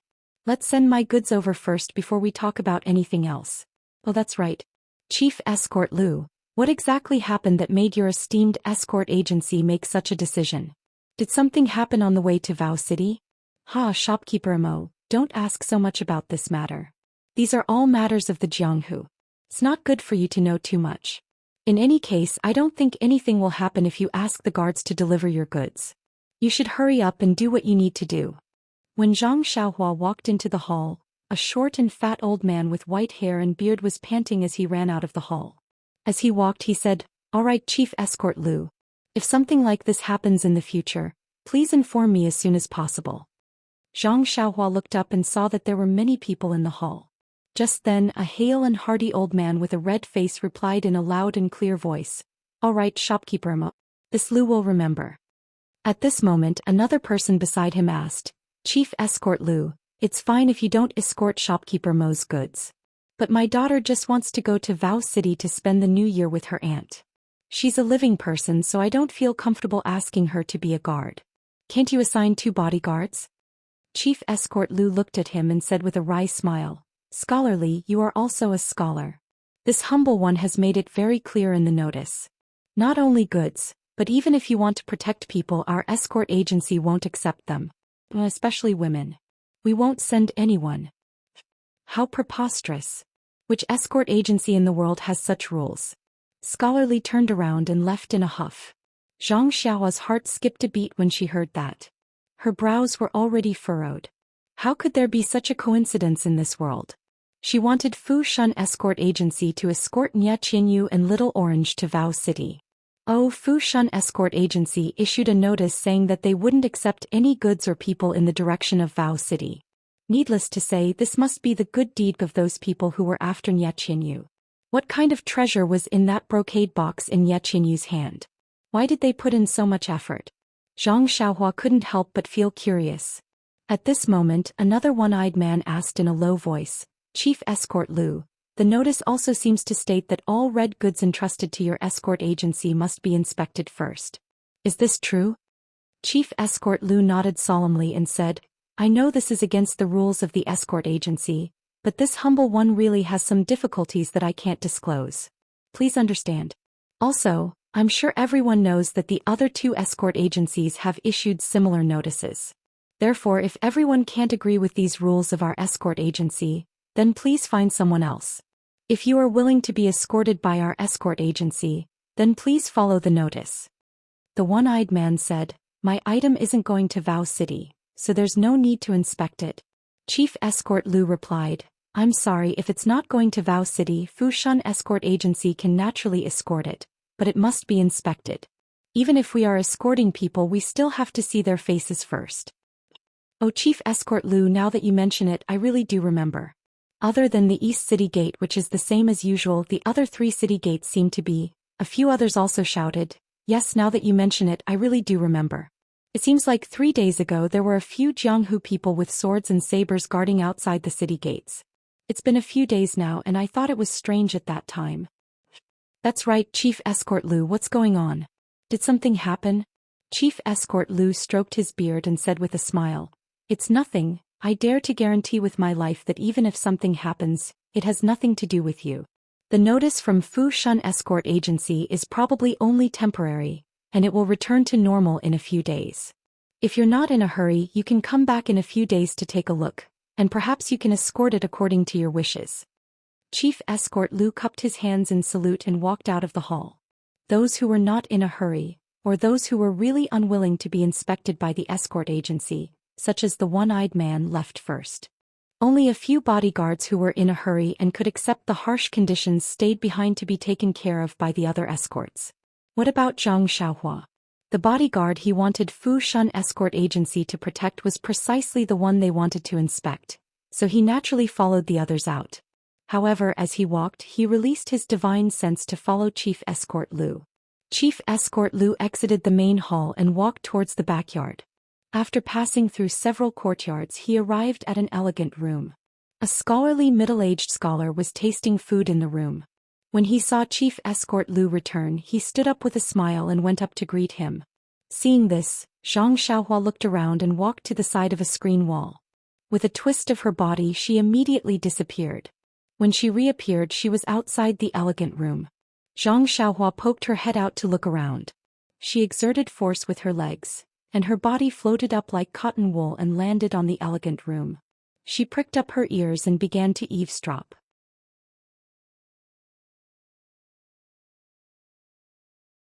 Chapter 362. The scribe said, Chief Escort Lu, we will have to trouble you. However, this is only a temporary measure and will be rescinded in a few days. We will be responsible for all the losses of your escort agency. Chief Escort Lu cupped his hands and said, Commander Zhou is too polite. Elder Shi of your esteemed sect is my savior. If I don't help out with such a small matter, wouldn't I be worse than a pig or a dog? Don't mention this compensation again. However, Commander Zhou disagreed and said, Chief Escort Lu, you're wrong. Your friendship with Elder Shi is one thing, but we're already very happy that you're willing to help us with this big favor for Elder Shi's sake. This will delay the escort agency's business, but it's a matter of official business. We can't let private matters affect official business. Moreover, this is also my sect leader's intention, so please don't decline. Otherwise, when I return to the sect, how will I explain this to Elder Shi?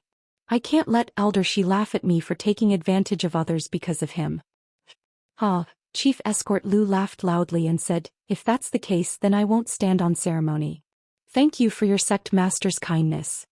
Commander Zhou also laughed and said, likewise. I still have to thank Chief Escort Lu for your kindness. The two drank tea for a while, then Chief Escort Lu asked, Commander Zhou, it's already the 4th day and we still haven't seen the person or thing you mentioned. I presume they're no longer in Tanha City. Perhaps. Some of the sect's brothers have already followed the path down, but there hasn't been any news back yet. Hall Master Qiu also returned to the sect yesterday to report the completion of the mission. Looking at the situation along the way, there's an 80 to 90% chance that they've already been picked up by their experts. Chief Escort Lu asked with interest, Commander Zhou, what are you looking for and who are you looking for? Can you tell me a little? Commander Zhou laughed and said, this isn't Chief Escort Lu's style. You haven't asked me about it for 3 days, so why are you asking again today? Aren't you making things difficult for me? Chief Escort Lu chuckled and said, aren't people always curious? Curiosity killed the cat. Chief Escort Lu, it's better if you don't know what you shouldn't know. It's not that I don't want to tell you, but it'll really kill you if I tell you. Chief Escort Lu was dumbfounded. He quickly said, then it's better if Commander Zhou doesn't say anything. Then he changed the topic and talked about something else. Zhang Xiaohua was bored and was about to leave when she heard Chief Escort Lu ask again, how is Elder Shi doing in your sect? I haven't seen him for many years. How did he join your esteemed sect? That's right, your sect doesn't seem to have a great reputation. I've been in Jianghu for most of my life, so why haven't I heard of it? Hee, Chief Escort Lu laughed and said, that's right, I really haven't heard of it. However, since Elder Shi was able to join your sect, you must be from a prestigious sect, right? A prestigious sect? Commander Zhou sneered and said, how can a prestigious sect be compared to us? I'm not afraid to tell you that if it weren't for Elder Shi's personal relationship with the sect leader, with Elder Shi's skills, he might not have been able to occupy the position of the last elder in our sect. Chief Escort Lu was shocked. He had always thought that his savior was an important figure in this sect, so he had been neglectful in front of this scholar a few days ago. Now that he knew that the person he thought was his backer might not even be in his eyes, the expression on his face immediately became more respectful. Then your esteemed sect. Chief Escort Lu seemed to want to ask something more. Zhang Xiaohua also pricked up her ears outside, wanting to know what kind of powerful sect this was. At this moment, the sound of hurried footsteps could be heard from outside. Zhang Xiaohua hurriedly curled up her body and heard a person running in hurriedly. He first cupped his hands in salute to Chief Escort Lu, then moved closer to Commander Zhou's ear and whispered a few words. Commander Zhou's expression changed drastically. He stood up from his chair with a bang and shouted in disbelief, "What did you say? Hall Master Qiu and his party of 5 were killed at the outskirts of the East Gate?" This Commander Zhou's ability to remain calm was actually worse than the person who reported the news. Chief Escort Lu, who was watching from the side, couldn't help but feel a little disdainful. How could such an uncultured scholar be a commander? However, Chief Escort Lu underestimated him too much. Chief Escort Lu and the person who reported the news didn't know the extent of Hall Master Qiu's martial arts. Even if they knew that his martial arts were superb, they wouldn't know to what extent.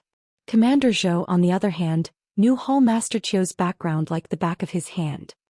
He deeply knew that Hall Master Qiu was a capable subordinate that his sect master had secretly nurtured. Although his martial arts were superb, he had never made a name for himself in the Jianghu. If he were in the Jianghu, he would definitely be the kind that could cause huge waves. His reputation might not be any worse than the current Righteous Alliance's deputy alliance masters who were currently flourishing. And yet, such a formidable figure had actually been beaten to a pulp at the outskirts of Tanha City's East Gate. He couldn't be more dead. 5 people had actually died in the same way. Not a single one of them had escaped. Even the 5 horses had been kicked to death. This was simply something that he had never dreamt of. Where did Rejuvenation Valley find such a formidable helper? After hearing such shocking news, how could he still sit there calmly? Naturally, his previous self-restraint had long been tossed beyond the highest heavens. Commander Zhou couldn't be bothered to look at the 2 people's astonished gazes. He then slapped his head and said, I've fallen for the enemy's diversionary tactic. Chief Escort Lu, this one needs to personally make a trip. Farewell, farewell. Then he turned to the messenger and said, You hurry and inform the brothers in the city to assemble fully armed at the east gate. Release a carrier pigeon and inform the brothers who went south to send a portion of them over. Tell them that Rejuvenation Valley's men are hiding in Tanha City and have now turned back. Ask them to hurry and provide support. Oh right. Also inform Sect Master to send an elder-level expert over. We'll attack them from the front and back. Let's see where they can escape. When he finished speaking, he hurriedly left with the messenger. Chief Escort Lu followed him out of the elegant room, muttering as he walked, How did we get into a conflict with Rejuvenation Valley? Really? I was wondering why we didn't send the bodyguard to Mocho City.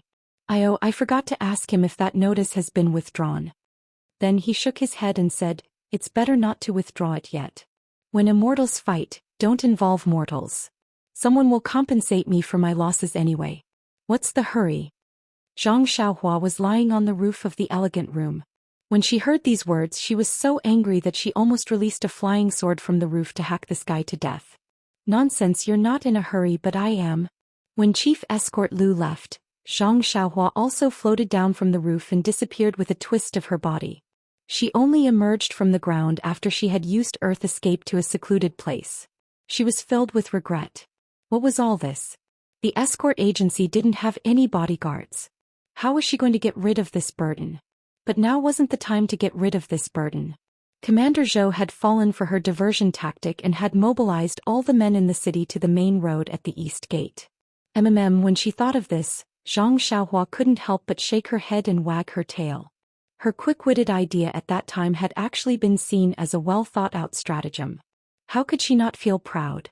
Right now, the most important thing for Nye Qinyu and Little Orange was to leave Tanha City first. Of course, they didn't have to consider the east and south gates. They could only leave through the west and north gates first. Moreover, they'd heard from Commander Zhou just now that the brothers in the city probably included the men guarding the 3 city gates. If they didn't leave now, when Commander Zhou reacted and sent people to guard the gates, they would certainly be able to kill them. However, wouldn't that be beating the grass and alerting the snake? How could she do this kind of work that didn't require any skill? After thinking about it, Zhang Xiaohua hurriedly inquired about the address of the carriage company and found a shop nearby. Without bargaining, she found a medium-sized carriage and a good horse and bought them together. Fortunately, Nye Qinyu had just given her a small purse. Otherwise, our hero Zhang would have to pay for it himself. Zhang Xiaohua drove the carriage back to the small courtyard of the inn. Nye Qinyu and Little Orange looked at each other with bitter faces. When they saw Zhang Xiaohua driving the carriage back, their faces immediately changed. Zhang Xiaohua didn't explain and said, Hurry up and pack your things. Move everything in the small carriage to the new carriage. I'll give you the time to drink a cup of tea. After saying that, she didn't look at the two's faces and hurriedly went to the inn to find the shopkeeper to settle the bill. When she came back after settling the bill, Little Orange had already packed everything and was standing in front of the carriage waiting for her. Zhang Xiaohua was surprised and asked, Where's Miss Nye? Little Orange looked at the carriage and said, There, she's in the carriage. Zhang Xiaohua laughed and said, She ran quite fast. What about you? Why don't you get in the carriage? Looking at the martial arts master in front of her who she used to think was a country bumpkin, Little Orange was speechless and only said, You really don't intend to send us off? Zhang Xiaohua was stunned and said, Yes, I really don't intend to send you off. Hurry up and get in the carriage. Little Orange bit her lips and bowed to him. She said, Then I'll thank you on behalf of Miss Nye for saving our lives. The world is big and the world is full of vicissitudes. I don't know when we'll meet again. Brother Rin, I hope you. Hearing Little Orange's words, Zhang Xiaohua almost laughed out loud. He only kept a straight face and interrupted her and said, Okay, I know. Hurry up and get in the carriage. Little Orange's unfinished words were choked back by Zhang Xiaohua. She had no choice but to get into the carriage, put down the curtain and stop talking. Zhang Xiaohua led Huan Huan over from the side and patted its head, indicating for it to follow the carriage. She jumped into the carriage and drove towards the west gate without saying anything. She didn't say anything along the way. When they got close to the west gate, Zhang Xiaohua hurriedly released her divine sense. As expected, she didn't see any Jianghu people holding swords outside the city. Only then did she feel relieved and leisurely drove the carriage out of the city. But what about after leaving the city? Zhang Xiaohua muttered in her heart. If she didn't find any bodyguards who would send these two to Carefree City.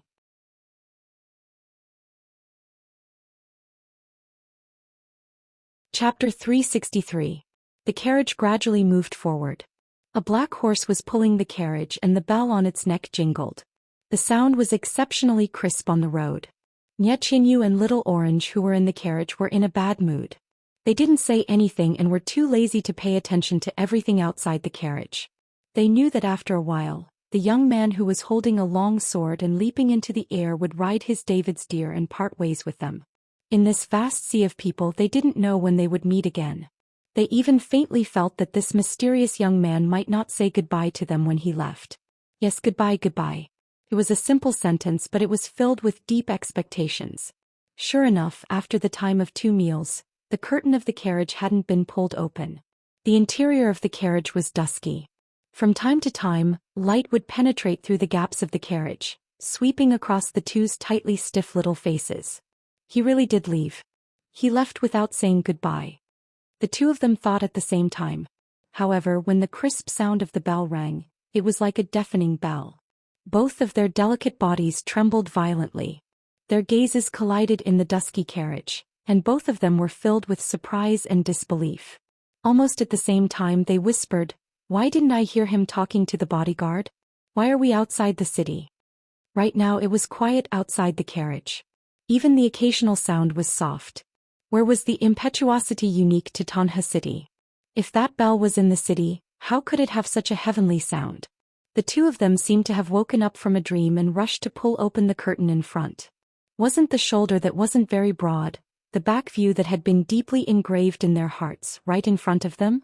Little Orange rushed to say, "Ren Xiaoyao, why didn't you leave?" Nie Qinyu also asked, "Big brother Ren, why didn't you send us to the escort agency? Why did you send us out of the city? Where is this place?" Zhang Xiaohua turned her head to look at the two girls who were overjoyed. Her heart also felt warm. It felt good to be protected by someone. Not to mention a man who could protect a girl. At this moment Zhang Xiaohua truly felt like an adult. Zhang Xiaohua smiled and said, "This is the west gate of Tanha City. We are already some distance away from Tanha City. What are you two doing? Are you afraid of running into bad guys? Are you hiding inside and not daring to come out?" The two of them nodded tacitly and said, "That's right. If we're discovered in the city, we won't be able to escape. There's no need for that now. They've all gone to the east gate and are chasing after you on the way we came. No one should be able to discover you for the time being." Oh. Little Orange didn't quite understand. Nie Qinyu instantly smiled and said, "So it was planned by Big Brother Ren. I really admire you." Zhang Xiaohua shook her head. "Miss Nie thinks too highly of me. I just casually killed a few bad guys. How could I think so far ahead? Haha, Big Brother Ren is too modest." Nie Qinyu was not stingy with her words. Little Orange was puzzled and said, Young Master Ren, I still don't understand. Why didn't you send us to the escort agency?" Hearing Little Orange calling herself Young Master and calling herself a maid, Zhang Xiaohua frowned slightly and explained, "Little Orange, do you think I didn't want to send you to the escort agency? But even if I wanted to, they wouldn't dare to accept this mission." Little Orange was curious and asked, "Why is that, Young Master Ren?" Nie Qinyu smiled and said, "I see." This smile was very sweet. "Miss Nie, you're really smart and very impressive." Zhang Xiaohua couldn't help but praise her. Nie Qinyu waved her hands and said, "It's useless to be smart. In front of Big Brother Ren's powerful martial arts, any little trick is just a small trick." At this moment Little Orange also understood. Looking at her Mrs. excited face, her expression changed slightly. Then she immediately returned to normal and said, "Mrs. really amazing. I really admire you." Zhang Xiaohua told her about how she went to the escort agency to find bodyguards. Then she shrugged and said, "I didn't have a choice. I couldn't just watch you fall into the hands of the bad guys. Moreover, if those people returned and couldn't find you, they might return to Tanha City. I had no choice but to bring you out first. Sai, it seems like we have to wait until we reach the next town." Hearing this, Nie Qinyu and Little Orange's expressions turned ugly. They looked at each other and Nie Qinyu asked, Big brother Ren, can you tell me where you're going now? Zhang Xiaohua thought for a while and said, Miss Nia, can you tell me where Mocho City is? Or do you know how to get to Mocho City? Zhang Xiaohua didn't know where Mocho City was, let alone how to get there. When he was at the escort agency, although he wanted to ask, he was afraid of attracting attention. However, this Miss Nia in front of him was only 12 years old. In his imagination she might not know how to get there. Who would have thought that Nia Qinyu would only ponder for a moment before she explained the route from Tanha City to Carefree City clearly without any hesitation. Zhang Xiaohua was speechless. The thought of why is there such a big difference between people flashed into his mind again. He thought about how he had only just found out how to get to Pingyang City. Look at this 12-year-old girl. She was so much better than him. However, immediately, a little person appeared in his mind and advised earnestly, don't compare yourself with others, silly boy. You're the son of a farmer. Being simple is your true nature. Pooh. Zhang Xiaohua spat on the ground. He had Nye Qinyu's charm. He thought to himself, do nobles and generals have guts? Seeing Zhang Xiaohua's behavior, the two people in the carriage were surprised. They thought in unison, is this habit also contagious? From Nye Qinyu's explanation, Zhang Xiaohua found out that Mocho City was south of Tanha City. It was about a month's journey away. The Pingyang City that he requested was southwest of Tanha City. It was still very far from Mocho City. The two routes were completely separated at Tanha City. Of course, all roads led to U City, but the most comfortable official road was like this. If Zhang Xiaohua wanted to return to Pingyang City, he would have to go through the west gate of Tanha City. There was an official road that passed by several cities before reaching Pingyang City. This was also the route that Ji Xiaohua had drawn for him. If he wanted bodyguards to escort Nye Qinyu, he would have to go through the south gate of Tanha City. There was also an official road that led to Mocho City. That was also the direction that the unknown gang was pursuing Nye Qinyu. Of course, Zhang Xiaohua still had a choice. In the first 10 days, there would be a famous escort company in a big city. It was not a bad idea to let them escort Nye Qinyu. However, this would delay Nye Qinyu's journey and take a lot of detours. Thinking of the detours, Zhang Xiaohua suddenly had a new idea. He stroked his chin and thought carefully about the possibilities. Behind him, Nye Qinyu and Little Orange saw that Zhang Xiaohua did not say anything after asking for the location of Mocho City. They sat quietly in the carriage and looked at the passing scenery outside. However, they did not pay attention to anything. They only secretly prayed, will he change his mind? Will he send us to Rejuvenation Valley? After a while Zhang Xiaohua said, Miss Nia, I have an idea. Do you think it will work? Nye Qinyu asked curiously, please speak, Brother Ren. Actually, I originally planned to hire bodyguards to escort you two back to Mocho City in Tanha City.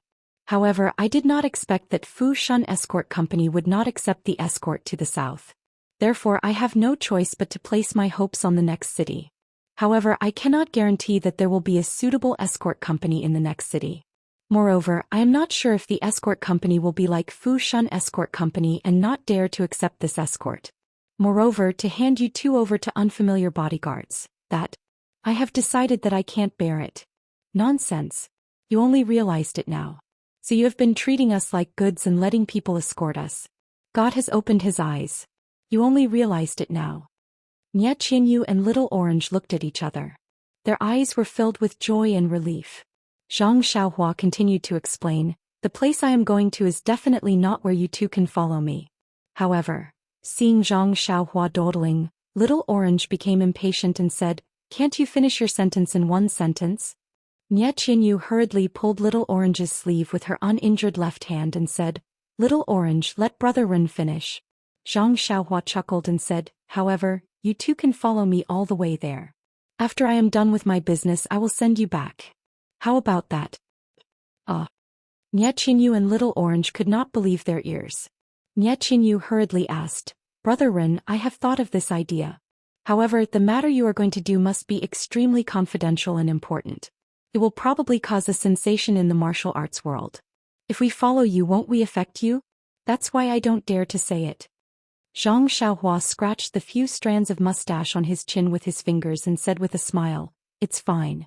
As long as you don't have to follow me when you reach a place. When I'm done, I'll meet you at that place and send you off. Oh yes, Miss Nia, Are you in a hurry to go back to Mocho City? Nye Qinyu smiled and said, even if we are in a hurry, we need to be alive to go back. The place Brother Ren is going to is definitely not in the same direction as Mocho City. Might even be very far away. The further we go, the harder it will be for those bad guys to find us. Brother Ren, you're so smart. What a brilliant plan.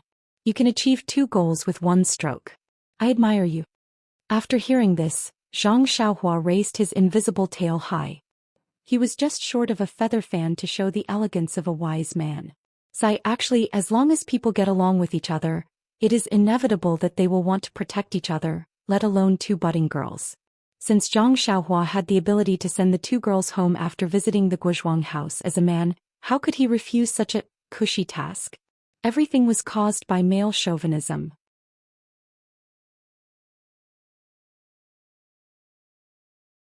Chapter 364. Faint snowflakes drifted down like salt grains, covering the mountains and rivers, and even dyeing the boundless fields white. A thin layer of snow had already accumulated on the straight and wide road. The road was slippery in the snow and there were very few people on the road. At this time there was a clear ding-ling sound and a carriage came from afar. Pulling the carriage was an ordinary black horse and there was nothing special about it. But what was strange was that the carriage didn't travel in the middle of the official road. In the middle of the road, parallel to the black horse pulling the carriage, there was a glossy and spirited mule. On the carriage pulled by the black horse sat a skinny young man. His eyes were closed as he rested. His hands were in an extremely mysterious position. It seemed that he had already fallen asleep. Everything seemed so normal. However, if one were to pay close attention, one would be able to clearly see that although the snowflakes that filled the sky and became bigger and bigger stained everything, they did not seem to disturb the young man's beautiful dream at all. This was because there seemed to be a transparent cover around the young man's body. When the snowflakes landed on his body, it was as if they had landed on an abnormally smooth surface. They could not stay there and would slide to the side. Therefore, the snowflakes that filled the sky could not leave a single mark on the young man's body. Right at this moment, a soft and clear voice sounded out. Big Brother Ren, the snow is getting heavier and heavier. Aren't you going to take shelter in the carriage? Wasn't it Nye Qinyu's voice? The 3 people in the carriage were none other than Zhang Xiaohua, Nye Qinyu, and Little Orange who had come out of Tanha City. Upon hearing the voice, Zhang Xiaohua opened his eyes, loosened his hands and released his divine sense. Immediately, a faint smile appeared on his face. At this time Zhang Xiaohua was different from before. Although he had not seen him for more than a month, his youthful face seemed to have matured a lot. His smile also had a mature charm. Zhang Xiaohua said with a smile, Little fishy, it's okay. I like to see the scene of snow staining the earth.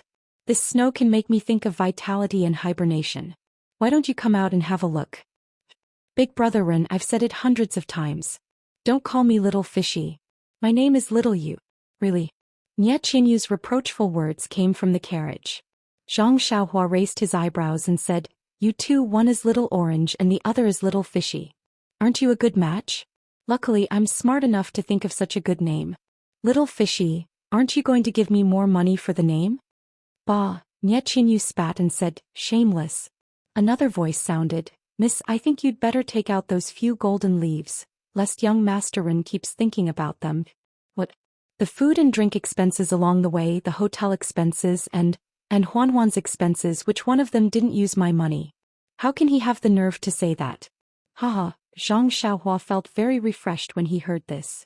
Of course he didn't spend a single cent of his own money and rushed over from Tanha City. How could he not be happy?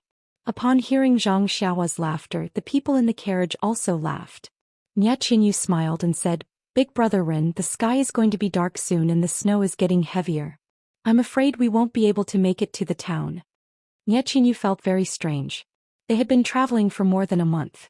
Zhang Xiaohua was unusually cautious and never spent the night in the wilderness. Even when he saw that it was still early, he stayed in an inn and didn't move forward. Logically speaking, with his superb martial arts, why would he be afraid of some petty thieves? However, since Zhang Xiaohua didn't explain, she didn't feel right to ask. Zhang Xiaohua smiled and said, It's okay. Pingyang City is about 4 to 5 miles ahead. If we speed up, we should be able to make it by the time the sky turns dark. We've already passed the first day of the new year on the road, and we'll have to pass the 5th day of the new year in Pingyang City. Nye Qinyu said in surprise, Big Brother Rin, aren't you always bad at directions? How did you know that we're reaching Pingyang City today? It's all white outside the carriage. How can you tell? Upon hearing this, Zhang Xiaohua only laughed and didn't explain. Nye Qinyu in the carriage also seemed to be used to it and didn't pursue the matter. Zhang Xiaohua shouted habitually, Hiya. The deer immediately swung its tail and hit the black horse's buttocks. The black horse's hooves tightened again and it galloped forward quickly into the boundless snow. After Zhang Xiaohua left Tanha City, she told Nye Qinyu about her thoughts. Although Miss Nye was young, she was much more experienced than Zhang Xiaohua when she was the same age 5 years ago. She was also insightful about the ways of the world. How could she not quickly cozy up to Ren Baqian? Naturally, she didn't have any objections. Wasn't it just a detour? Even if she had to go out to sea for a round as long as she could return to Carefree City safely, she was willing to do so. Moreover, besides there was another small thought. Let's not expose other people's privacy. From Tanha City to Pingyang City, it was only a short curve in Xiaohua's scroll. Zhang Xiaohua drove the carriage for almost a month to pass through the few cities in between. Even the first day of the new year was spent hurriedly on the road. In the end, Zhang Xiaohua didn't return to Guozhuang House during the new year. In the beginning, Zhang Xiaohua used the whip on the carriage to drive the black horse. However, after a long time she got tired of it. Huan the deer was indeed the spirit beast that Zhang Xiaohua mentioned. It actually understood its master's thoughts and caught up with Zhang Xiaohua. It only stopped when it reached a fork in the road and waited for Zhang Xiaohua's instructions. Along the way, Zhang Xiaohua was overjoyed and thanked Xiaohua even more in her heart. When Nye Qinyu and Little Orange saw that the deer was so intelligent, they were also very surprised and liked it. Both of them had reared the deer before and had a deep understanding of its diet. Nye Qinyu's carriage didn't lack money, so along the way, although Huan was a little different from the Rejuvenation Valley's deer, it was also well-fed and shiny. It was no longer as ugly as it was in Songning Town. As for Nye Qinyu and Little Orange, after interacting with Zhang Xiaohua for more than a month, they went from being in awe and fear at the beginning to gradually getting to know him. They knew that this young man with powerful martial arts was not unapproachable and unapproachable. If his mysterious behavior and powerful martial arts were covered up, the Rin Xiaoyao in their eyes at the beginning was his true self. Speaking of mysterious behavior, Zhang Xiaohua had to sleep well every night. Even when sitting in the carriage he had to close his eyes to rest. Sometimes he was obviously terrible with directions, but sometimes he could point out the road ahead. Sometimes he even had the feeling that he could foresee things ahead. This really puzzled Nye Qinyu. What annoyed Nye Qinyu the most was that this guy didn't even take out a single penny along the way. He always stretched out his hand to her to pay for everything. This wasn't the style of a martial arts hero. However, Nye Qinyu was also very gratified by the benefits brought about by this most annoying thing. From Tanha City to Pingyang City, they had encountered all kinds of bandits, robbers and other evil deeds. However, at this time the value of a martial arts man was fully displayed. This guy didn't care how many robbers there were in front of him. He just looked left and right and came over with his long sword. He randomly found an extremely thick tree or a huge rock. He took a deep breath and swung his sword down.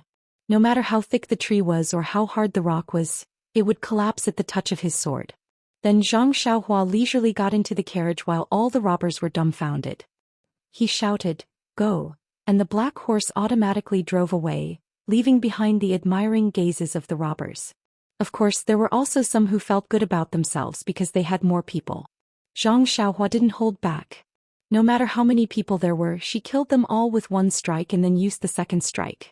Nye Qinyu and Little Orange were starry-eyed when they thought of that. Then they spat and laughed. This guy is really barbaric. At the same time they hid in the carriage and covered their mouths. How much money would it take to hire such a brave and fierce bodyguard? It was a tiring but joyful journey for more than a month. Unknowingly they were close to Pingyang City. Nye Qinyu was so smart. Ever since they left Tanha City she didn't mention where they were going. She only followed Zhang Xiaohua's wishes. Occasionally when Zhang Xiaohua couldn't make up her mind, she would raise her own opinions. Her tone didn't show any intention of inquiring about Zhang Xiaohua's destination. However, Nie Qinyu was very familiar with the distribution of each city. Zhang Xiaohua's route was also very clear. As early as more than 10 days ago, she already knew that Pingyang City was on her route. She just didn't know that this Pingyang City was Zhang Xiaohua's destination. 5 days ago, on the first day of the new year, the three of them spent it in a very small town. Zhang Xiaohua didn't mind. She hadn't spent time with her mother and father for many years. Although she really wanted to, she gave up the idea when she saw that it was still far away from home. She only felt a faint longing in her heart. However, Nie Qinyu was different. It seemed that she hadn't spent the new year outside since she was young. That night her eyes were red and she didn't eat much. Zhang Xiaohua didn't know how to persuade her. She only comforted her and accompanied her silently. Fortunately, Little Orange took his young mistress out for a walk. When they returned, although Nie Qinyu's eyes and face were red, she was in a good mood. It was just that she kept glancing at Zhang Xiaohua. She even toasted Zhang Xiaohua with a few cups of wine on a simple table.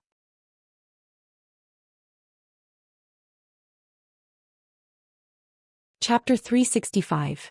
Recalling how Nie Qinyu's eyes were as red as a rabbit's, Zhang Xiaohua couldn't help smiling. It was true that the saying, every festive season, one would think twice of one's loved ones.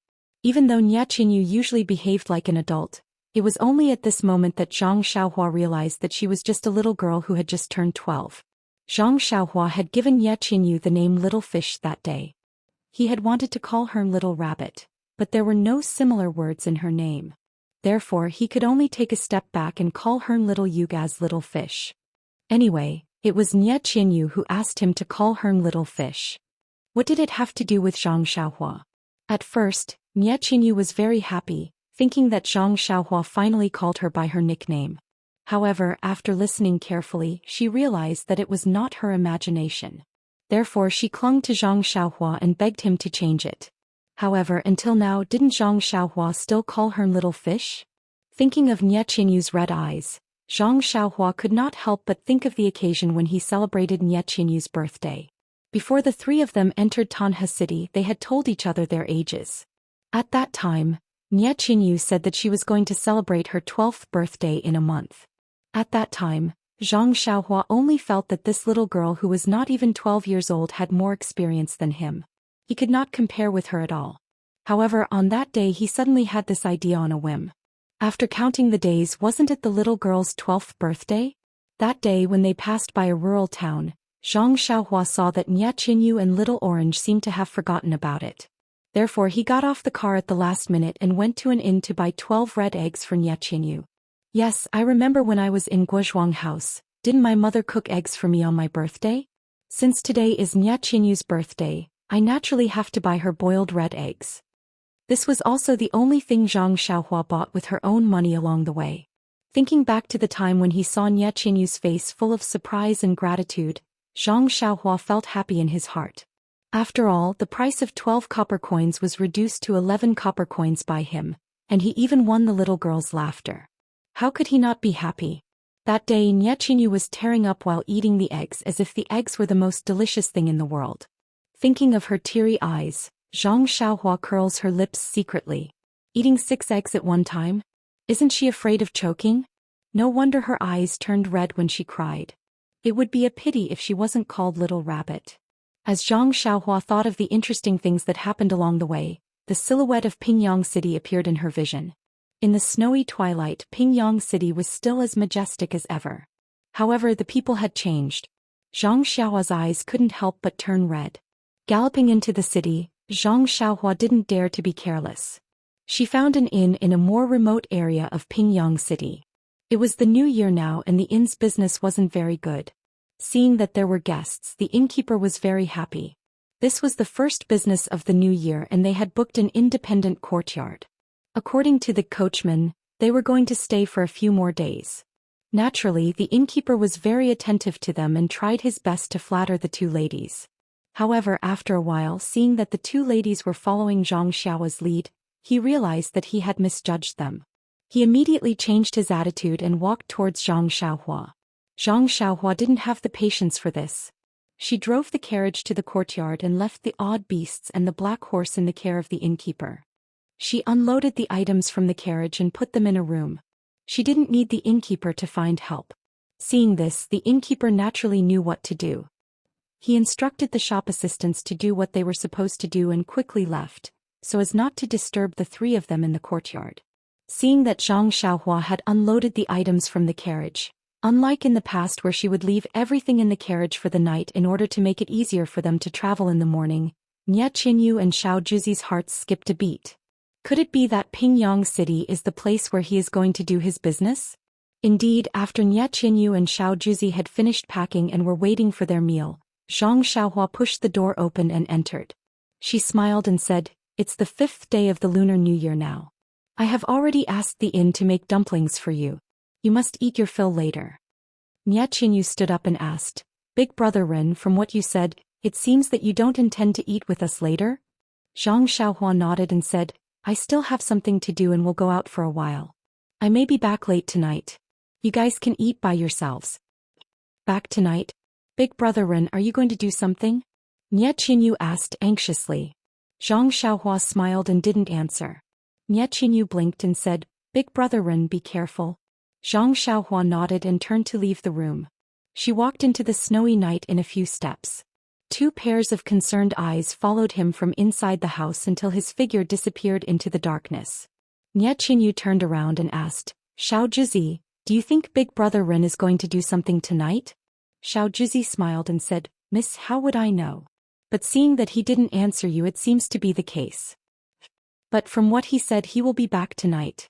Does that mean that we can continue our journey to Carefree City tomorrow? But since we can leave tomorrow, why should we unload the things in the carriage?"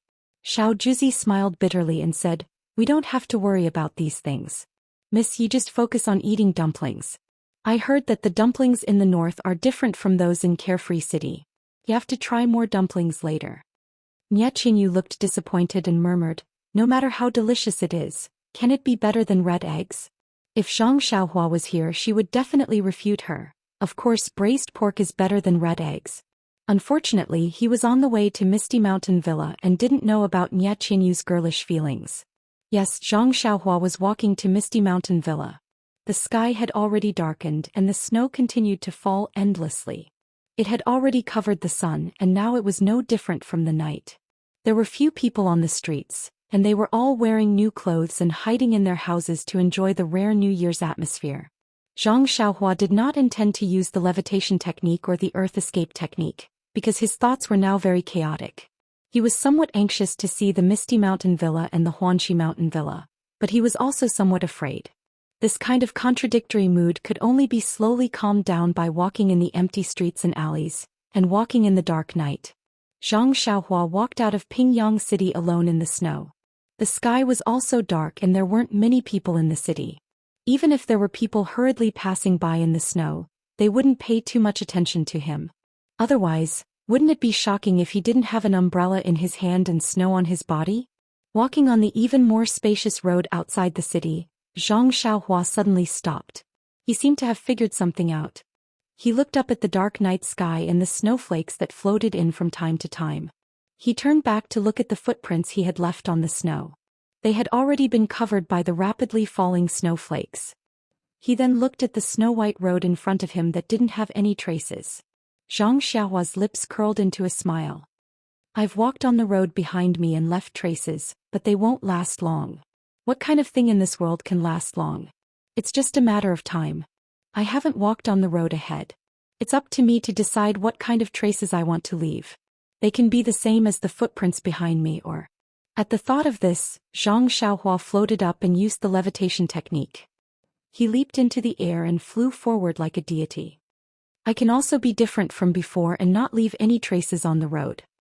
Without destruction there can be no construction. This must be the case. The Misty School has long been on the decline in the pugilistic world. It's a miracle that it has survived for so many years. In the pugilistic world, survival of the fittest is the most realistic thing. It's normal that the 3 sects would join forces to destroy it.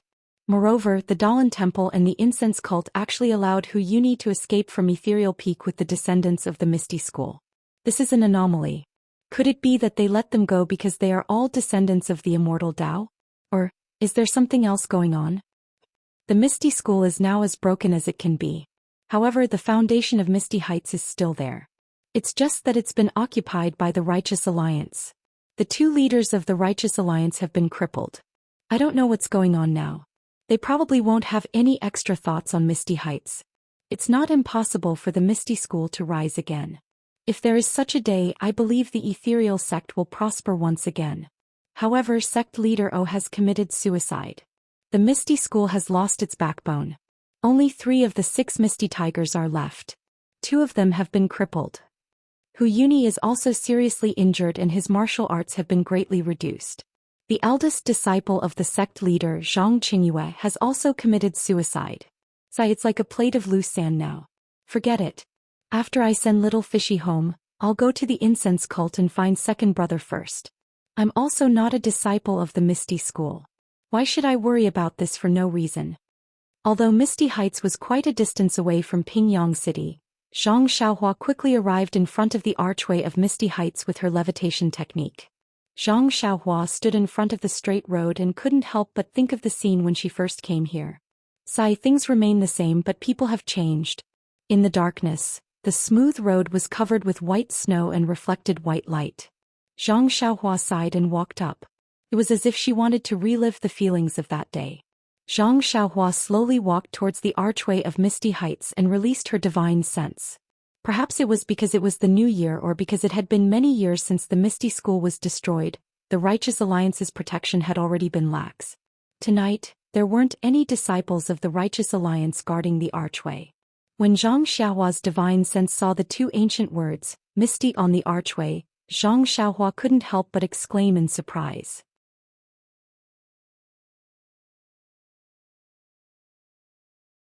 Chapter 366. Zhang Xiaohua's divine sense felt that the word Misty on the archway of the Misty Mountain Villa was abnormal. He immediately floated towards the archway without touching the ground. When he reached the bottom of the archway, he stood with his hands behind his back and closed his eyes. He released his divine sense and carefully observed the archway that had been standing for 10,000 years. The fluttering snowflakes were still unable to touch his body. After a long while, Zhang Xiaohua suddenly opened his eyes and a trace of doubt flashed in his eyes. After thinking for a while, he floated to the top of the tall decorated archway and looked around in the deep night sky. After which he used his qinggong and headed east. After walking for a long time, he arrived at a deserted area. Using his divine sense, he walked into an abandoned courtyard. He searched as he walked until he reached a wall. Only then did he stop and look up and down. After thinking for a while, his body rose again and continued to follow the Misty Mountain Villa and head to another place. Just like this, Zhang Xiaohua walked around the outer area of the huge Misty Mountain Villa in a short period of time. He would stop at a dilapidated rubbish dump, a new garden and a half-old house. Every time he arrived at a place, Zhang Xiaohua would stop for a moment and release his divine sense to observe carefully. The confusion in his eyes gradually lessened. When he returned to the front of the decorated archway, the corners of his mouth had already revealed a trace of a slight smile. The Misty School is indeed a big sect that has been passed down for 10,000 years. This archway is actually the eye of the 6 Directions Annihilation Formation. It's a pity that for some reason the other 5 eyes of the formation have been destroyed and this protective formation did not have any effect. Otherwise, even if the Aroma sect, the Dalan Temple and the Alliance of Righteous Sects joined forces, they would not be able to break in. This so-called 6 Directions Annihilation Formation is a top-killing formation in the records of Fire Dragon Immortal. It requires 6 people of the Immortal Tao to use different methods to attack the 6 eyes of the formation at the same time for it to be effective. The Qi of Heaven and Earth is scarce. Where can we find 6 people of the Immortal Tao? This formation should be indestructible. Oh, I forgot. Since the Qi of Heaven and Earth is scarce, where does the Qi of Heaven and Earth come from? If you have some primeval stones, that's fine, but does this Misty School not have enough primeval stones? However, look at the 5 abandoned array cores just now. They are all traces of man-made destruction. Some of them have been forcibly demolished to build houses and gardens. Some of them have even been turned into garbage dumps. Alas, man-made disasters are worse than natural disasters. This is the consequence of destroying the environment, forcibly demolishing and building and illegal construction. Zhang Xiaohua looked at the Misty Mountain Villa with countless lights in front of him. This time he had come here to explore and see what was going on. Now that he had been delayed in front of the decorated archway, he had wasted too much time. Seeing that it was getting late, Zhang Xiaohua prepared to go back. However, when his eyes turned to the Huanxi mountain villa next to him, he had an idea. He jumped down from the decorated archway and landed on the ground. After he made a gesture with his hands, his figure suddenly disappeared. When he appeared again, he was already in front of the herb field of the Huanxi mountain villa. Zhang Xiaohua jumped out of the ground and looked around. He could not help but smile bitterly. He wanted to go to the small courtyard where he lived, but he ran to the herb field. At this time the herb field had long been deserted, and the flat land was covered with thick snow. Thinking of this place where he had struggled in the past, Zhang Xiaohua had an idea. He did not know whether Yen had found the reason why the herbs did not germinate. Thinking of the problem of the herbs not germinating, Zhang Xiaohua now had an incomplete idea. The growth of the herbs needed to absorb a certain amount of qi of heaven and earth. Those herbs that did not germinate must need more qi of heaven and earth. The lack of qi of heaven and earth in the herb field naturally could not provide enough qi of heaven and earth for the herbs to germinate. Of course, the herbs would not germinate. However, the spring water of the Guzhuang house was rich in qi of heaven and earth. If he could use the spring water of the Guzhuang house to water these herbs, there might be some effect. Of course, the qi of heaven and earth in the spring water from the Guzhuang house had long disappeared between heaven and earth. But where did the qi of heaven and earth in the spring water come from?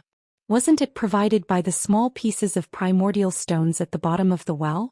Speaking of primordial stones, how much qi of heaven and earth did the primordial stone in Zhang Xiaohua's purse provide? Therefore, in Zhang Xiaohua's mind, if he could put a piece of primordial stone in the water and use the water to water the herbs that did not germinate, it should be possible. However, this idea was just an idea now, and there would be no day for it to be put into practice. Didn't the Decent Alliance say that they would not interfere with everything in the Huanxi villa? Why is the herb field deserted? Zhang Xiaohua was a little depressed. Immediately, he spread out his divine awareness and carefully observed. Of course, he did not want to look at the Misty Villa. The Huanxi Villa was his old place and his first step in Jianghu. How could he not have deep feelings for it? Suddenly, Zhang Xiaohua's mouth showed a smile again. His body did not move, but suddenly, like a gust of wind, he flew to his own small courtyard. In Zhang Xiaohua's earliest hut, the barefoot brother Ma was still sitting on his messy kong, scratching his feet and drinking a little wine. From time to time he would pick up a few peanuts from the plate on the kong and put them into his mouth. On the kong opposite him, the honest Lu Erhuan was sitting in a corner of the kong. Beside him were several young men in green clothes and hats. They were all staring at Ma Jing without blinking, as if they were listening to something. When Zhang Xiaohua passed by the hut in the small courtyard, she heard a few words floating from inside. You don't know. That year, Brother Shi and I were working in the field, helping our manor Lord O to plant rare medicinal herbs. Then we saw several big monks and several men from Jianghu descending from the sky. I was very shocked, but I couldn't ruin the prestige of our Huanxi mountain village. So I stepped out from the crowd and asked, "Who are you?" Zhang Xiaohua looked at the hut in the small courtyard and said, "You don't know. That year, Brother Shi and I were working in the field, helping our manor Lord O plant rare medicinal herbs." Do you know how the monk answered?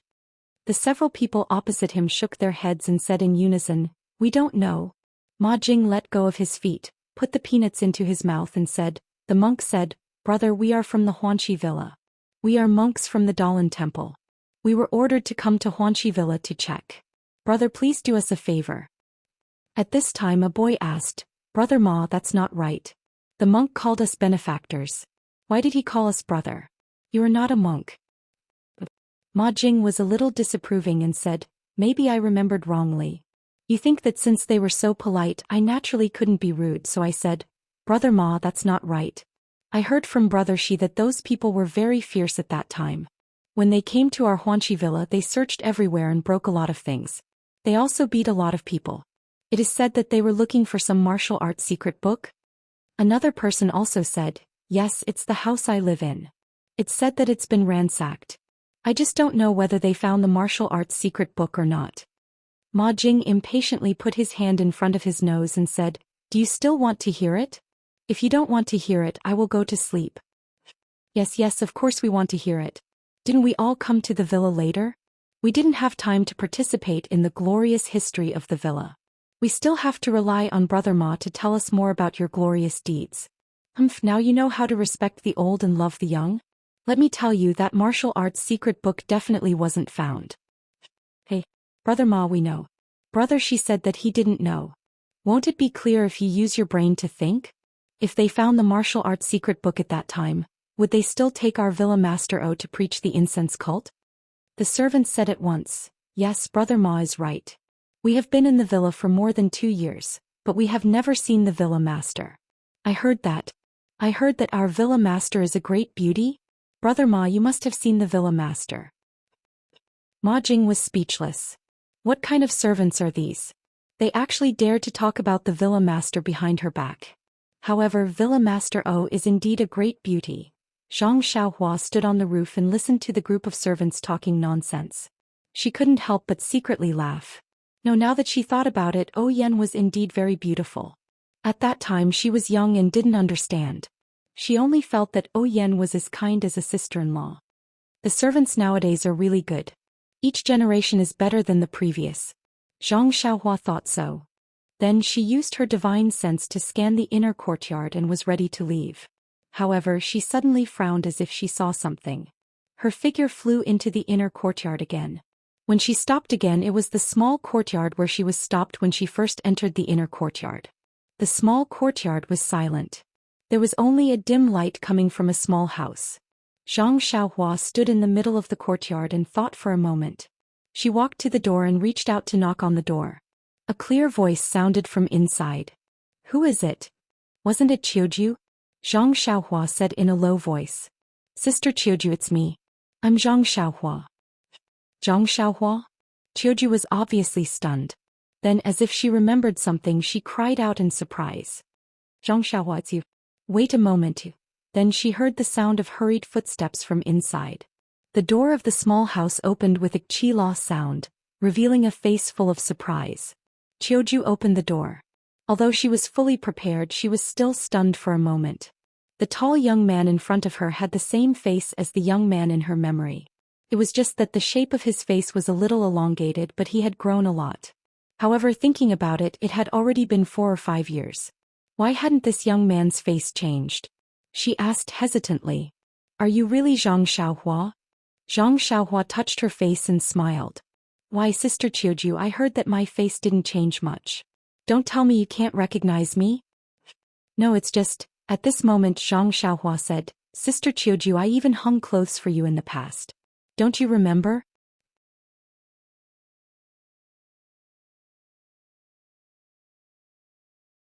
Chapter 367. How could Qiuju not know that the young man in front of her was Zhang Xiaohua from back then? She covered her mouth and laughed. She moved aside and said, Xiaohua, come in quickly. Zhang Xiaohua smiled and entered Qiuju's room. The layout of the room in the inner courtyard was obviously different from the small room Zhang Xiaohua used to live in. If the room was a brick bed to sleep on, Qiuju would not have let Zhang Xiaohua in so late at night. This was obviously a small room similar to a living room.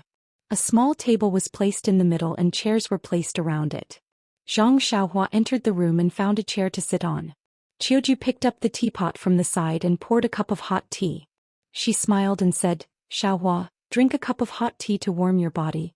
Zhang Xiaohua reached out to take the cup. He took a sip and was about to put it down when Qiuju said, Don't put it down. Just hold it like this. It can warm your hands. Zhang Xiaohua was stunned. He smiled and said, Sister Qiuju is indeed attentive. Although he was not afraid of cold or heat, he still held the cup with both hands. He was about to speak when Qiuju said, Xiaohua, where have you been these years? I remember 5 years ago I heard from Sister Qiutong that you went missing and were killed by a group of bandits. Hehe, I'm not talking about you. Xiaohua, you learned a lot of martial arts from Captain He, but you couldn't even beat a group of bandits. Seeing that Zhang Xiaohua had returned safely without missing an arm or leg, Qiuju naturally mocked him without holding back. Zhang Xiaohua smiled and said, Sister Qiuju is wrong. There were hundreds and thousands of bandits. I was just one person. How could I beat them? Unless I had 3 heads and 6 arms. Qiuju said, with your small body back then, you wouldn't be able to beat them even if you had 9 heads and 36 arms. let alone 3 heads and 6 arms. At this point she covered her mouth and laughed. Then she said, "Oh right, tell sister what happened at that time. Gang leader O sent a lot of people to look for you, but there was no news of you. Miss and sister Chiu Tong thought that you couldn't come back, so they were sad for a long time. Alas, if they could see you coming back to Huanqi Villa today they would be very happy." Zhang Xiaohua thought for a moment and said, "Actually, there's not much to say about my story. At that time I encountered bandits who were doing bad things and kidnapped a girl.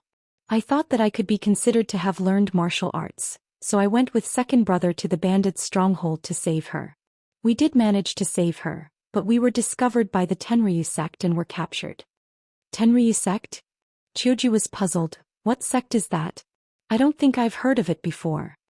Zhang Xiaohua said, "There are countless sects in Jianghu. It's normal that Sister Qiuju hasn't heard of them." Then what?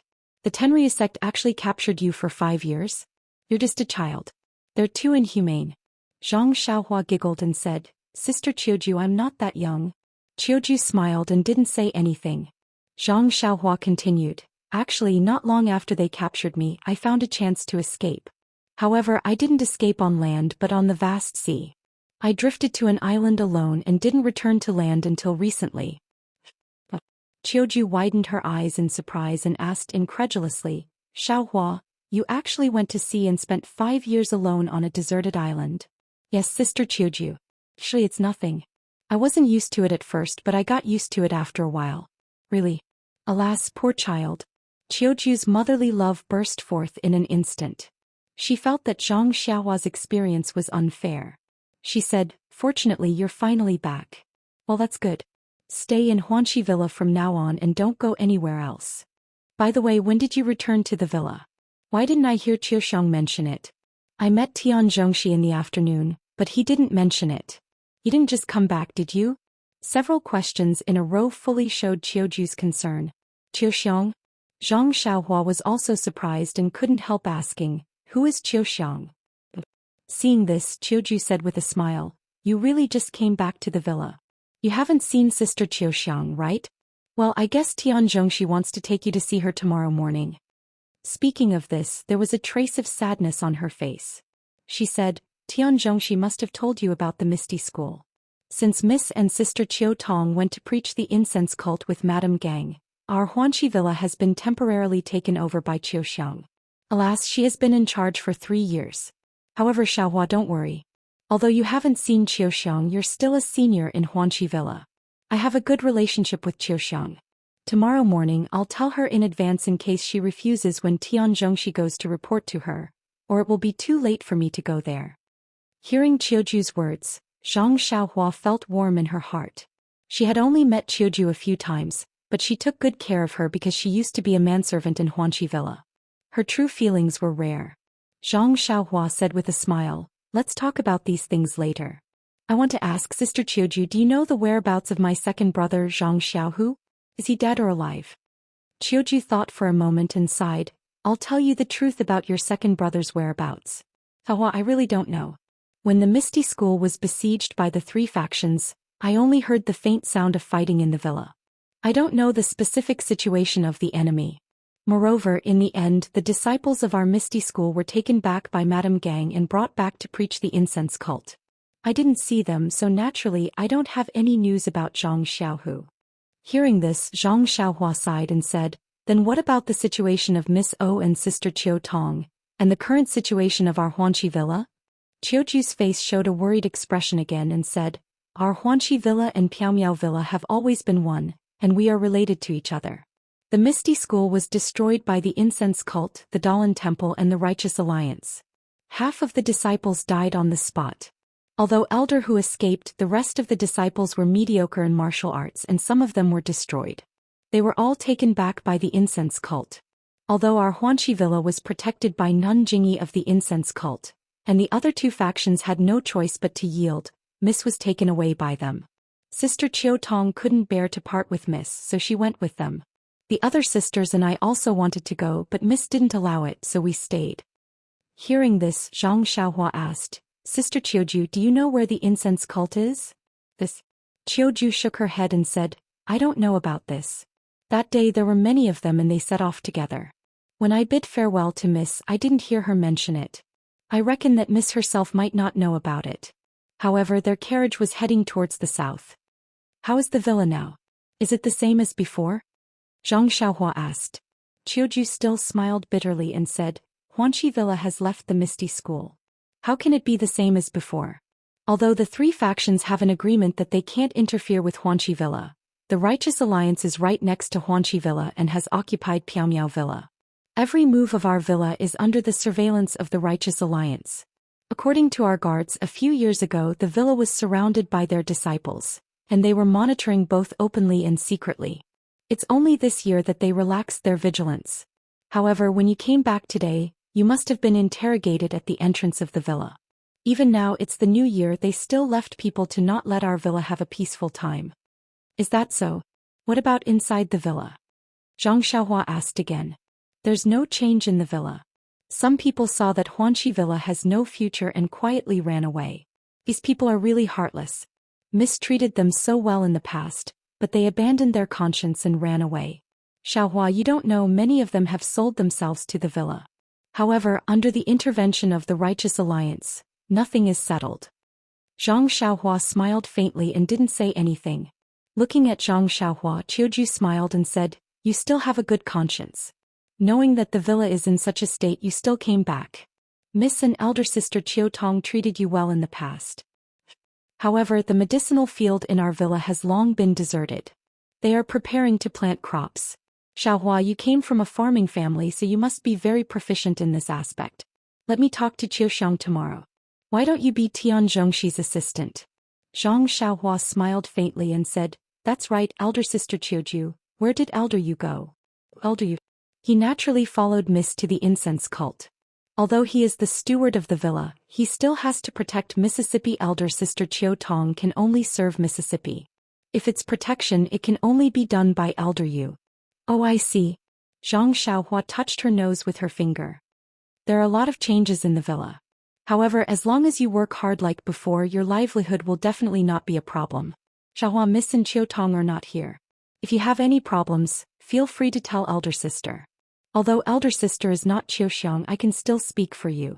I definitely won't let you suffer. Then I'll thank elder sister Qiuju first. Zhang Xiaohua smiled and said, However, I didn't come back to the villa this time. I haven't gone home to see my parents, and Qiuju smiled and said, You came to the villa before going home. Xiaohua, Miss really has good taste. It doesn't matter. I'll ask Tian Chengxi to give you a month's leave. Go back and reunite with your parents. It won't be too late to go back to the villa. Zhang Xiaohua smiled bitterly and said, Elder sister Qiuju, can you let me finish my words? Qiuju smiled and said, I haven't seen you for many years. I'm happy to see the old people in the villa. Right, you say it. I won't interrupt. Zhang Xiaohua said, Elder sister Qiuju, after I go home, I don't plan to go back to the villa. What? Qiuju's expression changed a little. Then she smiled bitterly and said, That's right. The villa is like this now. It's normal that you don't come back. It doesn't matter. Xiaohua, if you have time, just come back and see your old friends in the villa. Zhang Xiaohua said helplessly, Elder sister, didn't you say that you won't interrupt? Only then did Qiuju stop interrupting. She didn't answer. Zhang Xiaohua smiled and said, I plan to go home to see my parents, and then go to find Miss and elder sister Qiu Tong. Qiuju couldn't help but interrupt again.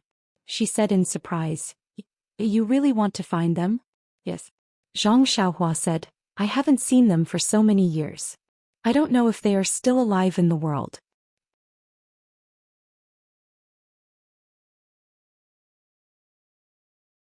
Chapter 368. Miss really didn't misjudge you. Miss really didn't misjudge you. Qiuju couldn't help but repeat this sentence, which made Zhang Xiaohua blush a little. However, his heart was calm. Nonsense, I'm going to save second brother. Of course, I can also save Oyen and Qiu Tong. Qiuju is not wrong.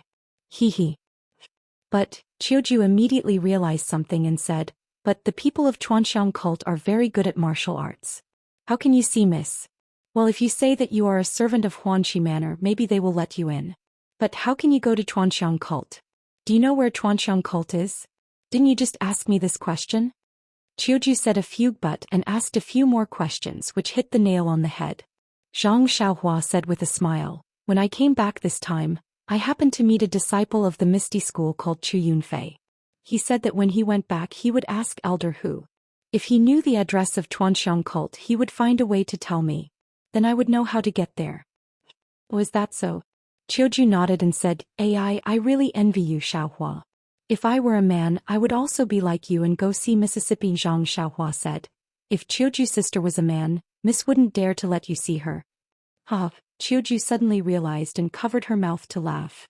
She had never been so happy in the past few years. Then Qiuju asked, Xiaohua, where do you live? I remember that your little house has been occupied by the new servant. I don't know where your things are. Zhang Xiaohua was still holding the teacup that was gradually losing its heat. She said, it's like this, Qiuju's sister. I'm not going back to the manor this time, so I didn't inform Brother Shi. Also, I have to go back later. Qiuju frowned and said, then you are, Zhang Xiaohua said with a smile. Didn't Qiuju's sister just say that Captain He and I? Oh right, where's Captain He? How is he? Zhang Xiaohua suddenly realized that she hadn't asked about this initiator yet. Perhaps he had already subconsciously regarded He Tianshu as a martyr in the Misty School. Well, Qiuju also shook her head and said, Captain He was not in Huanxi Villa at that time. There were many casualties in the Misty School, so I don't know where Captain He is. Moreover, when the Fragrance cult left, the disciples of the Misty School were divided into many small teams, which were all guarded by the disciples of the Fragrance cult. Oh, I see. Zhang Xiaohua sighed and said, I hope Captain He is fine. Then she explained, didn't I learn martial arts from Captain He? Although I'm not as good as the real disciples of the Misty School, I've made some progress. Tonight I came directly from outside the villa, so I didn't see Brother Shi and the others. Oh, I see. Qiuju understood and advised, it's probably the new year now and it's snowing heavily tonight. The disciples of the Righteous Alliance have all returned to the villa, so they didn't keep watch outside. Xiaohua, I heard that the disciples of the Righteous Alliance are very powerful. Be careful when you go out later. Also, next time when you enter the villa, don't walk around arrogantly. Just come directly from the main door and say that you're looking for me. You're not a disciple of the Misty School, so they probably won't make things difficult for you. Remember? Zhang Xiaohua nodded and said, I know, Sister Qiuju. The next time I come in I'll use your name. Oh right, Sister Qiuju, don't tell anyone about me entering the villa this time. If the people of the Righteous Alliance find out they might. Qiuju smiled and said, I know that. Actually, there might be people from the Righteous Alliance in the villa. Sister, you're not that stupid. Zhang Xiaohua put the teacup on the table and stood up. Since that's the case, I'll go back first. After I see Miss O and Sister Qiu Tong, I'll go back to the villa and tell you about their situation. Qiuju also stood up and said, Okay Xiaohua, if you see them say hello to them. Tell them that I miss them a lot in the villa. I'll definitely say hello. Sister Qiuju, I'll go now. Okay Xiaohua. Why didn't you bring an umbrella or something like that? It's snowing so heavily, don't freeze your body. Wait, I'll find you an umbrella. Seeing that Qiuju was still treating him as the youth from 5 years ago, Zhang Xiaohua felt warm inside. He said, There's no need, Sister Qiuju. When have you ever seen a person walking around with an umbrella in his hand? Qiuju patted her forehead and smiled. I didn't know about that. Zhang Xiaohua walked to the door and turned back. Sister Qiuju, you don't have to come over. It's windy outside. Don't catch a cold. Qiuju said, Xiaohua hasn't been here for 5 years. I have to send you to the door. As she spoke, she was about to walk over. However, as soon as she took a step, she suddenly shouted, Oh Xiaohua, wait a moment. When I saw you just now, I was so focused on talking to you that I forgot about something. Alas, but it's just a passing cloud. With that, she turned and walked into the inner room. Zhang Xiaohua was surprised. She walked back to the table and waited in confusion. After a while, she saw Qiuju walk out with an envelope and a small paper box in her hands. As she walked, she blew the dust off the envelope and the box. Qiuju came to the table and put the envelope and the box on the table. She smiled and said, These 2 things belong to Qiu Tong. Take them and give them to her when you see her. Zhang Xiaohua was stunned.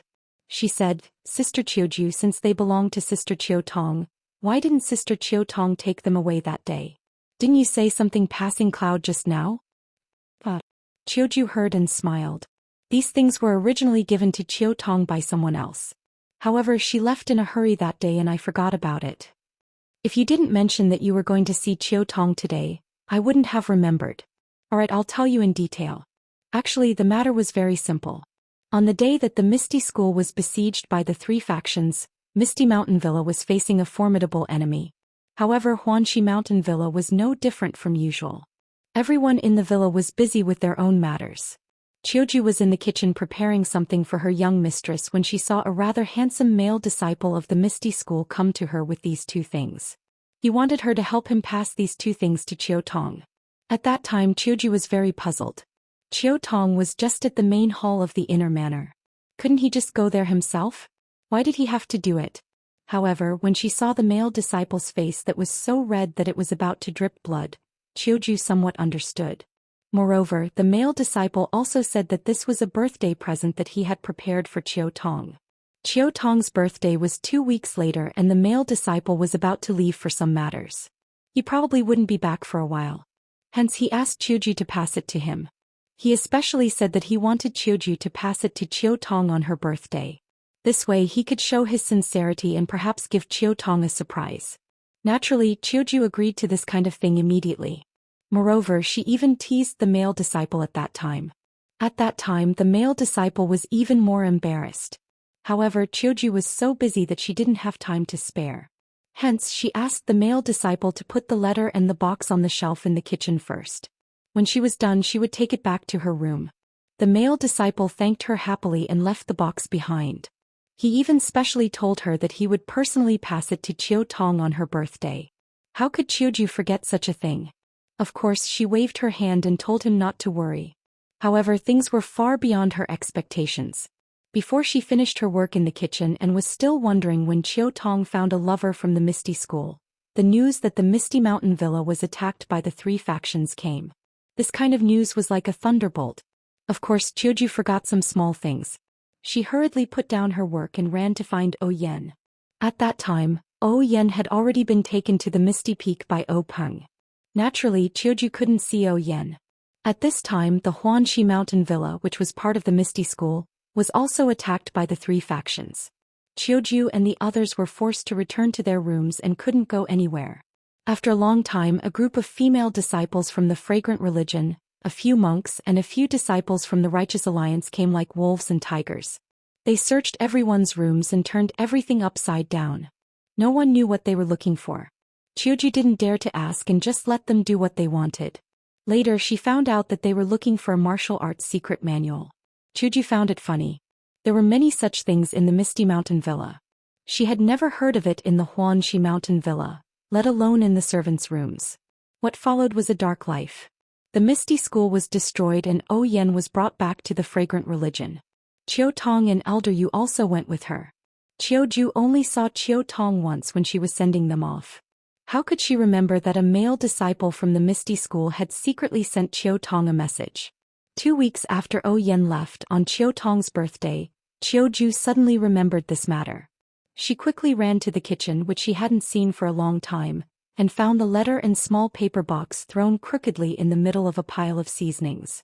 Looking at the letter and small paper box, Qiuju couldn't help but feel sad. Thinking back to that day, that male disciple must have known that he didn't have much of a chance of survival, so he mustered up the courage to confess to Chiu Tong. Chiu Tong, on the other hand, didn't know that there was a male disciple from the Misty School who secretly admired her. No matter whether that male disciple was dead or alive, Chiu Tong had to know of his feelings. Hence Qiuju still took these two things back. She wanted to personally hand them to Chiu Tong when she saw her in the future. However, she waited for 3 years and Chiu Tong never came back. Qiuju also forgot about the letter and paper box and only covered with dust every day. After hearing Qiuju's story, Zhang Xiaohua looked at the letter that didn't seem old and smiled. This is an interesting story. Don't worry, big sister Qiuju. I will definitely personally hand these two things to big sister Chiu Tong. I just don't know the name of that Misty School disciple.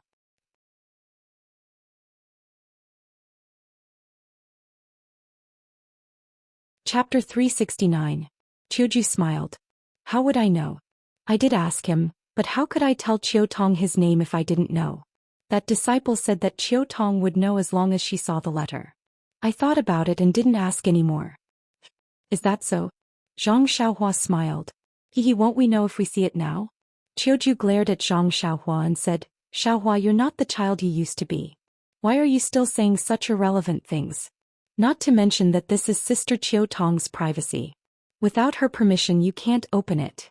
Also, you know that this might be a suicide note left behind by a disciple who died for the sect. If you don't give it to Sister Qiu Tong and open it yourself, aren't you insulting her spirit in heaven? Zhang Xiaohua was taken aback. Then he straightened his face and said, Big Sister Qiuju is right. Although I was just joking, I didn't think too much about it. Don't worry, I will definitely keep these 2 items well. When I see Big Sister Qiu Tong, I will personally hand them to her. Zhang Xiaohua carefully took the letter and the small paper box. He put them in his arms and said, Sister Qiuju, it's late. I'm leaving. Qiuju smiled. Oh, be careful. Possible, come back and tell me about them. Okay, Sister Qiuju. Don't lose them. I know. No problem. After saying that, Zhang Xiaohua waved his hand and walked into the snowflakes floating in the dark night. Qiuju walked to the door and watched as Zhang Xiaohua walked to the door and disappeared. She closed the door and sighed deeply. Not long after, the lights in Qiuju's house went out. Everything fell into darkness. Zhang Xiaohua came out of Qiuju's room and went around the wall. First he used the earth escape technique to walk for a while. Then he jumped out of the ground and used the levitation technique to go back to the inn. When he came out of the Huanxi mountain villa, he used his divine sense to observe for a while. There was no one watching the entrance of the Huanxi mountain villa. Perhaps, as Qiuju said, it was the New Year's night and the people of the Righteous Alliance must be tired of it. After returning to the small room in the inn, Zhang Xiaohua first carefully took out the letter and paper box from her bosom. Then she used her divine sense to put them into the space of her money pouch. Only then did she sit down cross-legged and digest the information she had just received. She took out some primeval stones and began to cultivate the Carefree Heart Sutra. The next morning, after practicing the Fist of the North Star outside, Zhang Xiaohua led Huan to the courtyard and returned to her room to comprehend the way of heaven. It was not until the sky was bright and she heard some noises in the room next door that she went out and knocked on Ye Qinyu's door. Xiao Orange, who opened the door, was very happy to see Zhang Xiaohua. She asked, Children, have you finished your business? Zhang Xiaohua smiled and said, No, I haven't done it yet. I just went out for a walk yesterday. After letting Zhang Xiaohua into the room, Ye Qinyu asked, In that case, is Brother Rin going to do it today? Zhang Xiaohua nodded and said, Yes, Miss Nier is smart. I'm here to say goodbye. How many days will Brother Rin be gone? Ye Qinyu asked anxiously. Well, Zhang Xiaohua frowned and said, It's a little complicated and I'm not sure. I estimate that it will take at least 10 days. So long? Ye Qinyu almost cried out. Seeing this, Zhang Xiaohua smiled bitterly and said, That can't be helped. Miss Nye, it's not a small matter. I underestimated 10 days, maybe 20 days. However, this Pingyang city is already very far away from Tanha City and Worry City. Even if those people who are chasing after you sent a lot of men, they wouldn't have chased you all the way here. Unless they have divine foresight, then there's no other way. Even if they have great foresight, aren't they still fooled by Brother Rin? Nye Qinyu said with a smile. Zhang Xiaohua touched his nose and said, I'm just that amazing. Don't praise me like that. Bah, Nye Qinyu could not help but spit and blush. Children, don't worry. I'll take care of Miss Nye here. Nothing will go wrong, Xiao Orange said tactfully. Suddenly, Zhang Xiaohua's heart skipped a beat. This plot seemed very familiar. It was like a phrase commonly used in romance novels. Zhang Xiaohua was embarrassed and said, Okay, I'll write Huan to do something. You guys be careful.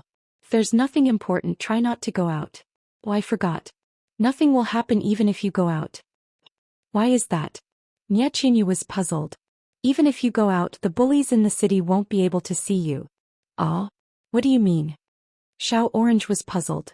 Zhang Xiaohua did not explain and said, Okay, I've already deposited a lot of money in the inn yesterday.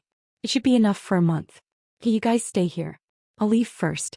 Oh yes, how did the dumplings taste yesterday? With that, he turned and left as if he was afraid to stay here any longer.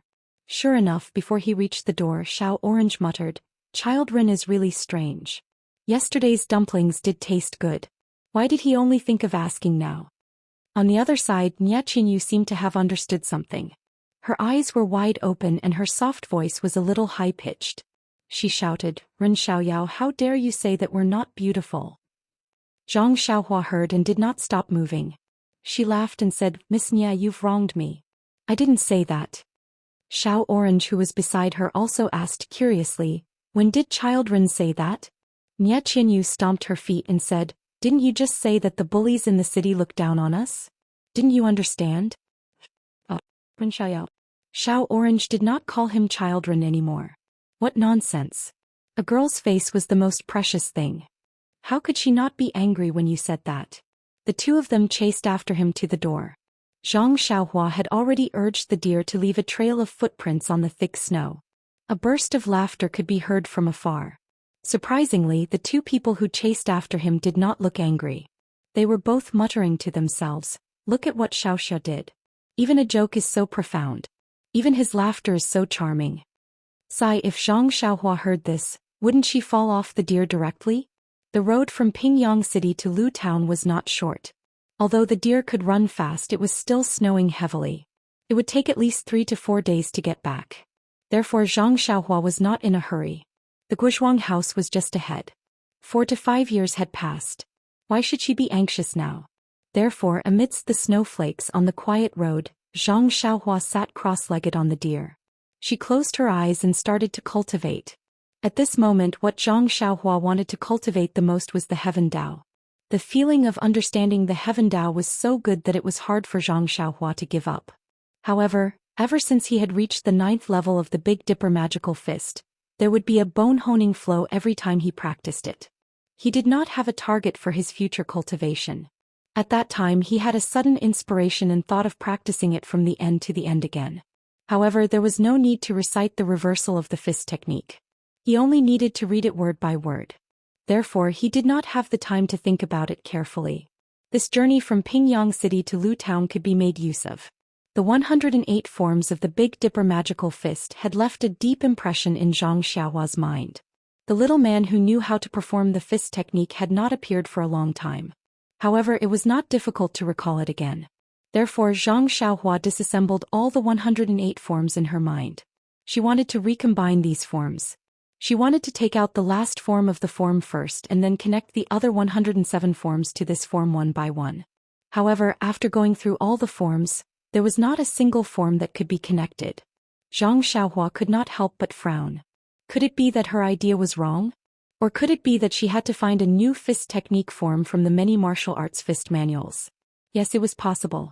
Didn't sect leader O say before that the stellar fist had 360 forms?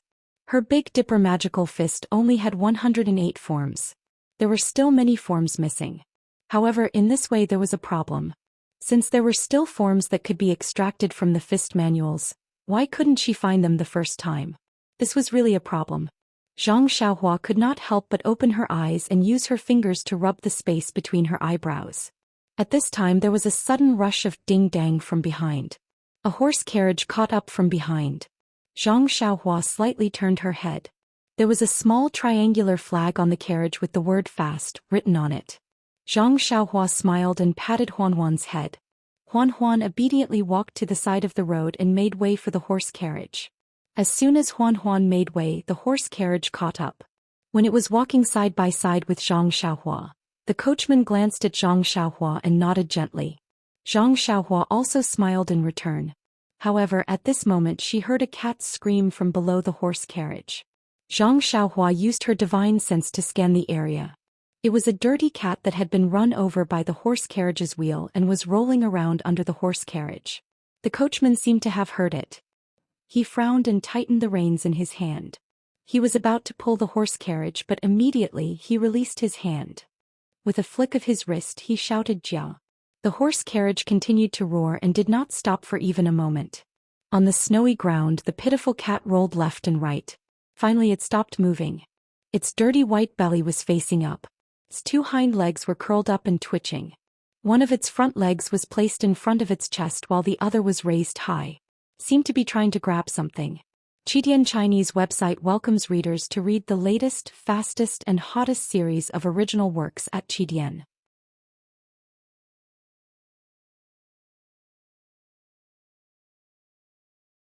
Chapter 370. Seeing the hatred in the cat's eyes, Zhang Xiaohua's heart felt as if it had been struck by a heavy hammer.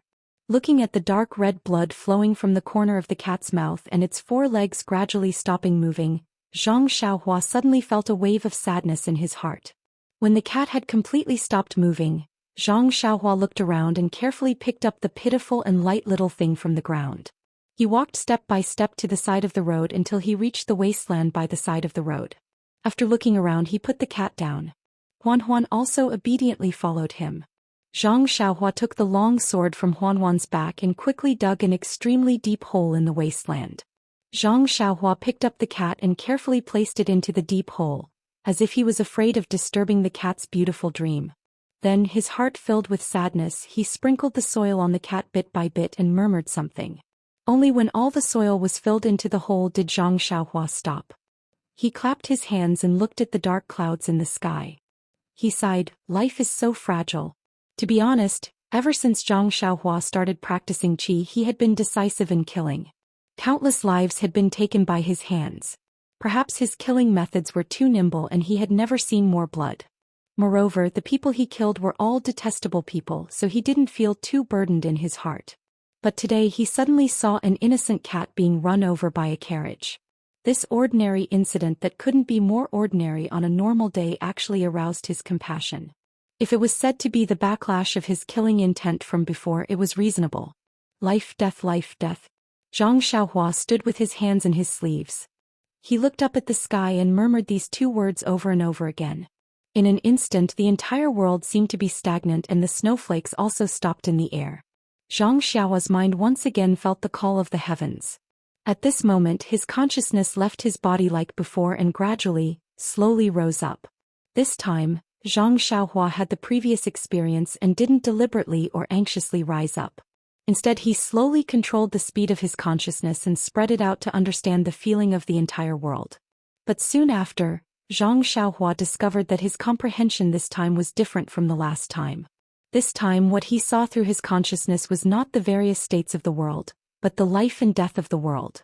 As Zhang Xiaohua's consciousness rose and strengthened, from the death of the cat at the beginning, to the birth and death of the surrounding villages, normal deaths, abnormal deaths, countless positive, negative, and positive emotions filled his consciousness. Time and space also seemed to have lost their effect at this time. Zhang Xiaohua also saw the battle between the disciples of the Misty School and the disciples of the three sects in the Misty Mountain Villa. Countless disciples howled in pain. He also saw Peng commit suicide on the Misty Peak and Yang Ruping face death calmly. Soon after, his consciousness saw even further. He saw himself brandishing his flying sword and wantonly killing more than 10 gang members of an unknown sect. He also saw himself wielding a small sword and killing 3 disciples of the Righteous Alliance. He also saw himself leaping high like a god and killing 5 unknown disciples with a long sword. He even saw himself following Enchanting and killing the masked old man in black. Zhang Xiaohua's consciousness soared even higher, and even more battles in the Jianghu were reflected in his mind. Even more new lives were reflected in his mind. All sorts of emotions revolved around him, tempering him. It was as if the cycle of reincarnation was tempering his consciousness. At the same time, the marks left behind by the heavenly Tao became even clearer and deeper. The sky above Zhang Xiaohua's head was no longer covered in red clouds at some point in time. Instead, it was a night sky dotted with countless resplendent stars. In the distance, the sun that emitted endless light and heat was like a special star. It hung there no different from the other celestial bodies. The starry sky became clearer, more complete, more vivid, and more lively. Zhang Xiaohua's consciousness was still rising. Although he was deliberately controlling it, it was still rising. The land that he looked down on was still endless. However, in his eyes or in his perception, there was only endless life and death and the cycle of life and death. Perhaps it was an instant or perhaps it was a long time. Zhang Xiaohua suddenly had a kind of enlightenment. Life, death, reincarnation cycle. Like lightning, it instantly lit up his entire consciousness. He seemed to understand something but also seemed to not understand something. At this moment, his consciousness accelerated once again high up. This time it was different from the previous time. Previously it was a feeling of being at a loss and not knowing what to do. However, this time he had a feeling that he had grasped something. Although he did not know what it was, he had a feeling that somewhere in the high, endless starry sky, there must be a place where he could find this feeling. However, at this moment he forgot that at this moment he did not seem to have the ability to search the entire starry sky. The only outcome he could face was only to be lost in the unpredictable starry sky. At this critical moment, in the distance where Zhang Xiaohua was standing, which was also the direction that Zhang Xiaohua was heading in the high starry sky, there suddenly appeared a super strong storm. This storm was not simply a storm of air, but a storm formed by the endless yuan qi of heaven and earth. The endless yuan qi of heaven and earth seemed to have appeared from an inexplicable point and immediately filled the space. The yuan qi of heaven and earth condensed continuously, and not long after, it formed two lifelike images. Auspicious dragon and phoenix. Zhang Xiaohua's ascending consciousness could not help but cry out, and once this cry came out, his consciousness fell rapidly like the last time. However, at this time, Zhang Xiaohua did not recall the feeling of falling, but only stared at the distant dragon and phoenix formed by the yuan qi of heaven and earth. He watched as the dragon and phoenix intertwined and danced in the starry sky and slowly fell. Zhang Xiaohua's rapidly falling consciousness landed on his body, who was standing on the ground with his hands in his sleeves. Immediately, he opened his eyes as if he had been enlightened. He instantly released his consciousness, wanting to explore the yuan qi of heaven and earth in the sky. Unfortunately, although Zhang Xiaohua felt that his consciousness had improved greatly, he was still too far away from the dragon and phoenix, and could not see anything useful. With a sigh, Zhang Xiaohua withdrew his consciousness, and used his eyes to look at the sky in front of him, which was still covered with dark clouds and snowflakes. He could not help but shake his head and said to himself, "I don't know what happened in front, which could cause a change in the yuan qi of heaven and earth, and even affect the change in the way of heaven. The way of heaven is really unpredictable." Then, ignoring the snow on the ground, he sat cross-legged and checked his gains from the oneness of heaven and man again. Sure enough, the starry sky that demonstrated the way of heaven was incomparably bright, clearer, and more inexplicably full of vitality. The way of heaven left a deeper outline in Zhang Xiaohua's consciousness, and at the same time, left a greater accumulation. After a long while, Zhang Xiaohua opened his eyes with a smile. This smile was so vivid and seemed to be the same as a moment ago, but also seemed to be different. It seemed to have more understanding of life and death. Clapping his hands, Zhang Xiaohua stood up and looked deeply at the soil that had been covered by a thin layer of snow. There was a stray cat's body buried deep there. Yes, there was a cause and there was an effect. If he had not coincidentally witnessed the cat's death and buried its body, how could he have such an opportunity? Life and death, how could it be so easy to understand? How could the way of heaven be so easy to approach? Looking at the David's deer that was standing quietly beside him, Zhang Xiaohua floated up and patted its head calmly. Huan raised its head and let out a long neigh, and happily ran back to the main road from the ground. It then walked to the center of the main road and walked forward. Zhang Xiaohua sat on Huan's back, and unconsciously looked back at the place where the cat had been knocked down. A thought rose from the bottom of his heart: if I could turn back time, maybe I could reach out and rescue this poor cat from under the carriage. Thinking of this, his heart suddenly moved as if he had thought of something. After thinking about it carefully, his eyes unconsciously lit up, and he thought to himself, Cat, I really have to thank you. I just simply buried you and you actually gave me endless benefits." If it was said that Zhang Xiaohua's cat's death, combined with his murderous aura, triggered another form of prying into the way of heaven, which was a deeper level of contact with life and death than the hundreds of forms of life, it was a guide for Zhang Xiaohua's future cultivation. What he had just learned was a direct guide for the difficult problem of practicing the Fist of the North Star in his heart. Of course, it's impossible to turn back time, but the moves of the fist can be performed in reverse. The second stage of the Fist of the North Star should be practiced from the end to the end, but this from the end to the end is not simply linking the last move to the first move. This has been tried before, but it doesn't work. Instead, every move has to be performed in reverse. This way, from the last move to the first move can be smoothly performed. Understanding the key point, Zhang Xiaohua could not help but think, should I erect a tombstone for the cat, or give it a proper burial? But then he smiled. Separation of life and death was just a part of the way of heaven. Anything that did not break away from the way of heaven must go through this process. Sometimes the death was lighter than a goose feather, Sometimes the death was heavier than Mount Tai. To him, the cat's death was heavier than Mount Tai, but to the coachman the cat's death was lighter than a goose feather. The cat did not care about the ceremony after its death, but he cared about the value of the cat's death.